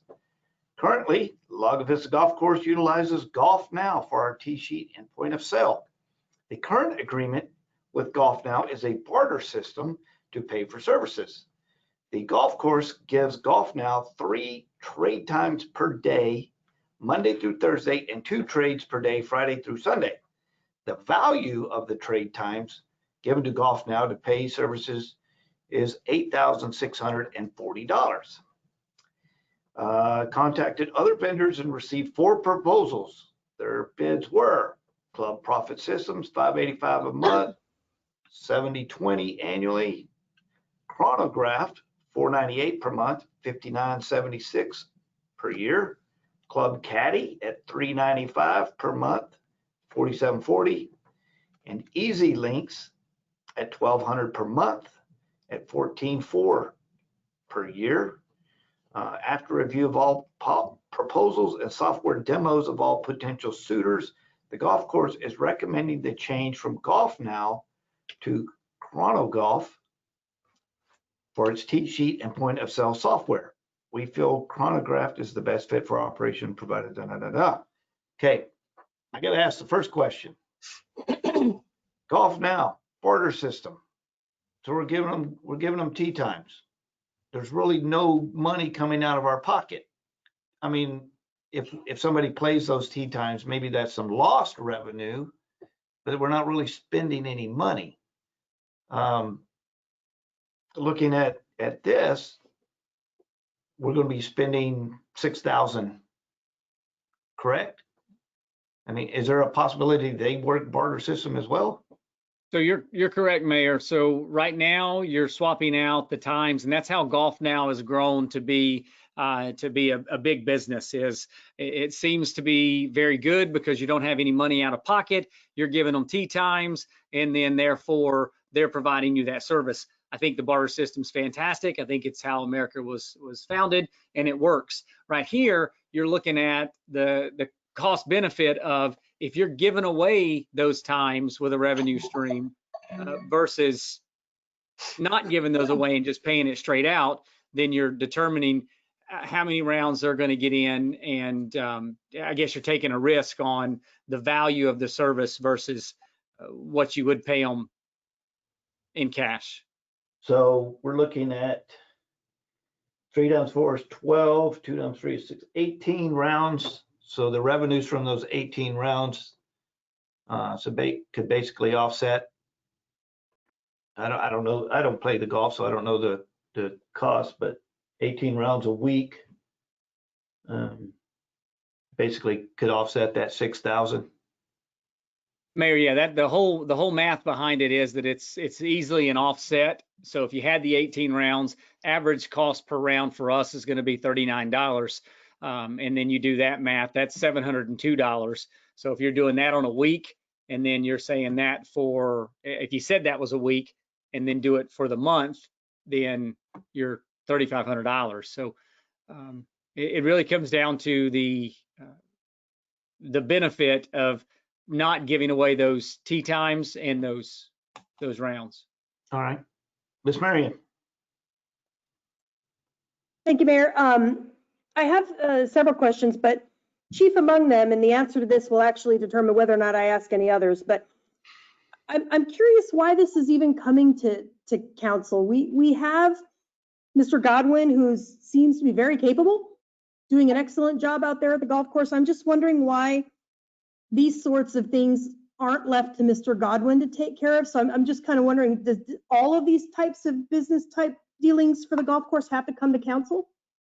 Mayor, let me give that breakdown. So it's not just the golf course, and this is part of that discussion we were having earlier, any contracts. And so we're trying to make sure that any contracts based on the interpretation of our charter should be approved by council. What a lot of things have happened in the past, and I say past being the immediate past and the far past, is anything under those thresholds of dollars would just be handled administratively, either by the department head or by the city manager, however the financial policy sets it out. So this item here, you look at it and say, this is $6,000. If it's a contract, our legal says it needs to go to council. So therefore we bring it to you to make sure it's handled correctly. I will say, back to the question before, I say the same thing. Mr. Godwin's doing a good job of managing the course. If this is a process that he wants to make as a change when he's reviewing the efficiency and effectiveness of his system at the course, then hopefully his recommendation goes a long way. And I think that's where Ms. Lucero was going with her question earlier. So I don't know if that answers the question to now you get the other 3 questions or not, but all I know. You still have the floor, Miss Marion. Go ahead. Okay, thank you, Mayor. So then I'll ask a couple of follow-up questions. Thanks for that explanation, Josh. You actually nailed one of the questions that I had right out of the gate, Mayor. So this is not going to be a barter system. And I think the big question here is the if that you mentioned, right? So if all 18 of those tea times were taken every week, then we recoup the money that now we would be paying out of pocket for a different company, but that is a big if. So that I just kind of wanted to reinforce that, because that was one of the questions I had, is if this next one was going to be a barter system, or if it was actually now we're talking money out of our pockets, right? And then how long would this contract be in place? Is this like a yearly thing that's going to be considered, so that if you find over the next year, because what I would want to see, since this is a contract and it's going to have to continue to come to council, what I would want to see then updates on is, are those tea times being taken, and are revenues essentially increasing such that it's offsetting what we're now going to be paying out for this service? I would want to see some correlation of that later, to make sure that this really is the best fiscal decision we could be making. And third question, is there an initial cost to making this change? Software upgrades, anything of that nature? Mayor, I'll answer the first one if you don't mind. So if you look at the annual cost that Chrono Golf has at the $5,976, if you divide that by the average round of $39, that's 153 rounds per year. So if we let's just look at our golf course the way it's operating right now. Monday, 140 rounds of golf. Tuesday, 126 rounds of golf. Theoretically, one day can see what the annual rounds would have to be to make up this dollar figure. So going back to your point, the 153, I don't think that's something that's not attainable for us to satisfy. I mean, last year we're right around that 30,000 rounds for the year. So 153 is a smaller number to get to that point to make up the cost of the $5,976. If I'm correct on this other point, there's not a software upgrade that we pay or an upfront cost. So I believe, and Chris, you just chime in, should be able to use the same systems they bring in the other system, and I don't think there's an upfront cost, but Chris will clarify. Yeah, all of our current hardware is compatible with the new software, so there is no upfront cost or hardware upgrades or anything like that. And Mayor, the last one I missed before I leave for Ms. Marion's questions, the term on this contract, I believe it's a 1 year with a renewal, but Chris, you'll have to clarify that one as well, please, sir. Yes, sir. It is a 1 year contract that would be renewed annually.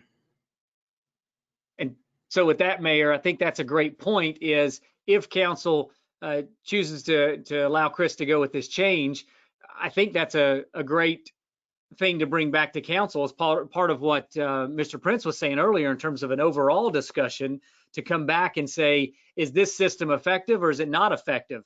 We're showing that with minimal cost, you can change from Golf Now, which we've been in for a while, over to another provider, and the operating system, matters for how you're bringing in point of sale service. You evaluate that after the year, and then you give that report as part of a bigger report back to council. It could also be something that Chris can include in his monthly reports and looking at some of those tee times. Maybe that's quarterly. He can look at those tee times and evaluate where Golf Now was and add that in on a quarterly basis to say, hey, out of those 60 tee times, 40 of them have been used that quarter. All right, Mr. Davila. Yes, I have a question for Chris. I'm looking at a difference annually between Golf Now and Chrono Golf of $2,664 annually. Now, I don't know anything about Chrono Golf. I know that Golf Now is really big. Is that a really good trade-off? Is it worth $2,664 difference? Because I think you'll. My feeling is anyway that because of the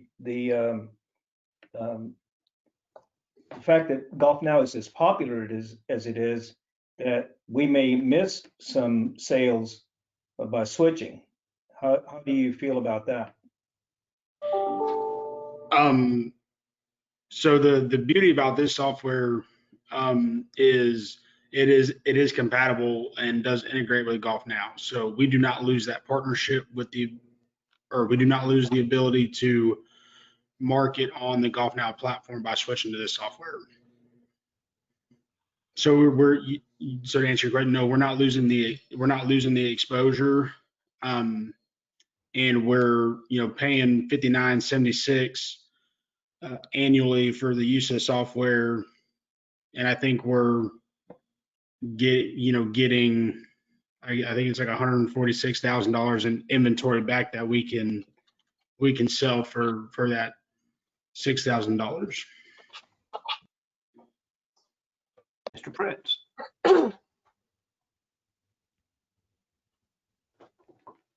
Double clicked on the mic. So some of you may be shocked to hear this, but I feel like this topic doesn't meet our threshold, to be honest. I mean, we talk about, used to be $40,000, now $50,000 contracts where the department director can go execute them without bringing it to council. We're talking about something really small here. I personally think that there's a legal reason why we have to discuss it apparently, but I would suggest that we say, thank you for bringing it to us, Mr. Godwin. We trust you on this, and we'll look forward to the report out, how you can brag about it was a great decision in your future monthly reports. Thank you. Mr. Sullivan. I tend to agree with Mr. Prince. I think we let him go with it and run with it. I did have one question though. In looking through the contract, Chris, I saw in section 20.1, it appears as if it limited us to loading the software on only one device. Am I reading that correctly? And is it going to be sufficient? I think we only have one computer in the clubhouse, but I see the marshals out at the starting gate with their iPads and so forth. Will we have the ability to load the software on enough systems so that it can be managed properly? Yeah, yes, sir. So we're paying for one license that is accessible to any person we choose to give access to it. Okay. Excellent. Thank you. All right. Anyone else, council? All right. Anybody from the audience, comments? Yes, Mr. Levy. You know, I'm a pretty simple guy. I just don't understand why wouldn't you just keep bartering, give the tee times X number in prime and X number in non-prime. I'd have to ask Kevin this, but can't the city write off all of those that they waiver? So if they gave away $6,000 worth of tee times and the vendor only used 3,000, wouldn't the city then get a tax benefit of the additional 3,000 as a write-off? Mayor, I'm not sure what write-offs the city's doing at the golf course. It's a revenue. Couldn't it go as an expense against any potential positive revenue, whether that's now or in the future?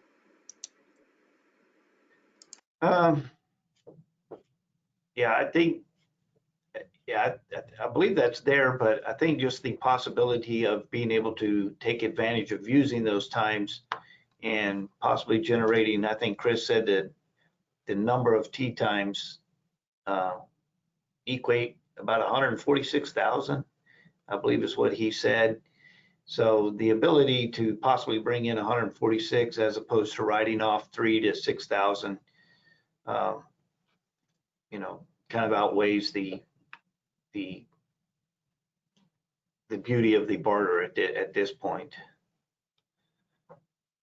At least that's the way I understand it.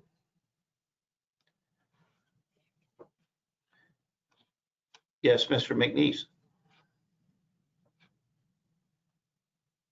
A simple question. This is probably going towards Chris. How much of our revenue right now is coming from Golf Now as opposed to revenues from membership and walk-ons? 30%, 40%. I mean, we're having record amount of play, and I know this. My gosh. I don't have those numbers. Do you have? Yeah, I'm not sure what those numbers equate to in a percentage. Can we find those, Merrick? I mean, can we get those numbers?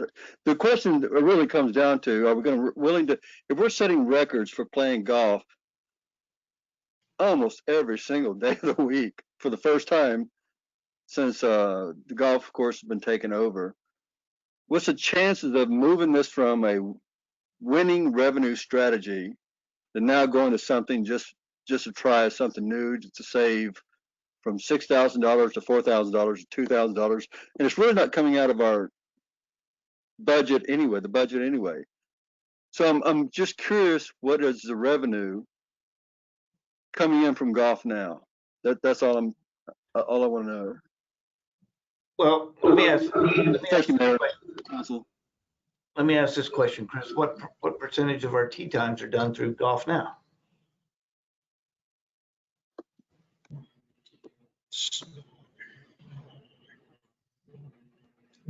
I mean, if I had a ballpark percentage, I'd say 35-ish, 40-ish. That's kind of a rough ballpark figure. But, you know, like I said earlier, the beauty about this software is it does integrate with the Golf Now platform. So, you know, to Mr. McNeese's point, you know, we're not losing the exposure on Golf Now. People can still go to Golf Now, book our tee time, book tee times at our golf course on Golf Now. It's just now we're selling the tee times and we get the money as opposed to Golf Now getting the money. All right, Mr. Sullivan. He said exactly what I was going to say. I mean, we still get to use Golf Now, and we're recouping tens of thousands of dollars worth of revenue in tee times that we get to sell. It's a win-win. Anybody else? Yes, Mr. Davila. No, I was thinking that we're going to lose the exposure on Golf Now, so I retract my statements from earlier. All right. All right. Well, at this time, I will entertain a motion. Mr. Mayor, Yes. I make a motion that we approve the action of going to a tee sheet point of sale with Chrome Golf. Is that the name? Yeah. Yes. And authorize our golf course manager to make that change. All right. That was a second, Mr. Sullivan? Yes, sir. All right, so I have the motion and the second. Any further discussion? All those in favor say aye. Aye. All those opposed, nay. Hearing none, motion carries unanimous. All right, where's my sheet? What number are we on? Let's see, that was number 4, right? Yep. All right, number 7. Discussion, consideration, and possible action regarding ordinance number 21-01-07-01, an ordinance of the City Council of City of Lago Vista, Texas, amending Appendix A, fee schedule of the Code of Ordinances, Article 1.000, General and Administrative Fees, Article 3.000, Building Related Fees, Article 5.000, Subdivision Fees, Article 6.000, Utility Related Fees, Article 7.000, Zoning and Annexation Fees, providing codification and publication, an effective date, repealer, severability, proper notice, and open meetings clause. Summary, over the last year, the city has seen significant increase in residential and commercial construction.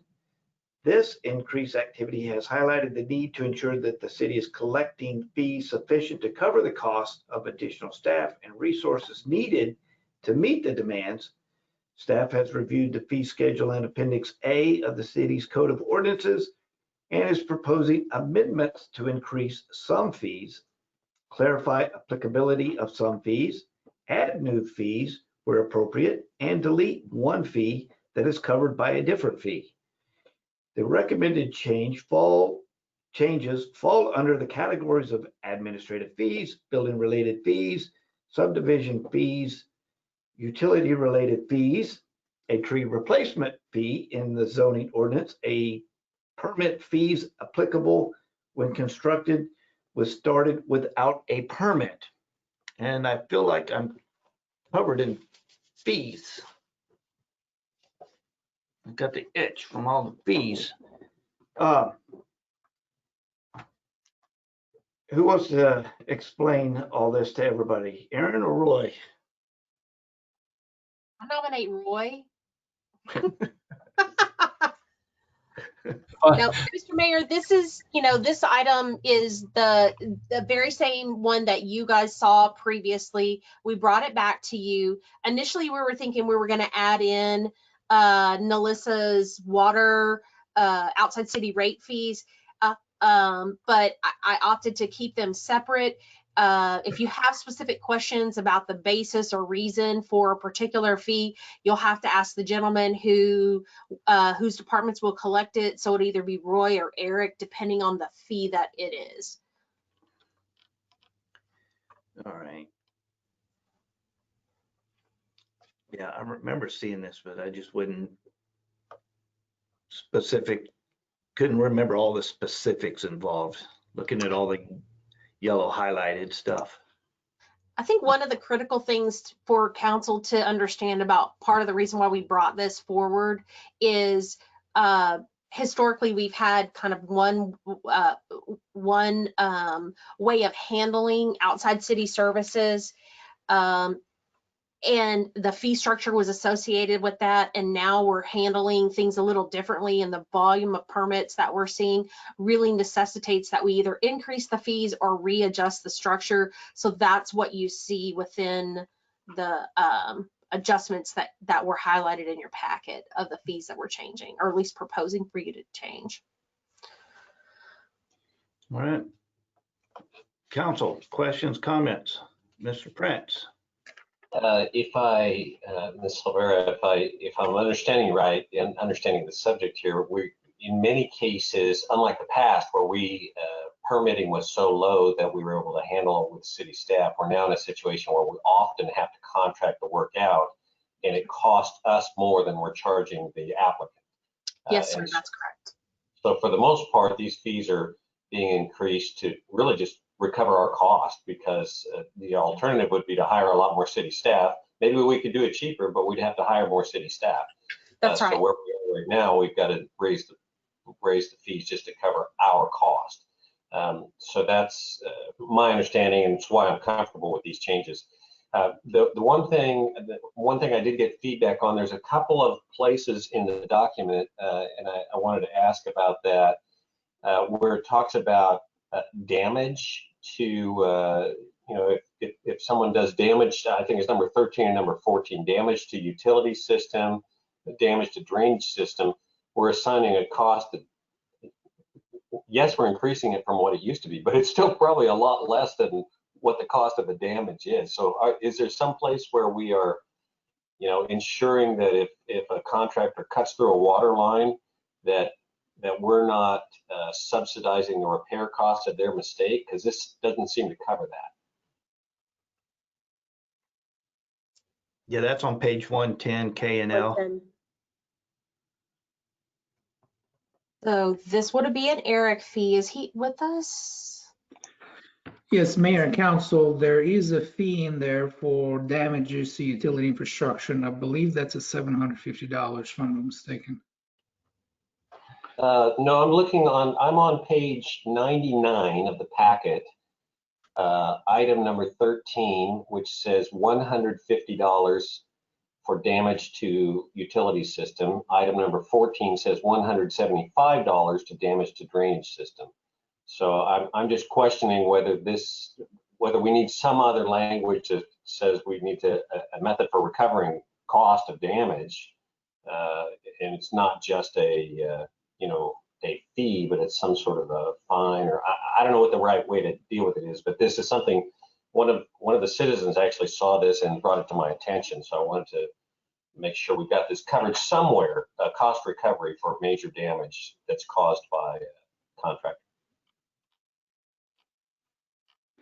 A lot of time, our current practice is, especially we get a lot of contractors and builders that our biggest concern is meters. They usually run over the meter boxes and destroy our meters. And typically one of the things that we make sure to do, we issue them an invoice based on what it costs us to make those repairs. And we try to do that before the CO, the certificate of occupancy, is issued for that house. So typically, that's the majority of our damages that occur in our utility system. There are every now and then contractors that dig up or damage our water lines, but more often than not, those contractors are local contractors that we already have a contract with, which is a Let's Plumbing or CTX. Thank you, Eric. Just to clarify, you're saying that we already do issue an invoice if a contractor damages some city property to cover the cost of that? Yes, sir, we already do that. If it is a house that's being built and the CO has not been issued yet, sometimes there may be a landscaping contractor that comes to do work for a resident, and they damage something and then they're gone, and that makes it difficult. But if the house is still under construction, that makes it a lot easier to recoup those costs.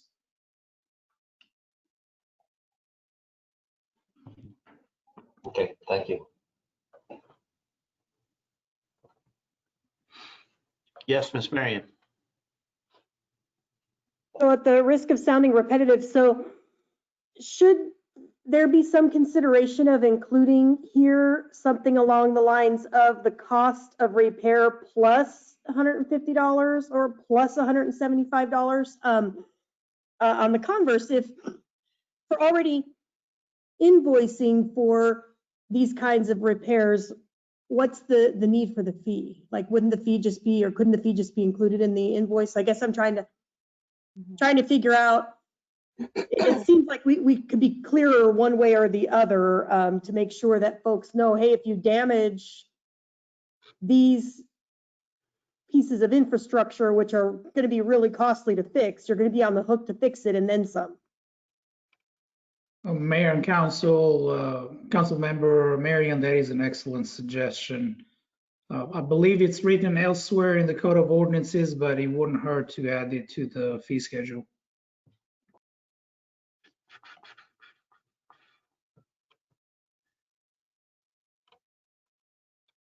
So, so the cost of the hardware, the infrastructure, that's written in somewhere, just not necessarily in the fee structure. Is that what you're saying? I believe it's written in chapter 13 under the utility section of the Code of Ordinances, although I don't have that handy at the moment. As I mentioned earlier, if council does make a motion, it would actually be a good idea to amend that to amend that fee and mention, say, something to the extent of $150 plus the cost of repairs.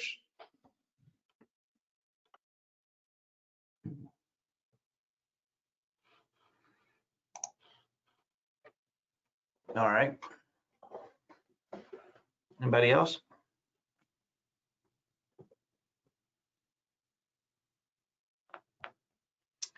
No. So, All right. so Yes, Mr. Williams. So if I'm reading that correctly, the damage to a water line, you would charge $150 you would charge the $750 per occurrence plus the cost of the water used to estimate by the city? You would do all that plus any additional costs?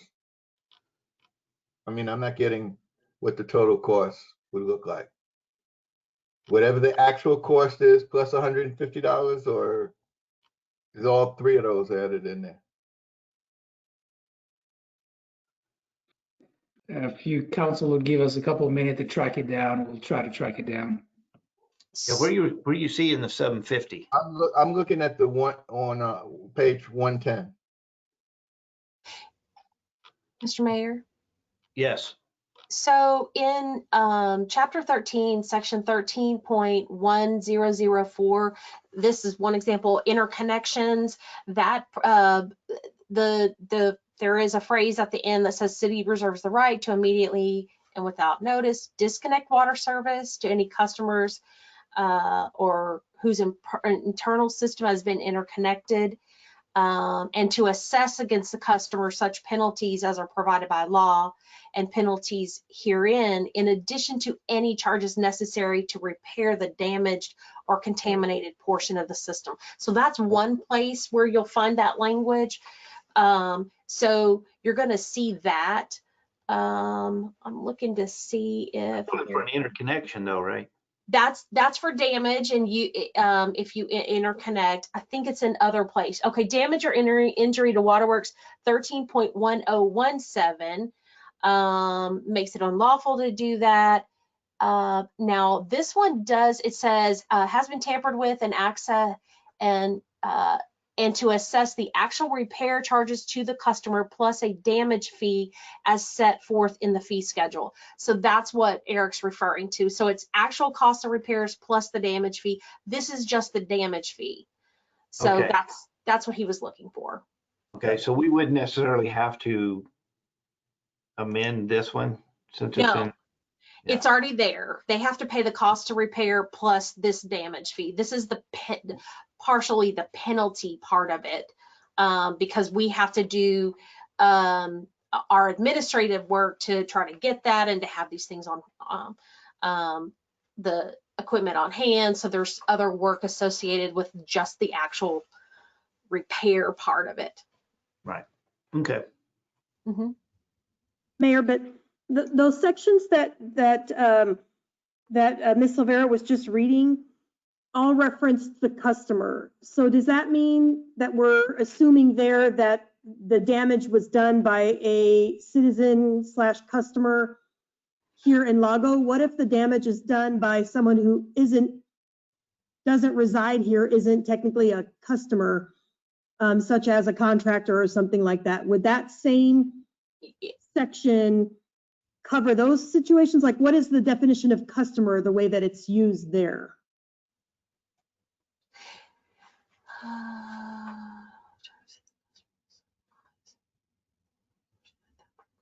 Let's chip. So the beginning, so this may be something that we want to look at as far as an amendment to that particular section, because 13.1017 makes it unlawful for any person in any way to damage our equipment or our system. And so we probably need to amend this so it's not just typically the damage happens by a customer, but you're right, it could happen by a contractor, it could happen as a result of a car accident, who knows. And so that's where this section could be subject to an amendment to make it clear that it's whoever creates the damage. That wouldn't affect what's before you today, which is the additional fee that person would be assessed if they're the one who did the damage. I fully see your point. And then one more point, we might want to clarify the difference between tamper and damage. I think tampering in my mind implies some sort of intention, whereas damage could be through, to your point, something like an accident, a car accident or something that wouldn't carry with it the same intent. Yeah, and there are actually state statutes that have to do with tampering with a water system. And so there is further clarification on that particular thing in state statute already. And that's somewhat referenced here with regard to tampering. So would we need to clarify tampering and damage? Not necessarily. Okay.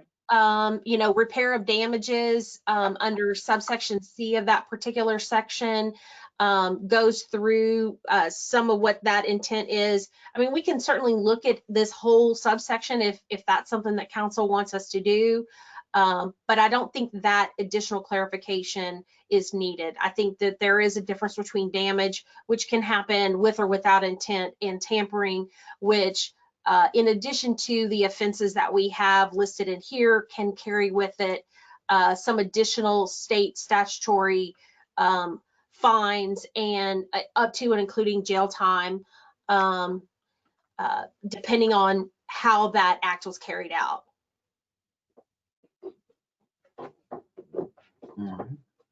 Thank you. Thank you. Anybody else, council? All right, anybody in the audience have any comments? Yes, Mr. Durbin.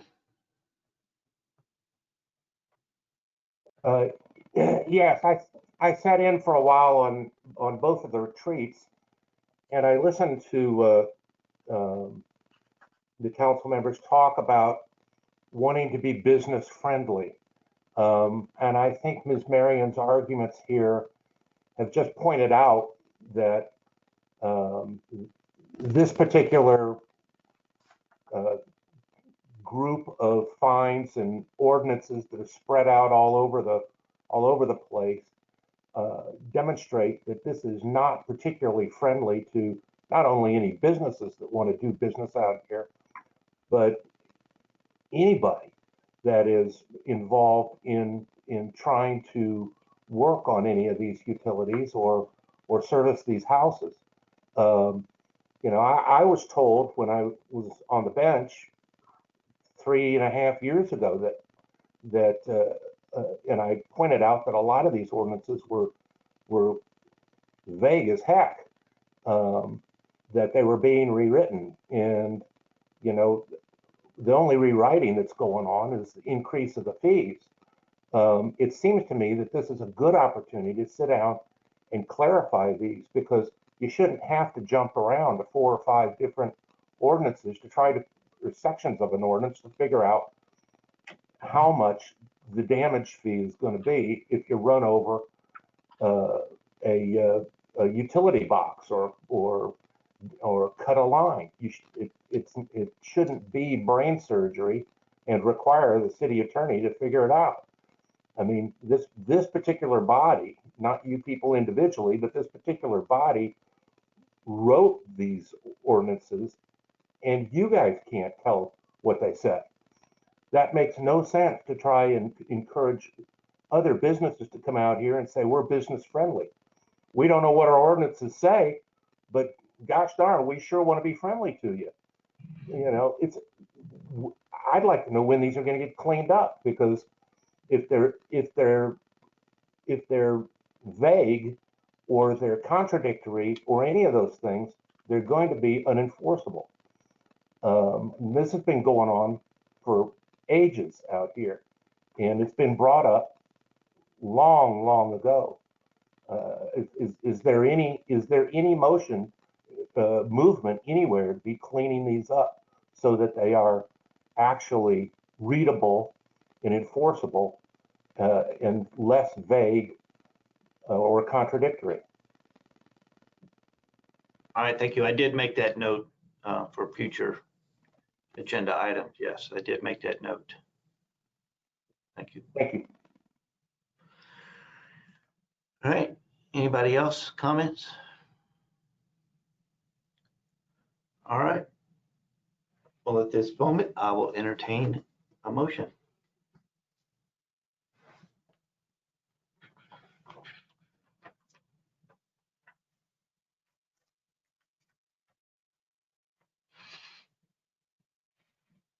Mr. Mayor, Yes.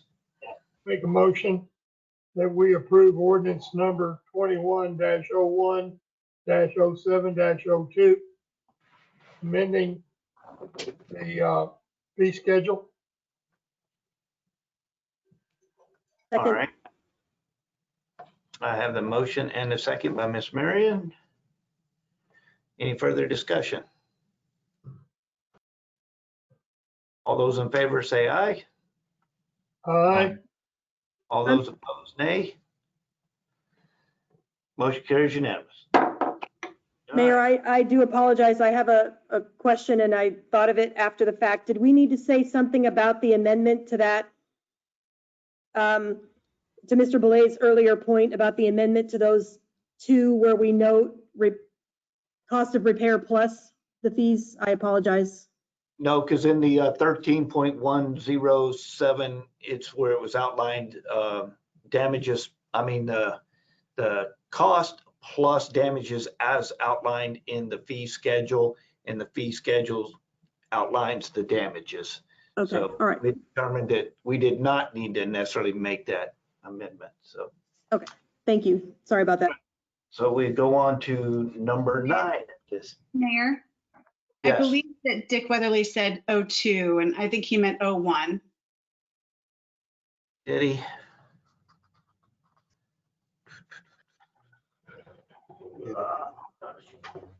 Not that it makes a huge deal. I mean, 21-01-07-02. Is that Sounds right? That's number 8, which we had previously approved. It's in our So thing. Says Item number 21-01-07-02. 01. 02 was Draper's, right? Yeah, this is on page 95, Dick. Yeah, this one is 01. correct. It's a very good catch, Ms. Sarah. Yep. Thank you very much. So, You're welcome. Thank you. So does that take a motion to reconsider, or we just have to redo the motion? Since we, Motion was to accept the change to the fee schedule. right. Well, I'm at, He called out the ordinance. I think there's been sufficient discussion that it was that what he meant was this ordinance. If you want to do it to have a clean record, you can surely do it again. But I think this record will reflect accurately that this is the ordinance that he was intending to have adopted. There's not Okay. going to be a question as to what his intent was. all right. Well, thank you. Thank you, All right. Christine. Thank you, Ms. Lucero. All right, so number 9. Discussion, consideration, and possible action regarding resolution number 21-1869, a resolution by the City Council of Lago Vista, Texas, appointing an individual to fill an unexpired vacant term as a member of the Building and Standards Commission. As a result of a recent resignation because of a pending move outside of the municipal limits, a vacancy has arisen, and that is Mr. Bobby Pavlock. He is moving out of state, and so we're here to consider a nomination for his replacement. Building standards. Yes, sir. Mayor, I would like to have the vacancy filled by Mr. Kent Leopold. He previously served on the Board of Adjustment. When I served as liaison to that board, his term will expire, his term will be expiring in 2023. So I nominate, I'm sorry? This will be for a 2-year. Yes. Yes, so I'm nominating Mr. Kent Leopold. All right. Questions?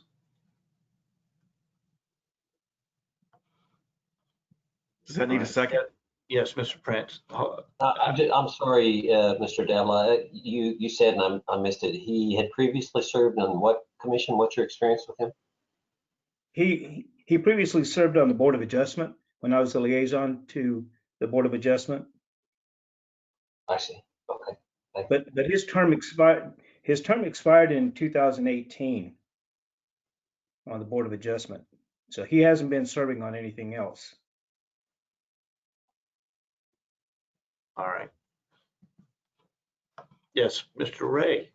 Mayor, in Councilor Davila's recommendation, if he's going to make a motion out of that, then it would be Resolution 21-1869. All right, yeah, I was letting the council make any comments or questions before I ask him to make it a formal motion.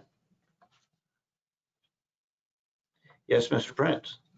I was just going to comment, looking back at my cheat sheet from when we had this discussion, I think everybody that put building and standards as their number one priority is off the list at this point.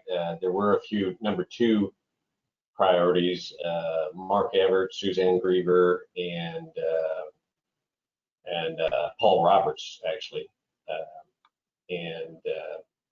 So this person put it a little lower on his priority, but we didn't nominate him for any of his higher priority ones. So I guess this is, he put it, I think, as his number 4 choice, but we didn't nominate him for his number 1, 2, or 3 choice. So it sounds like you have good experience with him. I do. All right. All right. Anybody from the audience have a comment? All right. If you would, go ahead and make a formal motion. Motion? Yes, sir. I move that we approve or adopt resolution number 21-1869. Second. All right. I have the motion. I have a second by Ms. Marion. Any further discussion? All those in favor say aye. Aye. Aye. All those opposed, nay. Hearing none, the resolution is passed unanimous. And we are on number 10. Discussion, consideration, and possible action regarding direction to the Building and Standards Commission to review the city sign ordinance. So this summary is provided by Mr. Jambor. Since his arrival, there have been identifiable problems with the Lago Vista sign regulations that made enforcement of certain specific provisions of that ordinance highly questionable. In general, the issues involved what the U.S. Supreme Court has, over the course of the last few decades, begun referring to as a requirement for a defensible ordinance to be content neutral. In short, governments, local or state, could regulate on the basis of community aesthetics, referred to as time, place, and manner restrictions, but must also carefully avoid any regulations that impose differing restrictions based on the content of a sign. To do otherwise would result in a government entity favoring one type of form of speech over another based on its content, something that is strictly forbidden by the First Amendment. For quite some time now, the court has been increasingly intolerant of these types of regulations and consistently held them to be invalid. The current Lago Vista sign ordinance is commendable in its approach to protecting the aesthetic quality of the community by eliminating clutter that might result from signs and outdoor advertising. Any potential amendment should be extremely cautious and perhaps avoid any significant increase in the number of signs currently allowed. However, unless these relatively isolated content-based distinctions are eliminated, the city will not be in a very good legal position if ever forced to defend enforcement of a number of our specific sign regulations.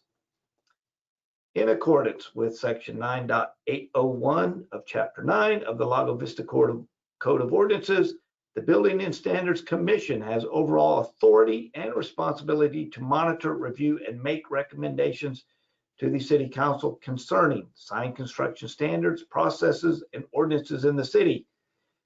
The Building and Standards Commission may also make recommendations to the City Council concerning aesthetic guidelines or standards. As such, it seems that this effort should start with a recommendation from that commission that may or may not recommend the assistance of a consultant, something that could be warranted.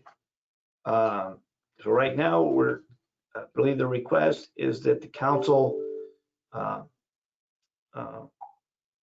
send this to Building and Standards to review our existing sign ordinance. In short. Yes, Miss Marion. I am in favor of this, Mayor. It makes sense, I think, looks like this was written up by Roy. I think to Roy's point, this has probably been a long time coming. The one thing I would point out, though, is that last sentence where it says it may or may not recommend the assistance of a consultant. And I would just say that if it's deemed that city staff may have too much on their plates already to undertake this, which could be a pretty heavy lift, that we maybe first look to citizens to aid in this. We have lots of citizens here in Lago who I think would have expertise to lend some assistance in perhaps revising this ordinance, and would suggest that maybe we look to our citizens to aid in that before we seek to pay a consultant to do so. Okay, well, Building Standard, if we send this to Building and Standards, that would be up to them to make their recommendation at that point. Yes, Mr. Prince. It's somewhat of a process question here. So if I'm understanding it right, Mr. Jambor is coming in and saying essentially our code has some issues and we want to take it to Building and Standards to propose a change to the code, which then they will bring back to City Council. I don't understand why they need to ask us permission to do what I think is their charter in the first place. So I'm all in favor of them doing that, but I'm not sure why we're having to go through this step where they're asking permission to do the work in the first place. Am I missing something? I'm going to ask Erin. She could probably explain it better than I can. Yeah, so when we're talking ordinance changes, obviously you know that you are the final say in that. We don't get to direct the commissions and committees on what to do. So we bring items in front of the council so that you can give direction. Do you want these committees or commissions to consider and tackle these items? We're not the deciders of the policy or decisions, but we're just making you guys aware of what may need to happen. So you have to get the direction and the guidance. Yeah. So I guess just kind of trying to restate my point, if the commission thinks the sign ordinance needs to be changed because there have been some issues identified, they should do it, right? And should we encourage them to do it? Yeah, but I don't think what I heard you just say is, I think what I was saying as well. I don't think they need our permission to go do that. They should do it and bring the proposed new ordinance before us. Yeah. Would you agree with what I'm saying there, Ms. Silvera? Right. And Erin, I believe the Building and Standards could have taken this up on their own, but having not done that as to this yet, it could go either way. So, okay. But Roy brought it to us because he can't take it to Building and Standards, so he brought it to us for direction. But it could have gone either way if the Building and Standards had taken it up on their own. Because the other way that it would typically come to you is through the liaison at Building and Standards. If Building and Standards was unsure whether or not this is something that they should tackle, they may go use the liaison as a springboard to bring the issue before council so that y'all could talk about it, because this is a big undertaking, and especially given consideration that if there is a thought about using some type of consultant, that's dollars and that's all y'all. It's all budget. It has to do with you. You would have to you guys would have to make that decision on whether or not money would be spent. Yes, Mr. Mayor, Sullivan. I think, Mr. Davila, go ahead. yes, I think what's at issue here is that the Building and Standards Commission would first have to be aware of a need for changes to this particular section. So If I'm directed to take that to building and standards, I'd be happy to do that. All right, Mr. Sullivan? Thank you. This may be semantics, but I don't believe that we're giving permission. We're providing encouragement. We're asking them to look at something specifically. Yeah, it's about giving direction, it seems to me. Yes, Mr. Prince. And that's fine. I don't have any problem with giving direction. I don't want us to be a bottleneck in the process, but if we need to be an encourager in the process, then let's by all means do it. I would suggest that there are some known issues that just gets broken in a few places. This came up in some planning and zoning discussions recently. And so I think first and foremost, we need to fix the things that are just outright broken in the ordinance.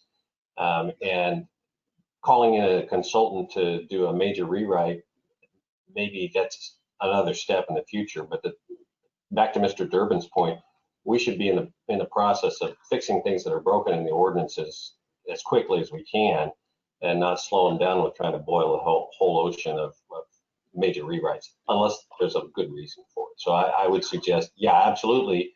I would encourage us to tell Mr. Davila, go fix the things that are broken around the sign ordinance, some of the things that Roy put in his summary. But I'm not sure we need to call in a consultant and spend a ton of time on it. Let's just get it unbroken. Mr. Mayor, Yes. from a legal perspective, I will tell you that it is so broken, it needs more than just Band-Aids. Okay. We're talking about constitutional issues. It needs that level of attention. All right. In my opinion. There we go. Anybody else, council? All right, anybody in the audience, comments? Yes, Mr. McNeese, and I muted you a while ago, so you'll have to unmute yourself. Mr. Mayor, for us non-political types, what is the discrepancy in the ordinances? Can you give us an example what we're talking about here? It sounds like a lot of, I'm sorry, I don't understand what the discrepancies in the ordinance could be. Can you just give an example of that? Thank you. So, Yeah. Go ahead, Aaron. I didn't know if that was Roy wanting to chime in first. Oh.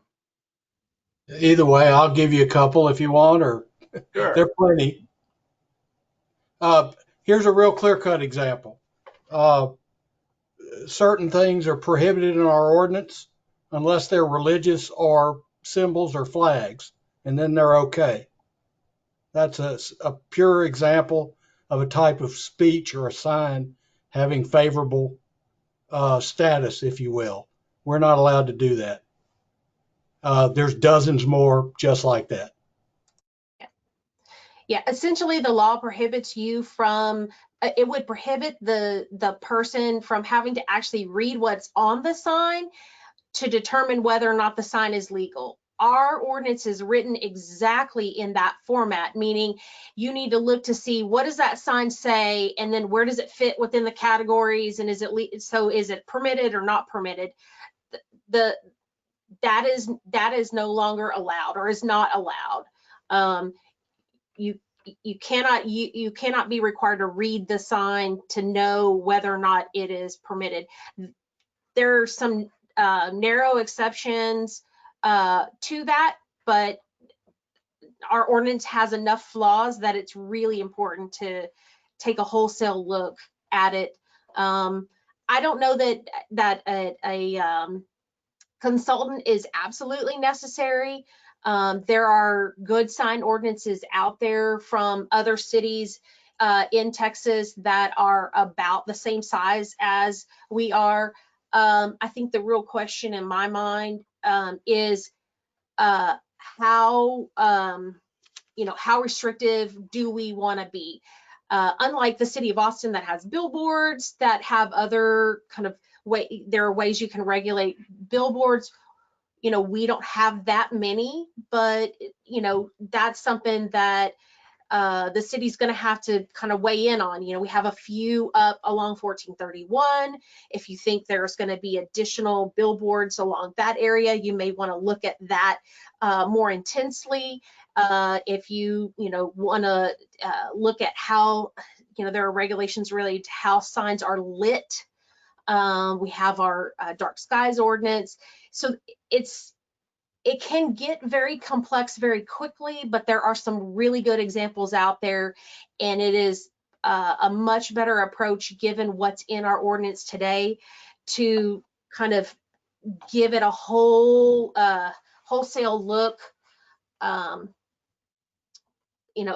This comes up every year around the election season, because we have some of our regulations related to political signs that are not enforceable. That's another example for you. Hopefully that gives you enough to go on. Just one more follow-up question. Is this a First Amendment issue, or is this just a technicality on some type of state amendment or federal amendment or something like that? Is this a First Amendment? First Amendment. First Amendment. U.S. Constitution, First Amendment. Mm-hmm. Okay. Thank you. Yep, thank you. Mr. Durbin. I believe I saw your hand up. Yes, and Mayor, as you know, I was on the building committee back in the early 2010s because you were council liaison. And I was complaining about the ordinances back then that they were a mess. And I don't really understand why this is being handed off to a bunch of lay people to try and rewrite this when specifically mentioned that there are a lot of different constitutional and legal issues. But if Mr. Councilman Davila, if your committee wants any help on this, I will offer my help for free because I worked on that committee and I'm somewhat familiar with what the ordinances were at that time, and they were a mess back then. I don't think they've changed, and quite frankly, if 5 or 6 or 7 lay people sit around and rewrite this, then it's going to get handed to the lawyer, and the lawyer's going to say this isn't any good anyway. So if you want any help, let me know. I'm happy to help. All right, thank you. Thank you, sir. Let me chime in for just a second, Mayor. One of the things that we found over the course of the 3 years that I've been a liaison to the Building and Standards Commission is that they're very good about researching what other cities do, given certain circumstances that they're faced with having to fix.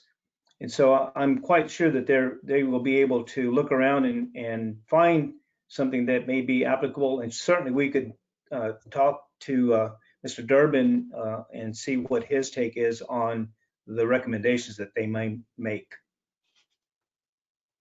All right, So thank you very much for your offer. Anybody else? All right, if that is it, I will entertain a motion.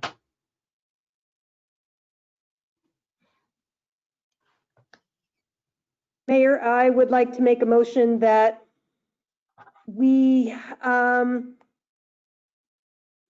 provide direction to the Building and Standards Commission to review the city sign ordinance. Second.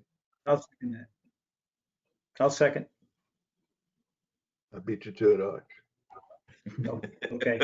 I didn't hear.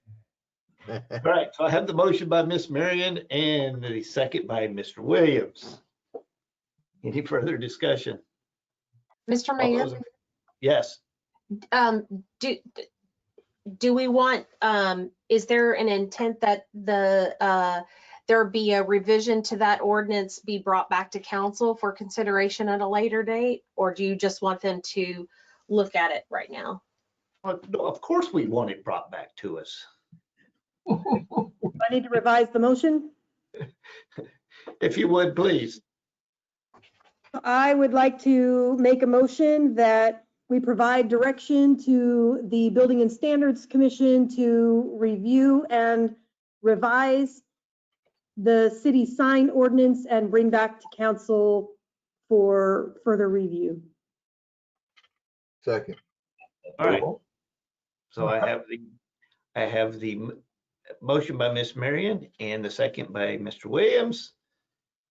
Any further discussion? All right, all those in favor say aye. Aye. All those opposed, nay. Hearing none, direction is provided. All right, number 11.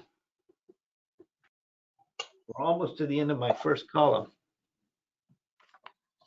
Discussion, consideration, and possible action regarding a professional services contract with Larry Joe McBride and authorization for the city manager to execute the contract. City manager has contracted Mr. Larry Joe LJ McBride to secure his services as the interim utility superintendent for the city. Mr. McBride previously worked for the city and has been a contract employee with the city. His role with the city will be assisting with the utility department. Position will work approximately 4 to 5 hours each day until a new superintendent has been hired. Rate would be $33 an hour with no benefits. Josh, do you have anything you would like to add to this? No, sir, that lays it out. I'll stand for questions. All right, Ms. Marion. Thank you, Mayor.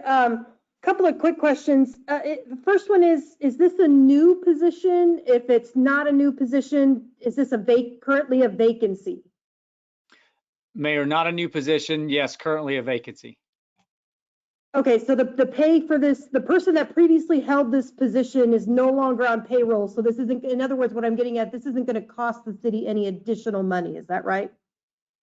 It will not cost additional money because it's in the professional services contract. The person that was in this position is on payroll at a different position.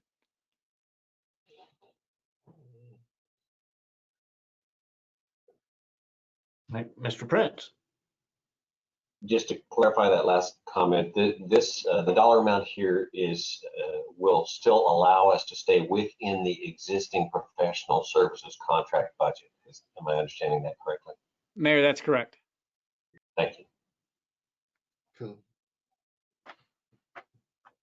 Anybody else? All right, audience, questions? All right, I'll entertain a motion.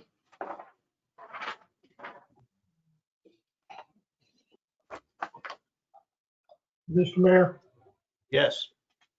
I make a motion that we retain the professional services of Larry McBride and authorize the city manager to execute a contract.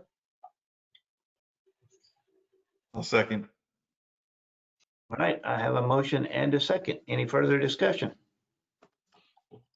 And all those in favor say aye. Aye. All those opposed, nay. Hearing none, motion carries unanimous. And we go into consent agenda. Consent agenda. All matters listed under consent agenda are to be considered routine by the city council and will be enacted by one motion. There will not be separate discussion on these items. If discussion is desired, that item will be removed from the consent agenda and will be considered separately. And I am going to pull number 12. Approval of a request to purchase real property located adjacent to 2907 Davis Cove and 20106 Bunker Cove to Brittany Van Buren for $2,800. Authorization for the city manager to execute these documents. I'm going to pull it out of the consent agenda and we will discuss it. Yes, Mr. Sullivan. Can I ask that the minutes be pulled as well? All right. And we will pull out approval of the following council meeting minutes, December 3rd, 2020. So those two have been pulled out. So consent agenda, which leaves just the approval of resolution number 21-1871, a resolution to sell and convey property to individuals through a tax resale deed. Comments, questions? And 1870, Mr. Mayor, 13 and 14. The 14 is the minutes. I'm not reading them wrong. It's 21-1870 and 21-1871. Okay. Darn it. My sheet doesn't match up. Okay. But I apologize, Mayor, but we can't discuss it anyway. It's part of the consent agenda. All we can do is either approve the consent agenda or not. Right. So I'll make a motion that we approve what's left of the consent agenda. okay, that was the point I was trying to get to. But I'm, Second. all right. So I got the motion and the second to approve the consent agenda. Any further questions, comments? All right, all those in favor say aye. Aye. All those opposed? Mr. Durbin has his hand up. Yes, Mr. Durbin. I just wanted to point out, and it came to me late, or I'd have brought it up several meetings ago, but when you guys are buying up these little, or selling off these little chunks of 20-foot strips here and there back behind everybody's property, I want to make sure you guys realize that they're liable to get fenced in by those new owners and block access to any particular portion that the city may still own and still have a duty to maintain. Yeah. So one of the items we pulled out addresses those strips. So if you don't mind. Sorry, I figured it was one of the consent deals, so I was on a roll. Sorry. Yeah. I'll get right back to you, I promise. All right, so again, I have the motion and the second for the consent agenda. Any further discussion? All those in favor say aye. Aye. Aye. All those opposed, nay. Hearing none, the consent agenda is approved. All right, so now we go to number 12, which was pulled out. Approval of a request to purchase real property located adjacent to 2907 Davis Cove and 20106 Bunker Cove to Brittany Van Buren for $2,800 and authorization for the city manager to execute the documents. So questions, comments from council? Mr. Roberts was the one that wanted this discussed, and he's gone. Mr. Roberts, he's not on council. Yes, Mr. Ray is offering a comment, Mayor. yes, Mr. Ray. Thanks, Mayor. I was going to give a couple updates. One of the things, Mayor, we went back and we had to look at the evaluation on the size of this lot. The actual size of the lot is going to be 2,439 feet, 0.54. So 2439.54, and that's going to make the purchase price $3,415.36. And so that's just the clarification on the numbers to make sure that's correct. And then to clarify the process for everybody listening, the strips of land were acquired through the Eckert settlement agreement. City Council went through the agreement and said, hey, we would like to sell these properties back to the property owners that would be interested. City Council accepted the survey that appraised the property at $1.40 per square foot. Council has used that appraisal of $1.40 per square foot for all of these property transaction requests. As we receive requests from the property owners, Council has stated that the property owner can have the adjacent property within this piece of city-owned property, or they can have a greater area if the surrounding property owners state to the city that they do not want that area. So that's just the history of how these happen. They still all come to council for review and consideration. And then to update these numbers, again, it is the purchase price would be $3,415.36. That's all I had, Mayor. Right. And in this case, the people own both sides, so they're getting the 10 feet on either side for the entire 20-foot strip. If at some point they decide to combine all these lots and fence it in, then we may get to the situation that I believe Mr. Durbin is wanting to comment on. Yes, Mr. Durbin. Well, not exactly.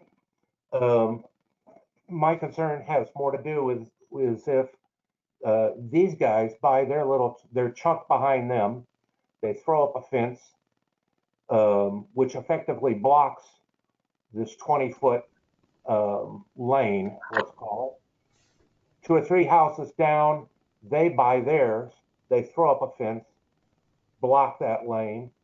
The space in the middle is still owned by the city, but the city can't get to it to maintain it. Has that been addressed or thought of, or what's the plan? Yeah, what access do we have to those properties that are in there in situations like that?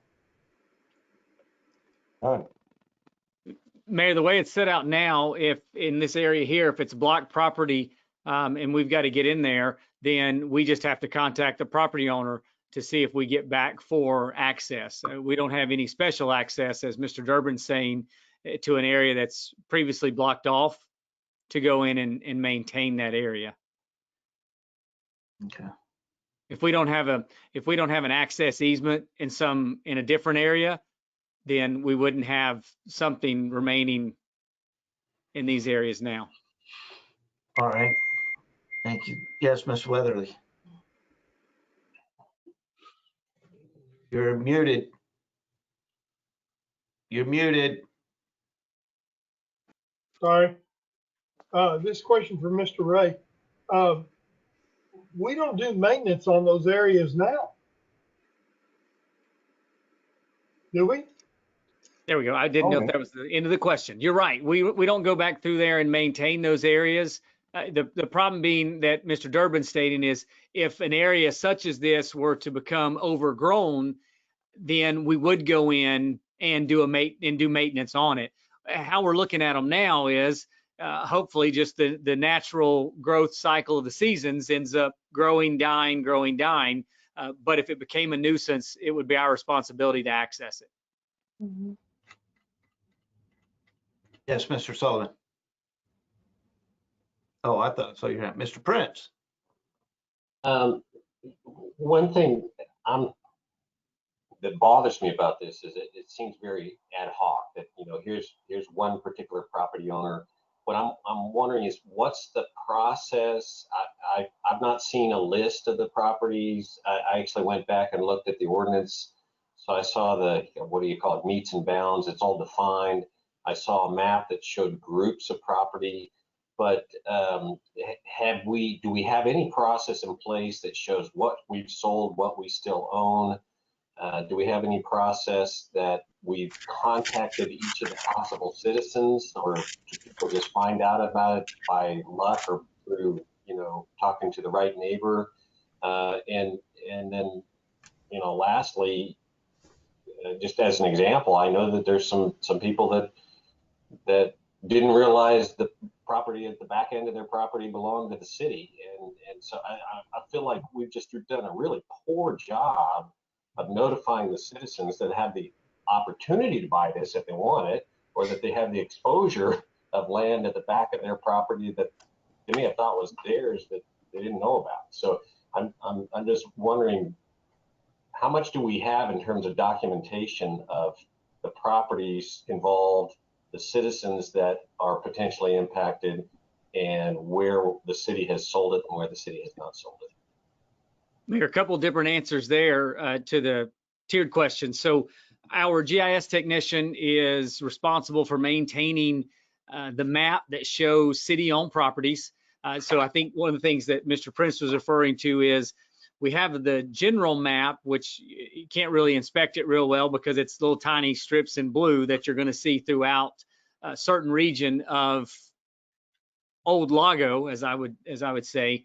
The second part is for the citizens that may not be aware of the property. So someone who says, I didn't know that I didn't have that property back there, you go back to property rights and responsibilities. When you purchase a property, it is your responsibility to have it surveyed and to know your corners. If you go onto someone else's property, I mean, that is an issue that we sit here and consider over and over again.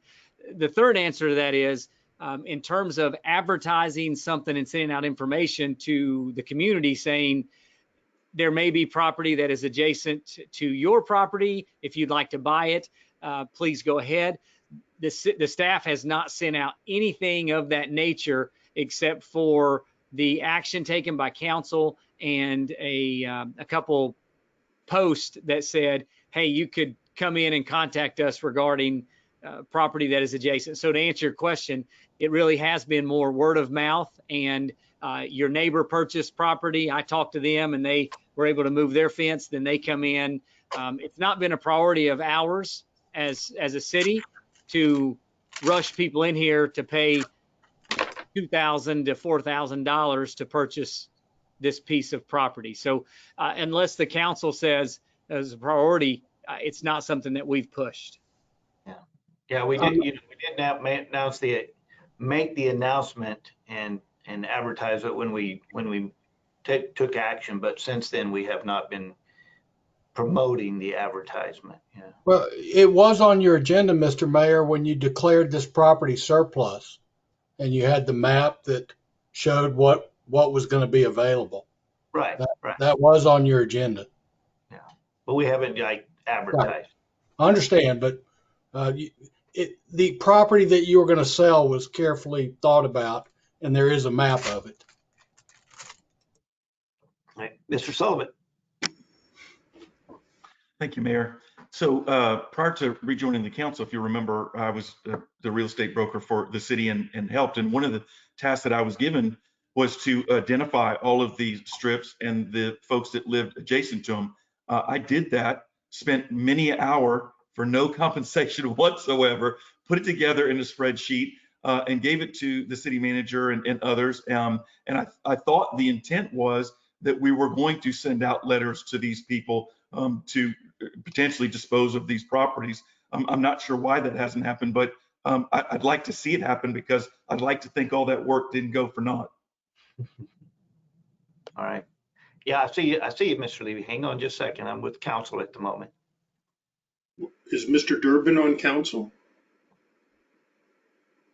So anybody else on council?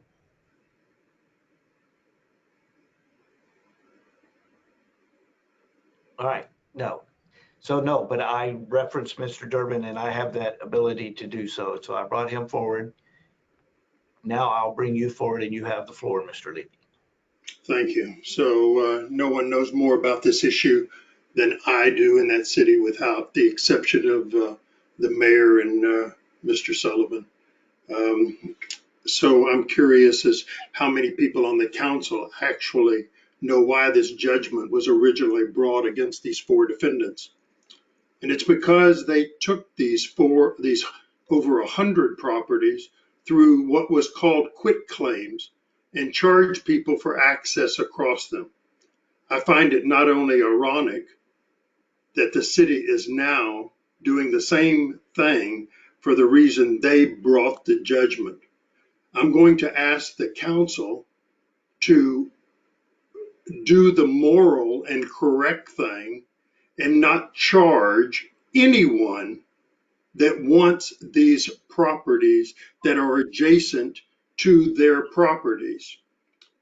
It seems as if it's all about profiting, and now here you are doing what I call double dipping, thinking that what the city was doing was right to get these bad people out of the picture in this judgment in 2009, to only find yourselves doing what you objected to that they were doing, collecting from people to whom it originally should have belonged. And these are not just words, these are cases. The Texas Supreme Court, Chantley versus Gulf Petroleum Company. In the case of Texas Supreme Court, Cox versus Campbell. The Texas Supreme Court, Rogers versus Ricane, along with four more specific cases related directly to separating strips. These properties were never identified on the original deed of Largo Vista. Never. And I will say, for those people that do not know me, I have been fighting this since 2011. I have spent tens of thousands of dollars. The city has spent more than me because they put a wastewater line on the separating strip that goes between my two properties. And when they did that, they also received money or consideration of some sort from Tessera and from the Hollows. And the reason that I was not able to continue to win this case was because of a terminal illness, which occurred right when my statute of limitations went out. So I'm going to plead with this council that knew nothing about this, because the only person in that city probably was the past Mayor Kruger, who was well, I won't even get into that, who rubber stamped this deal along with several other of your city fathers. So Josh, when you said at the beginning that this is the history of these properties, you are wrong. You don't know the history, or you didn't present it properly when you were first admitted. Now, just let me finish. So I'm going to ask you again, each of you, to either let this woman, I'm out of this because my statute of limitations is done. By them not allowing me to use that property, the city ruined my egress onto a larger piece of property, which binds me to the west. So I lost an egress because of the wastewater line. They didn't offer me a nickel that they got from Tessera. So take it and do something morally right for the rest of the 100 people that the city, not when y'all were there, but in 2009 came up with this judgment. And this was an agreed judgment, never went through the courts. If you look through the judgment, if your attorney takes time to look through the judgment, I can provide her all of the defective parts of every piece of this judgment, even from lack of signatures on the judgment. So remember just one thing, the only reason that I had to stop the litigation, and I would have won this case in a court, the only reason that I stopped the litigation was because of a terminal illness of a close relative. So that's all I have to say about it. I hope that y'all do what's right. If you want to see any of the paperwork, someone was asking, I have thousands of pages of paperwork. I can burden you for the next 2 years, you can read. So anyway, thank you very much for your time. Thank you. All right. Yes, Mr. Prince. Let me go back and kind of restate my earlier question just a little bit. I'm trying to figure out how big this situation is. So how many property owners are, impacted by this, or neighbors to this land that we're under discussion? Roughly, is it 50 or 100? And maybe Mr. Levy has an answer. Maybe Josh, but let me. I have all the paperwork, Mr. Prince. Mr. Mayor? Yes.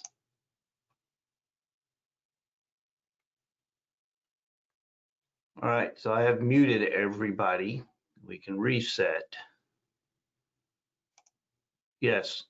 I just want to caution the council that we are getting well beyond the scope of the item that's on the agenda.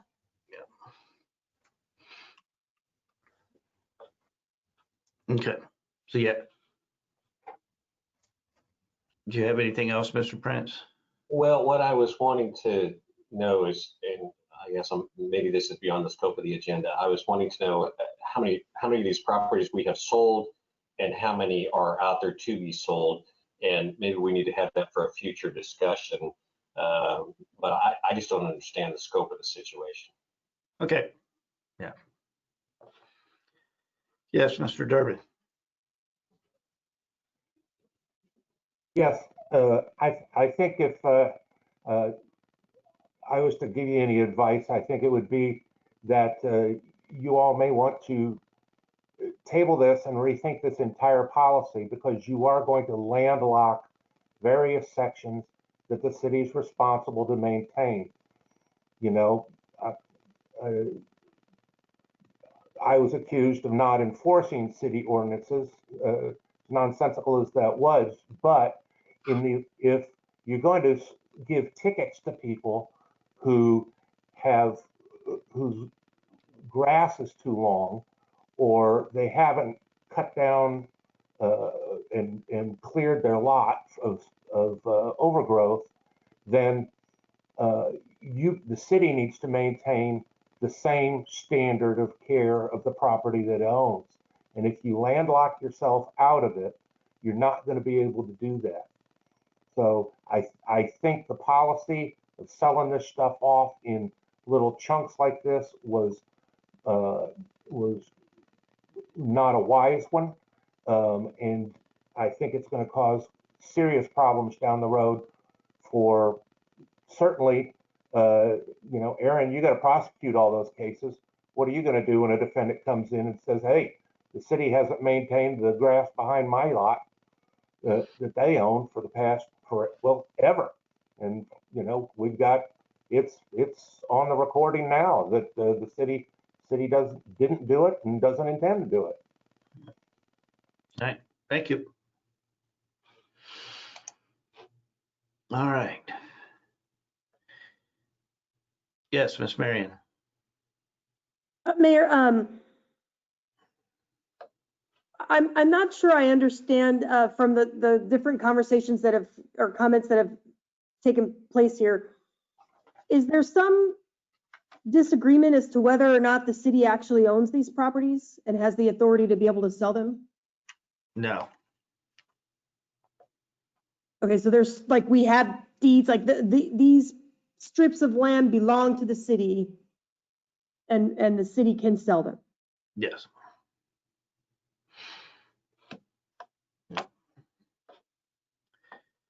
All right, if that is everybody, then I will entertain a motion on item number 12. Yeah, Ms. Lucero.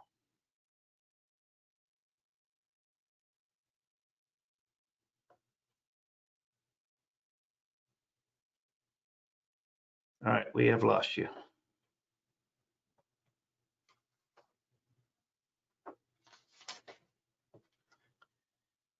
All right, well, we lost Ms. Lucero. So at this point, I'll entertain a motion for agenda item number 12. Mr. Mayor, make a motion that we approve the sale of property located between 2907 Davis Cove and 2106 Bunker Cove to Brittany Van Buren. And we give the city manager authorization to execute the documents. All right, I have a motion. Do I have a second? I'll second that, Mayor. And the only thing I would ask is that Mr. Weatherly add to his motion that it be in the amount that the city manager provided for us earlier, the new amended amount. Yeah. Mr. Ray, can you give me the number again? Yes, sir, I can. The number is $3,415.36. All right. So I have the motion with the amended amount, and Mr. Sullivan, you're second with that agreement. All right, any further discussion? All right, all those in favor say aye. Aye. Aye. All those opposed, nay. Nay. All right, motion carries 6-1. And we're now to agenda item number 14, approval of 15, approval of the following council meeting minutes, December 3rd, 2020, regular meeting minutes. Mayor, if I may? Yes, you may, sir. Thank you. So the minutes included the item about the gentleman who wanted his carport. He needed conditional use. I'm trying to make sure I get there. And so bottom line is I thought as we walked through that item that it was expressed that we didn't like carports so much. We would rather have an enclosed structure. The gentleman, the applicant, agreed he had no problem making an enclosed structure. And my thought was that we had made the motion that we approve the conditional use permit with the setback and with the enclosure. And I checked with the city secretary. She listened to it again and said, no, it's as she indicated in the minutes.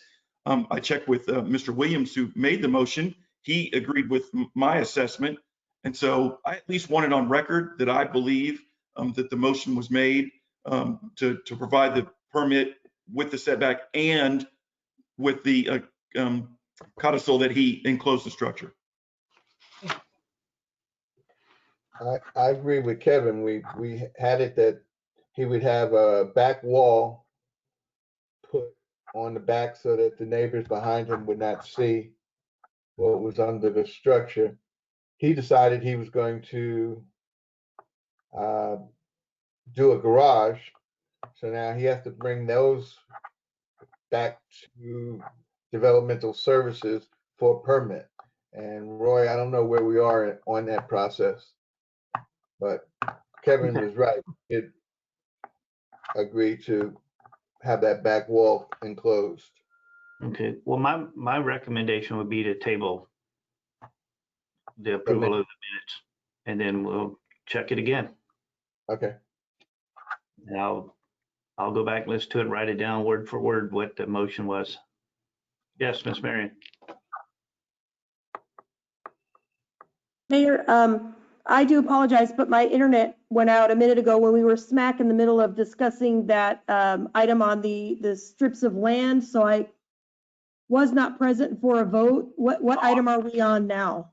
15, went out too. approval of the minutes. My internet went out too. That's why I couldn't talk to you guys whenever I raised my hand. Okay. So did the other item go through then? Because like I said, I was not present for the vote.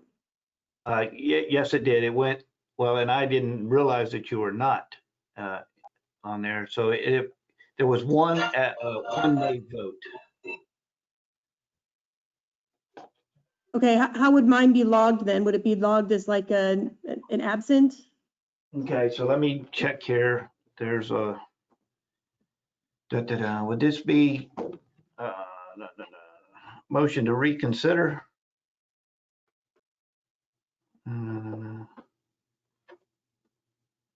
That's what we need if we want to, if we're going to bring that item back up. So if we want to bring it back up, if we want to bring it back up, it requires a motion to reconsider.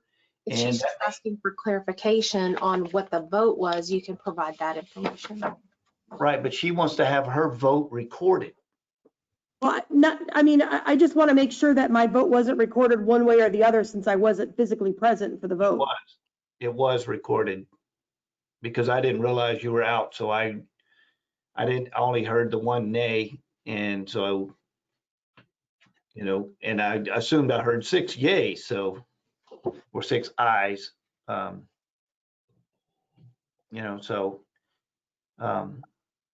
It was recorded. So I would say in this case, we need somebody that voted in the majority could bring it up could make a motion to reconsider, and then we could hold the vote again.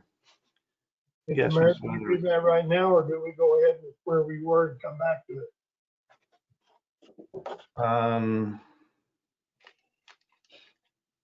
it? Can we table the minutes and then jump to this? Yeah, were we there yet? Yeah, since we're talking about number 15, let's go ahead and finish with 15, and then we'll have the motion to reconsider. If that's the case, Mayor, I'll make a motion that we table the approval of the December 3rd minutes. All right. Okay, I got the motion. I think Mr. Weatherly got the second. Any further discussion on the minutes? All right, all those in favor say aye. Aye. Aye. All those opposed, nay. Hearing none, minutes have been tabled. So now, yes, Ms. Weatherly. Mr. Mayor, I make a motion to reconsider item number 12. I'll second that. All right, I have the motion and I have a second. Any further discussion on the motion to reconsider? All right, all those in favor say aye. Aye. Aye. All those opposed, nay. Okay, we will reconsider the motion. All May I right, say what I was going to say, sir, Mr. Mayor, sir? When I internet clicked out, remember my hand was up and you called me and my internet went out? go ahead. Thank you very much. So this property, I know some of the residents that are connected to this, the Potvins.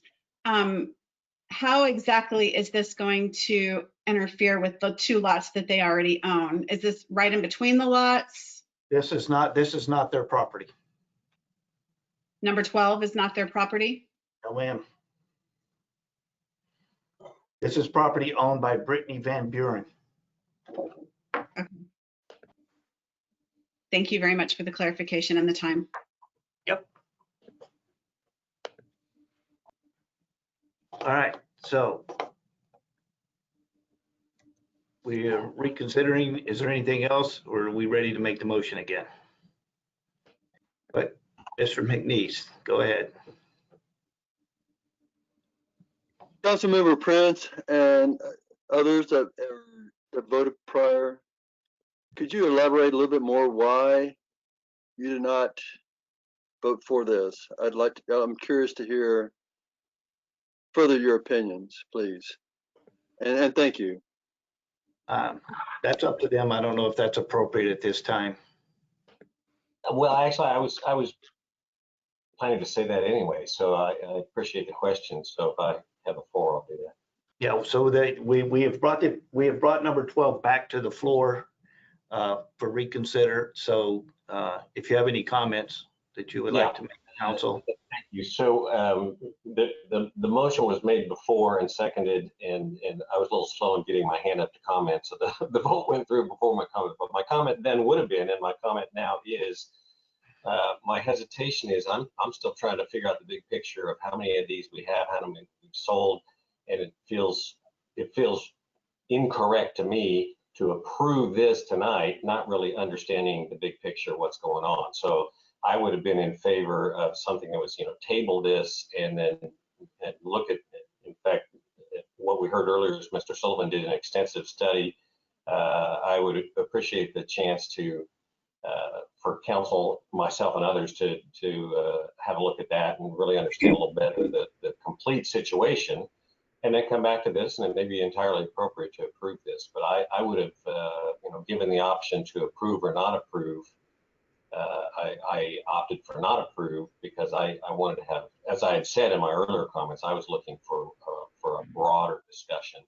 Right. That was pointed out as beyond the scope of this subject on the agenda. Yeah. So if we had moved for tabling, I would have been very happy. We didn't, so I voted against it. Okay, so yeah, we are considering just this piece of property right now, and yeah, I have notes regarding your other issue. But yes, Mr. Ray, did you have something you wanted to add?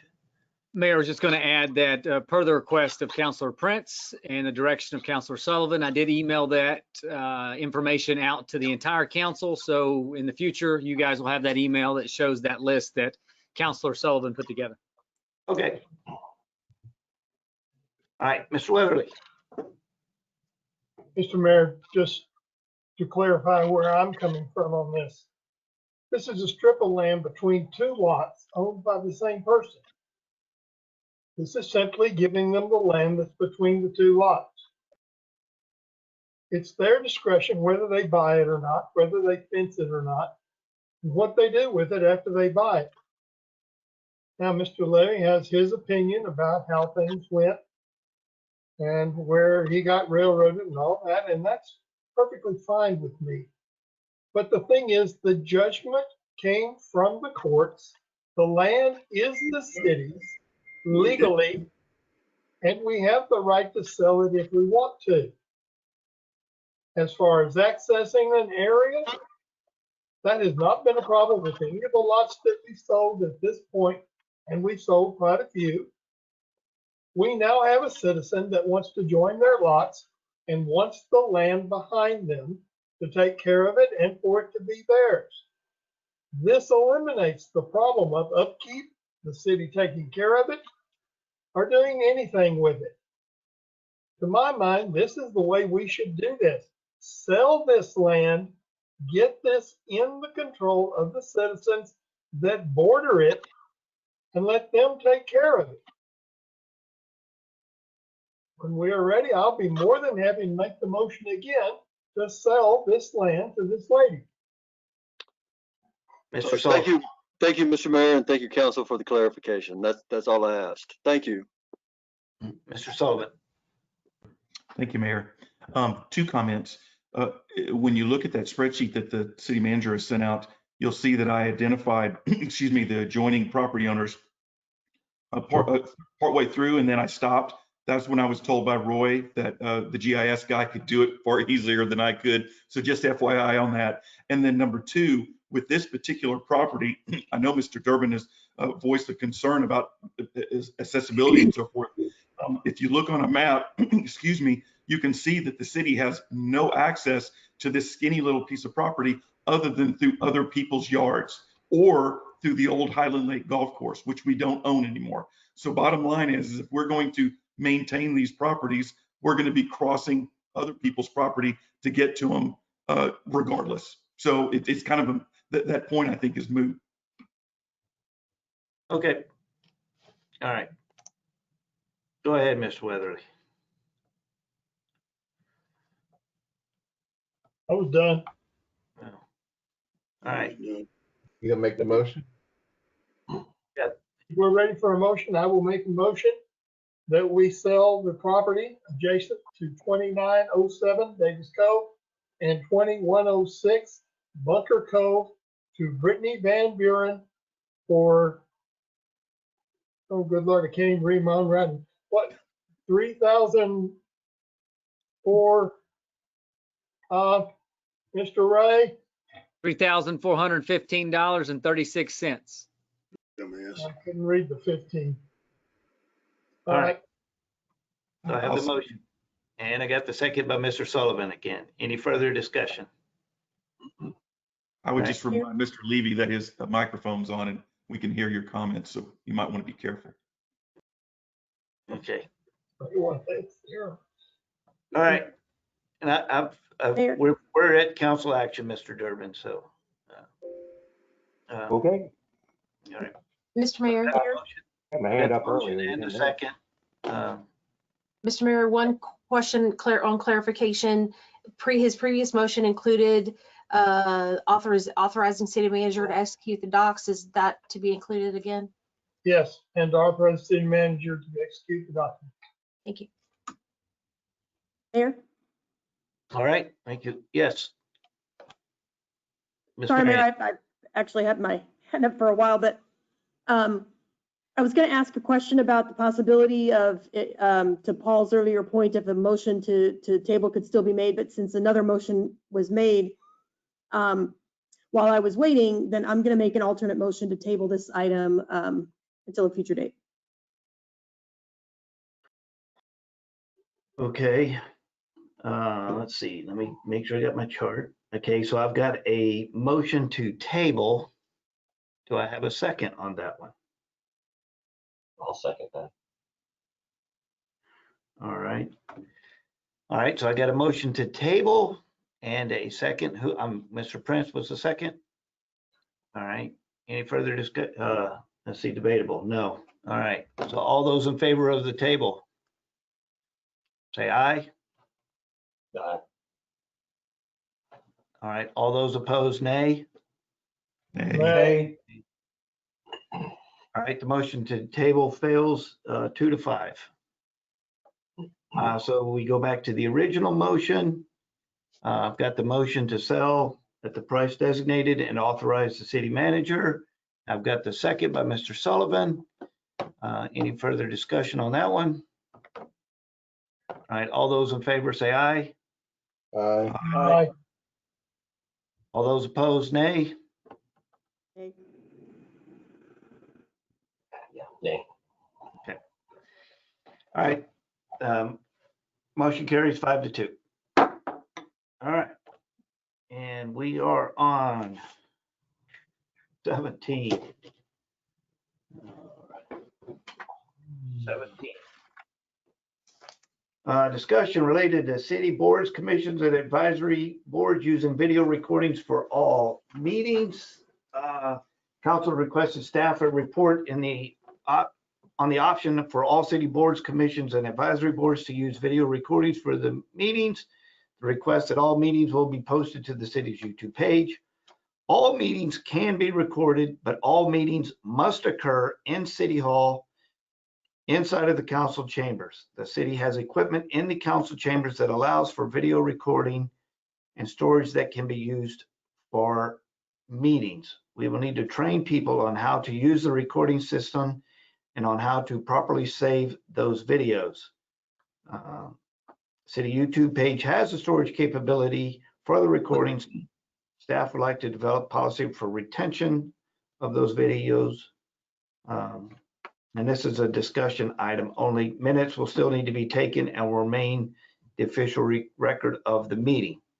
So my question, I know the board meetings in person, they would obviously have to be in the council chambers because we're doing virtual. Does everybody have to be in the council chambers or just one person that's whoever the organizer is? It just takes one person, right? Yeah, Mayor. So right now, while we have virtual meetings, what Dave is actually doing is he's recording all the meetings. And so while we're doing virtual, we can add those online. We can just put them on the website. We could send them over to our YouTube page and save them all there. And no one has to be in the council chambers for that. Just like for tonight's meeting, if I would have set this up and recorded it, then the recording comes back to me and then we can upload that. So as long as we're virtual, Mayor, we can do those at any point. Okay. Well, I'm sorry to interrupt, but no, not all boards and commissions have city staff associated with them.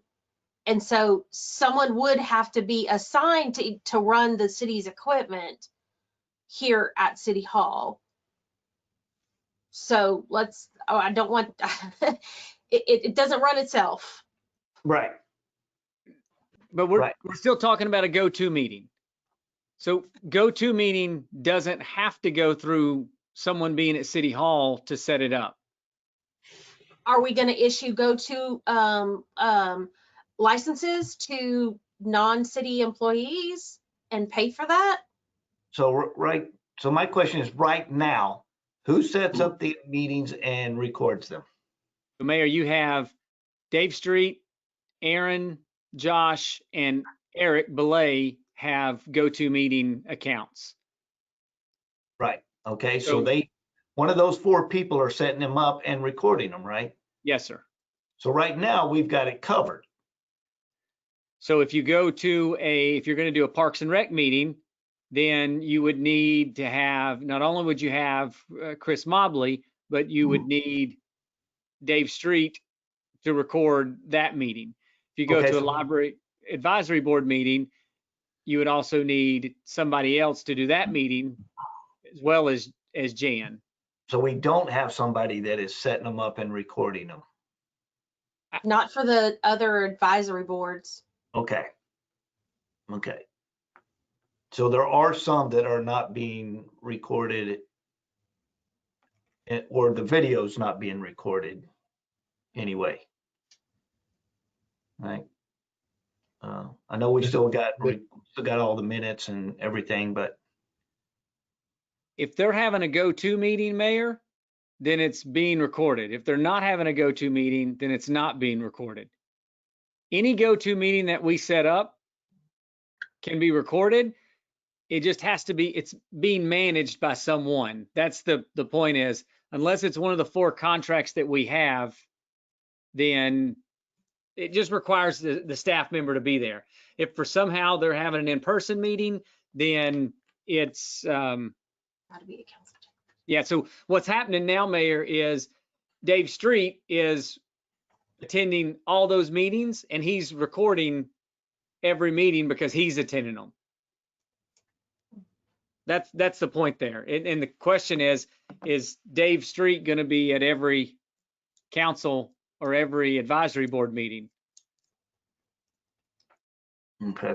The hope is no, that's not the end game. No, that's not fair. And then once the meetings are live again, it has to be in the council chambers because that's where it's recorded, because Right. that's where the equipment is to do it live. That's the only limitation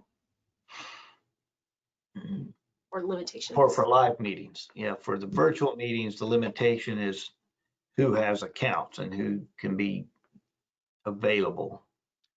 Yeah, Mayor, we could, so obviously my account is, will be out here this week. We could give that to you and you could just record every advisory board meeting and we could just have the mayor present at every meeting. Yeah. It's going to be bad when you're fighting a fire or at an accident, but still, as long as you could be present. That's the challenge we have now, Mayor. That's the big issue. Okay. Yeah. Yes, Mr. Prince. My suggestion, and I think I've said this before when we had some passing discussion on this, I think we should get the most important ones and not try to get everything. So the Board of Adjustment and our 2 commissions, the Planning and Zoning and Building and Standards Commission, where we already have somebody that has a go-to-meeting license attending all the time. Let's start recording those, whether it's virtual or whether those meet in council chambers, which is where they meet. All these other boards, advisory boards, I think the logistical challenge to do video recording may not be worth the pain that it entails. I think we do need to encourage all of these boards to do a much better job of creating and maintaining minutes than they in some cases they have done. So that would be my suggestion, that we focus adding the video just for those 3 decision bodies, if you will, and then the advisory boards, we not do video recording, but we try to beef up our minutes. Okay. Yes, Miss Marion. I wonder, Mayor, if it's possible, if this is something that we want to consider as far as, recording all of these meetings and making them available to citizens. Couldn't there be a city account set up that council liaisons, for example, have access to with some generic city password? A council liaison is supposed to be present at every committee meeting. So it could just be perhaps that maybe we have access to that other city account. I know where I work now, we have one of our Zoom accounts is a division Zoom account because we do so many Zoom meetings and all the directors have access to it. I believe that's possible, but I think we would have to establish our policy for that first. Yeah, Mayor. So one of the things is we would change to whatever they call them, whether it's a commercial or business account. It's very similar to the Microsoft licenses. And we would just pay a much larger rate to secure that. And then we would do, like you're saying, Mayor, through a policy, we would do a training and set it up and figure out how that system works effectively with the secretaries or the board chairs. Well, what? Yeah, you muted yourself. Yeah, go ahead, Ms. Marion. Oh, so what kind of accounts does everybody have now? Are they individual personal accounts that you all pay for? They're not city So, accounts? yeah, so individually, they're city accounts, but they're individual accounts. So just like the licenses, like I said, with Microsoft, you're buying one account and it's $300 a year for the individual. So then when you're getting a commercial or excuse me, or a business account, then it'll just be a more expensive account, and we'll just reduce the individual accounts that we have. So spot on.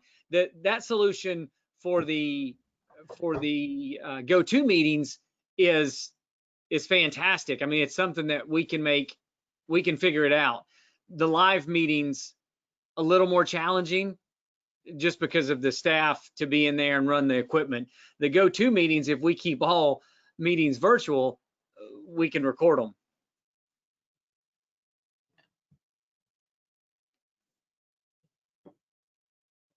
All right. You definitely want to get some additional dollar information, Mr. Mayor, on what it would cost. It may involve a budget amendment. It may, and when the commercial accounts may allow you to have more than one meeting going at a time, individual accounts, you can only have one going at a time.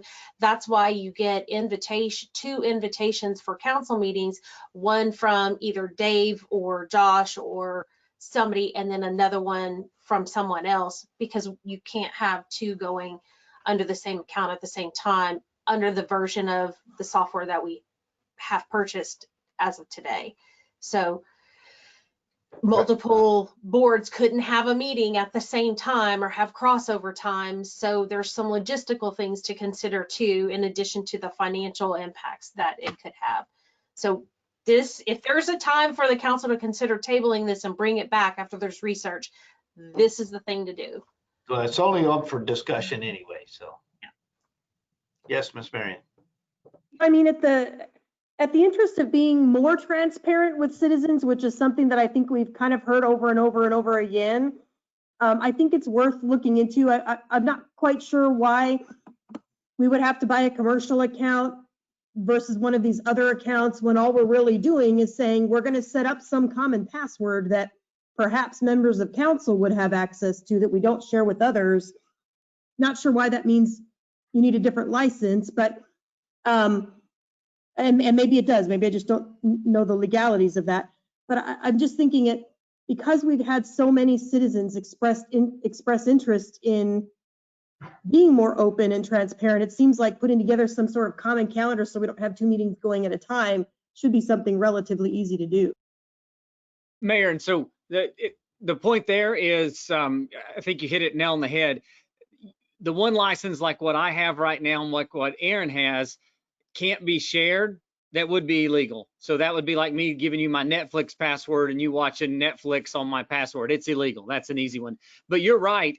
The commercial account is perfect for the go-to meetings. That's not the staff. We're not as concerned with that in terms of getting that figured out on a $30 million budget. This is not a big expense. The challenge and the issue is, the big picture is, when we go back to live meetings, having everyone operating the audio video equipment, we have people that are challenged using the old school video recorder where you push play and you push stop.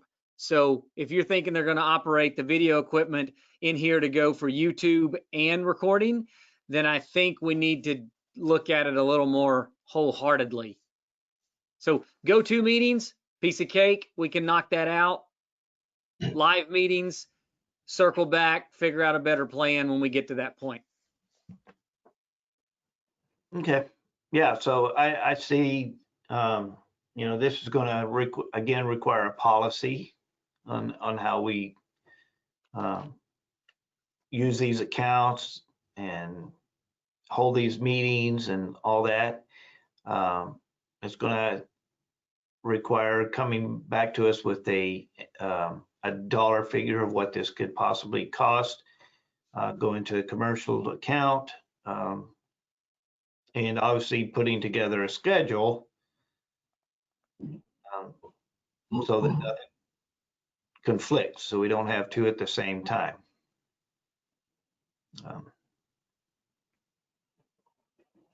So is there anything I've left out? Job? Yeah. All right, Ms. Lucero. Are all of the go-to meetings currently, all the different boards and advisory committees, are they currently being recorded right now and uploaded? No? How come they're all virtual, aren't they? Mayor, if they have a go-to meeting, Dave is recording those items. Yeah. Because Dave Street's the one that's setting all those meetings up. I don't think that Aaron or I or Eric set up any meetings for any advisory boards. So if Dave's doing it, more than likely they're all recorded. And so he has them and he can upload all of these that we've already completed onto the YouTube page. And then the only thing that we said in the staff summary is it would be nice to have a retention schedule that says, since the written minutes are the actual recorded minutes for the meeting, the video's not, that we leave those videos up for a 12-month period. Because at some point we are going to exceed a capacity that we can keep on YouTube or on another platform. And so we would say, do we want to keep golf course advisory board for more than a year? That seems like it's enough. So we would do that there and then dispose of them after that. So that was the only part. So yes, ma'am, he is recording them. Any of those meetings that are occurring now are recorded and can be added to city YouTube. Okay, and the website, I've noticed that the city council meetings y'all are uploading the videos to the websites. That's awesome. But can y'all do that to the other boards and stuff too? Where the agendas and the packets are? That would be awesome. Thanks. Mm-hmm. Mayor, right now you do see, as Ms. Lucero was saying, Dave is adding those items for council meetings. I'm not sure. Let me just pull up something else. Here's a building and standards. Those we just stick with the minutes, and then Board of Adjustment looks like just the minutes. So as long as we have the documents, Dave can store those, Mayor. All right.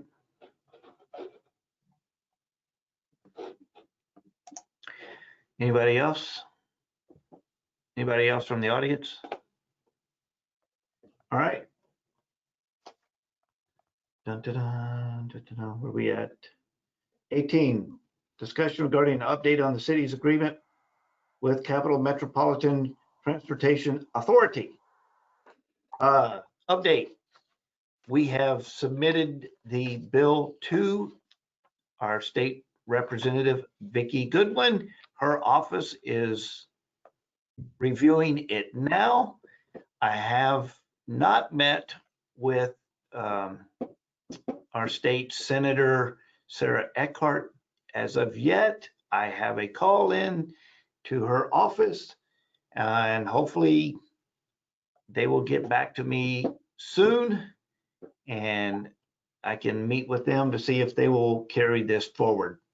So right now we're just, we're kind of in a holding pattern. I'm waiting to see, to hear back from Representative Goodwin's office, whether she's going to go forward with it. And then waiting to see if I can get in to speak with Ms. Eckhart, Senator Eckhart. I think at the last meeting, I think I did tell you all that the conversation was amenable and she didn't, like 2 years ago, say no. This year she said she would take a look at it.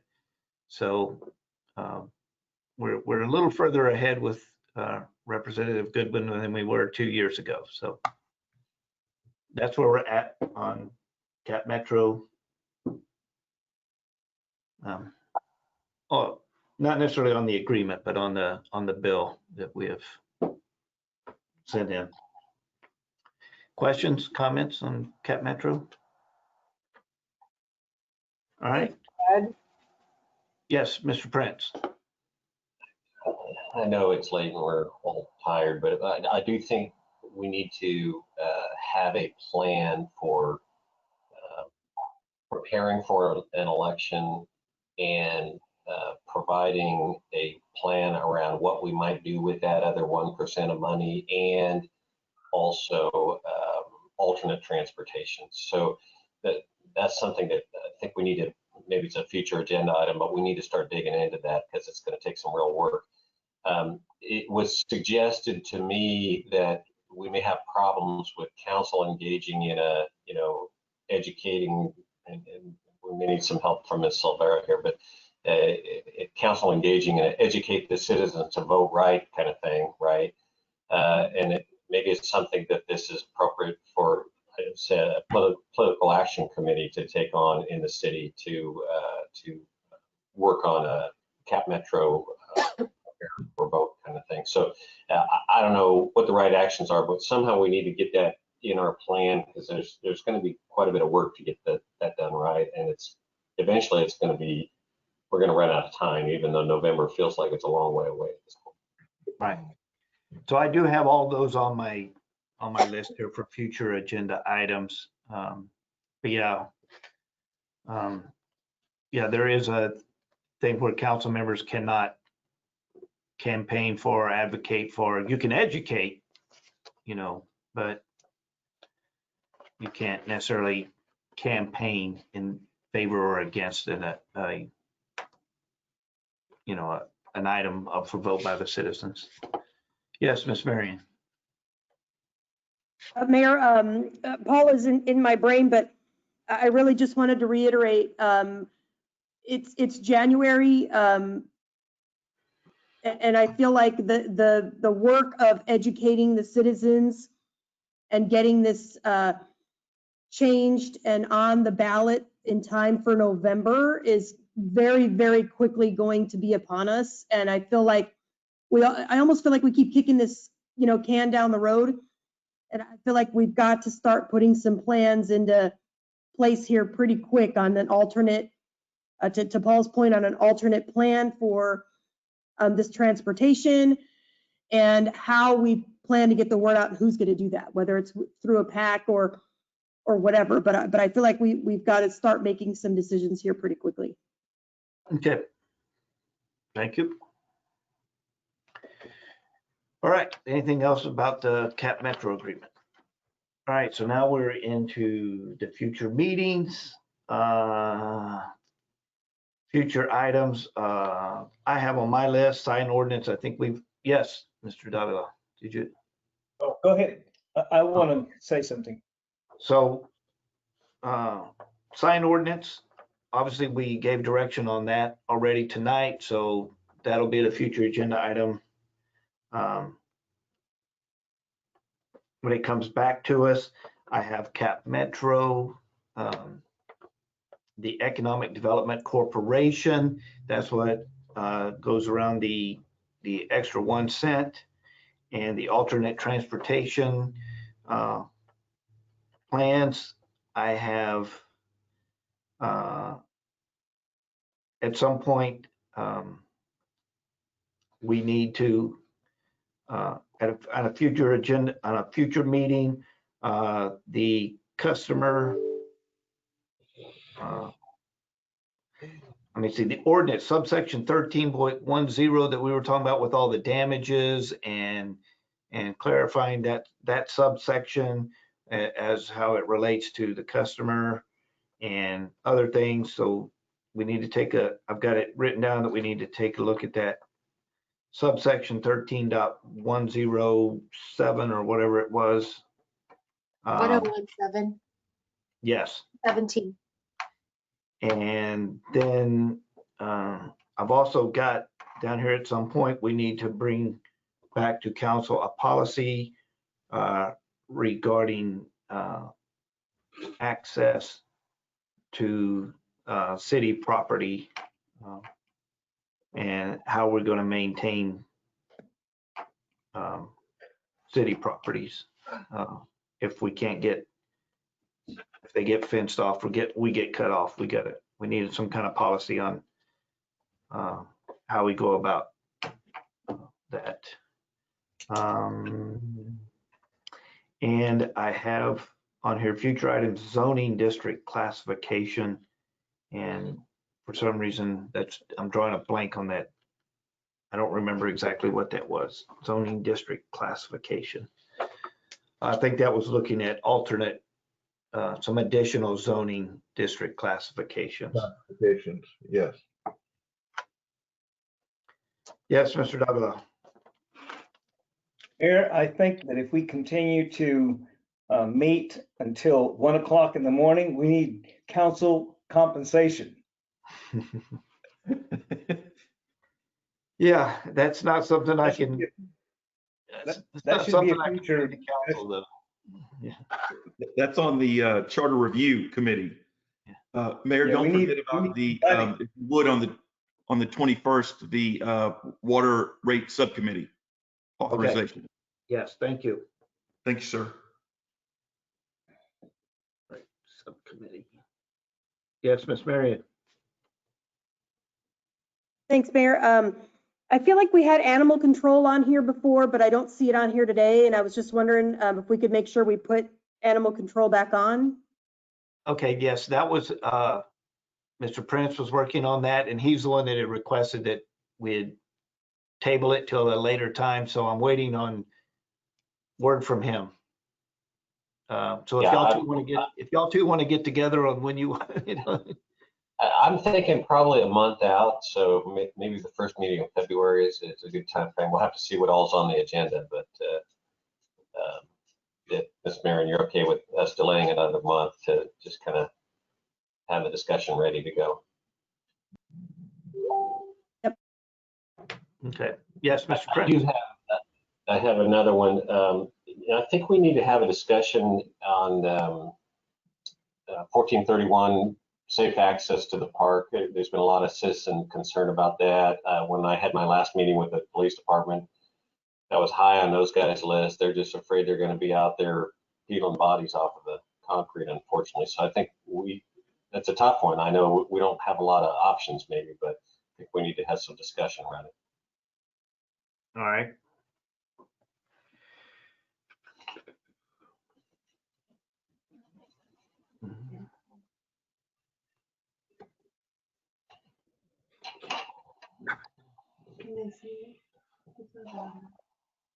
Mr. Mayor, you need to have a discussion about your future meeting, special called meeting. Oh, yeah. Yes. And I sent you an email, sir. There's a EDAC meeting that's at 4 o'clock. So this would be sandwiched between that 4 o'clock and the 7 o'clock if you want to do it on Tuesday. Oh, gosh. Well, I think we've pretty much, I don't know, I think we've pretty much committed to that time. Because we have, coming out of, our meeting earlier, I think that's what we were shooting for, and I've kind of addressed that to the candidates. So I think we're kind of locked into that 5 o'clock time frame for Tuesday. Was there anything else specifically about that meeting? Or just make note that we got it coming up? Because we've already got the language and everything to Sandra, right? We lost Aaron. Yes, sir. You've got the language to Sandra and she'll get it posted. Yep. Okay. Special code.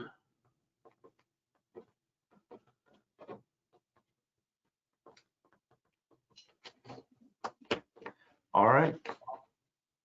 Anybody else have anything else? This is for right now. All right. Well, as always, if you think of anything, Yep. I want to go back. I know it's 12:59 a.m., but I forgot to do this. Y'all distracted me. And I want to go back to Mr. Josh Ray and express my gratitude and thanks and everything for the past 3+ years that he has provided to the city of Lago Vista and the city council and everybody in the community, and what his time here has meant to all of us. And, you know, allow y'all to say something to Josh and allow him to say something to the 24 people that are still listening. Yes, Mr. Davila.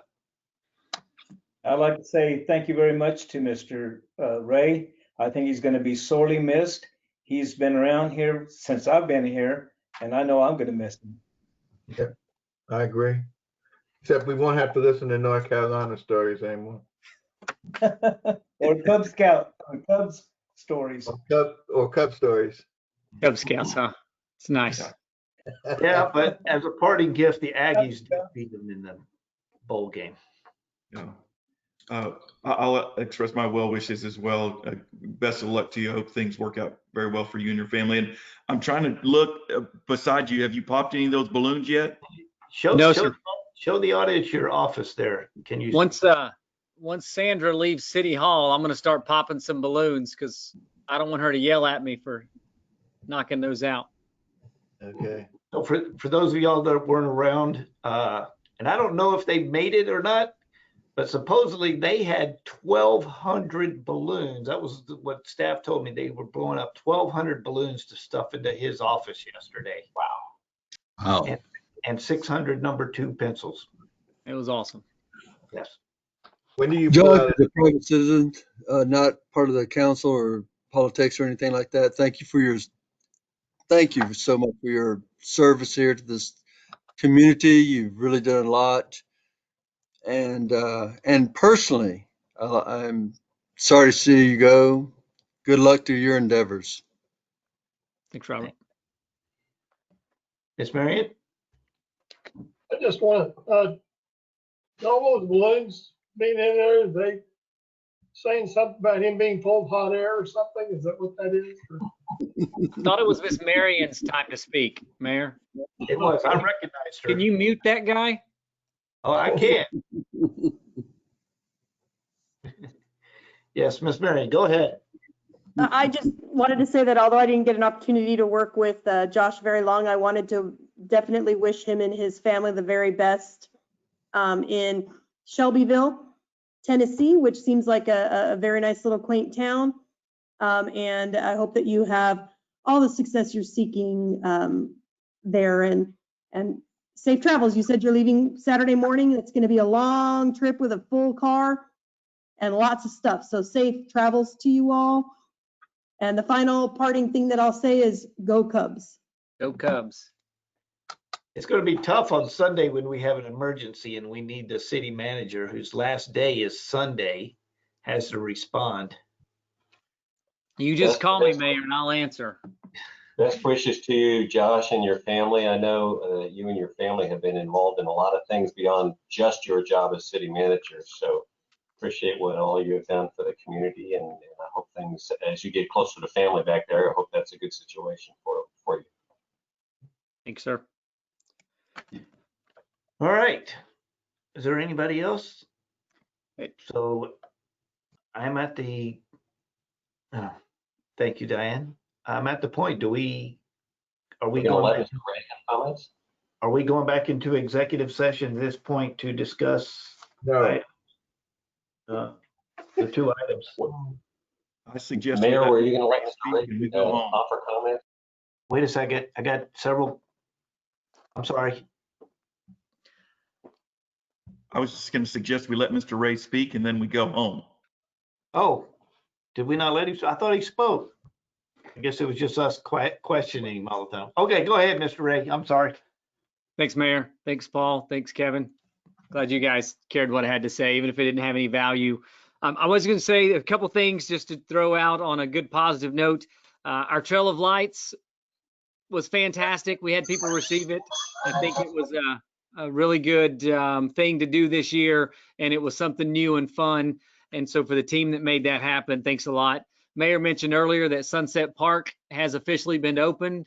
That's super exciting. It's going to get even better. And when people can start playing out there, it's going to be fantastic.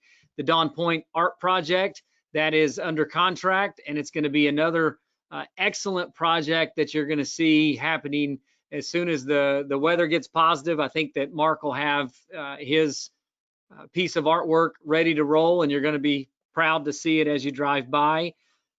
Our Public Works Department did receive the FEMA grant that they applied for backup power source for our water system. That's $116,000. That's a fantastic job by Eric and Laura and their team. And a little precursor, the bids for Loman Ford came in this past week, and they are approximately $50,000 below what our estimate was. So not only are you going to see Loman Ford with an awesome overlay this year to go along with all the other $10 million worth of street improvements we've done in about a 3-year period, but you're going to be under budget and potentially have the opportunity for this council to decide what to do with that extra $50,000. I mean, there's all this excellent street repair money that's going to be sitting out there. And the best part is that extra $50,000 as of right now doesn't need to be spent at the golf course, because the golf course through the first quarter of FY21 is revenue positive. What's even better than that, with the first couple of weeks of January in, the golf course may make it through the first third of the year being revenue positive. We're plus or minus about $30,000 in the profit margin right now at the Lago Vista Golf Course. And I just want to say for Chris's crew, that's fantastic. For all the people that are supporting the golf course, that's awesome. It just, all these things play in together, and it just makes it one excellent team effort to see some awesome things happen in Lago Vista. So fantastic thing is the transition. I know that council was very excited about seeing some good positive transition happening. And so the beautiful thing is going to be throughout FY21, you're going to continue to see the projects be completed at a level that is going to be something we can all be proud of. So to the team that's in Lago, thank you. Those guys are fantastic. To the council, 2 of you guys, thanks for hiring me. The rest of you guys, thanks for giving me the support and the love to be here. And then for the citizens, thanks. It's been fantastic. Thanks, Mayor. Thank you.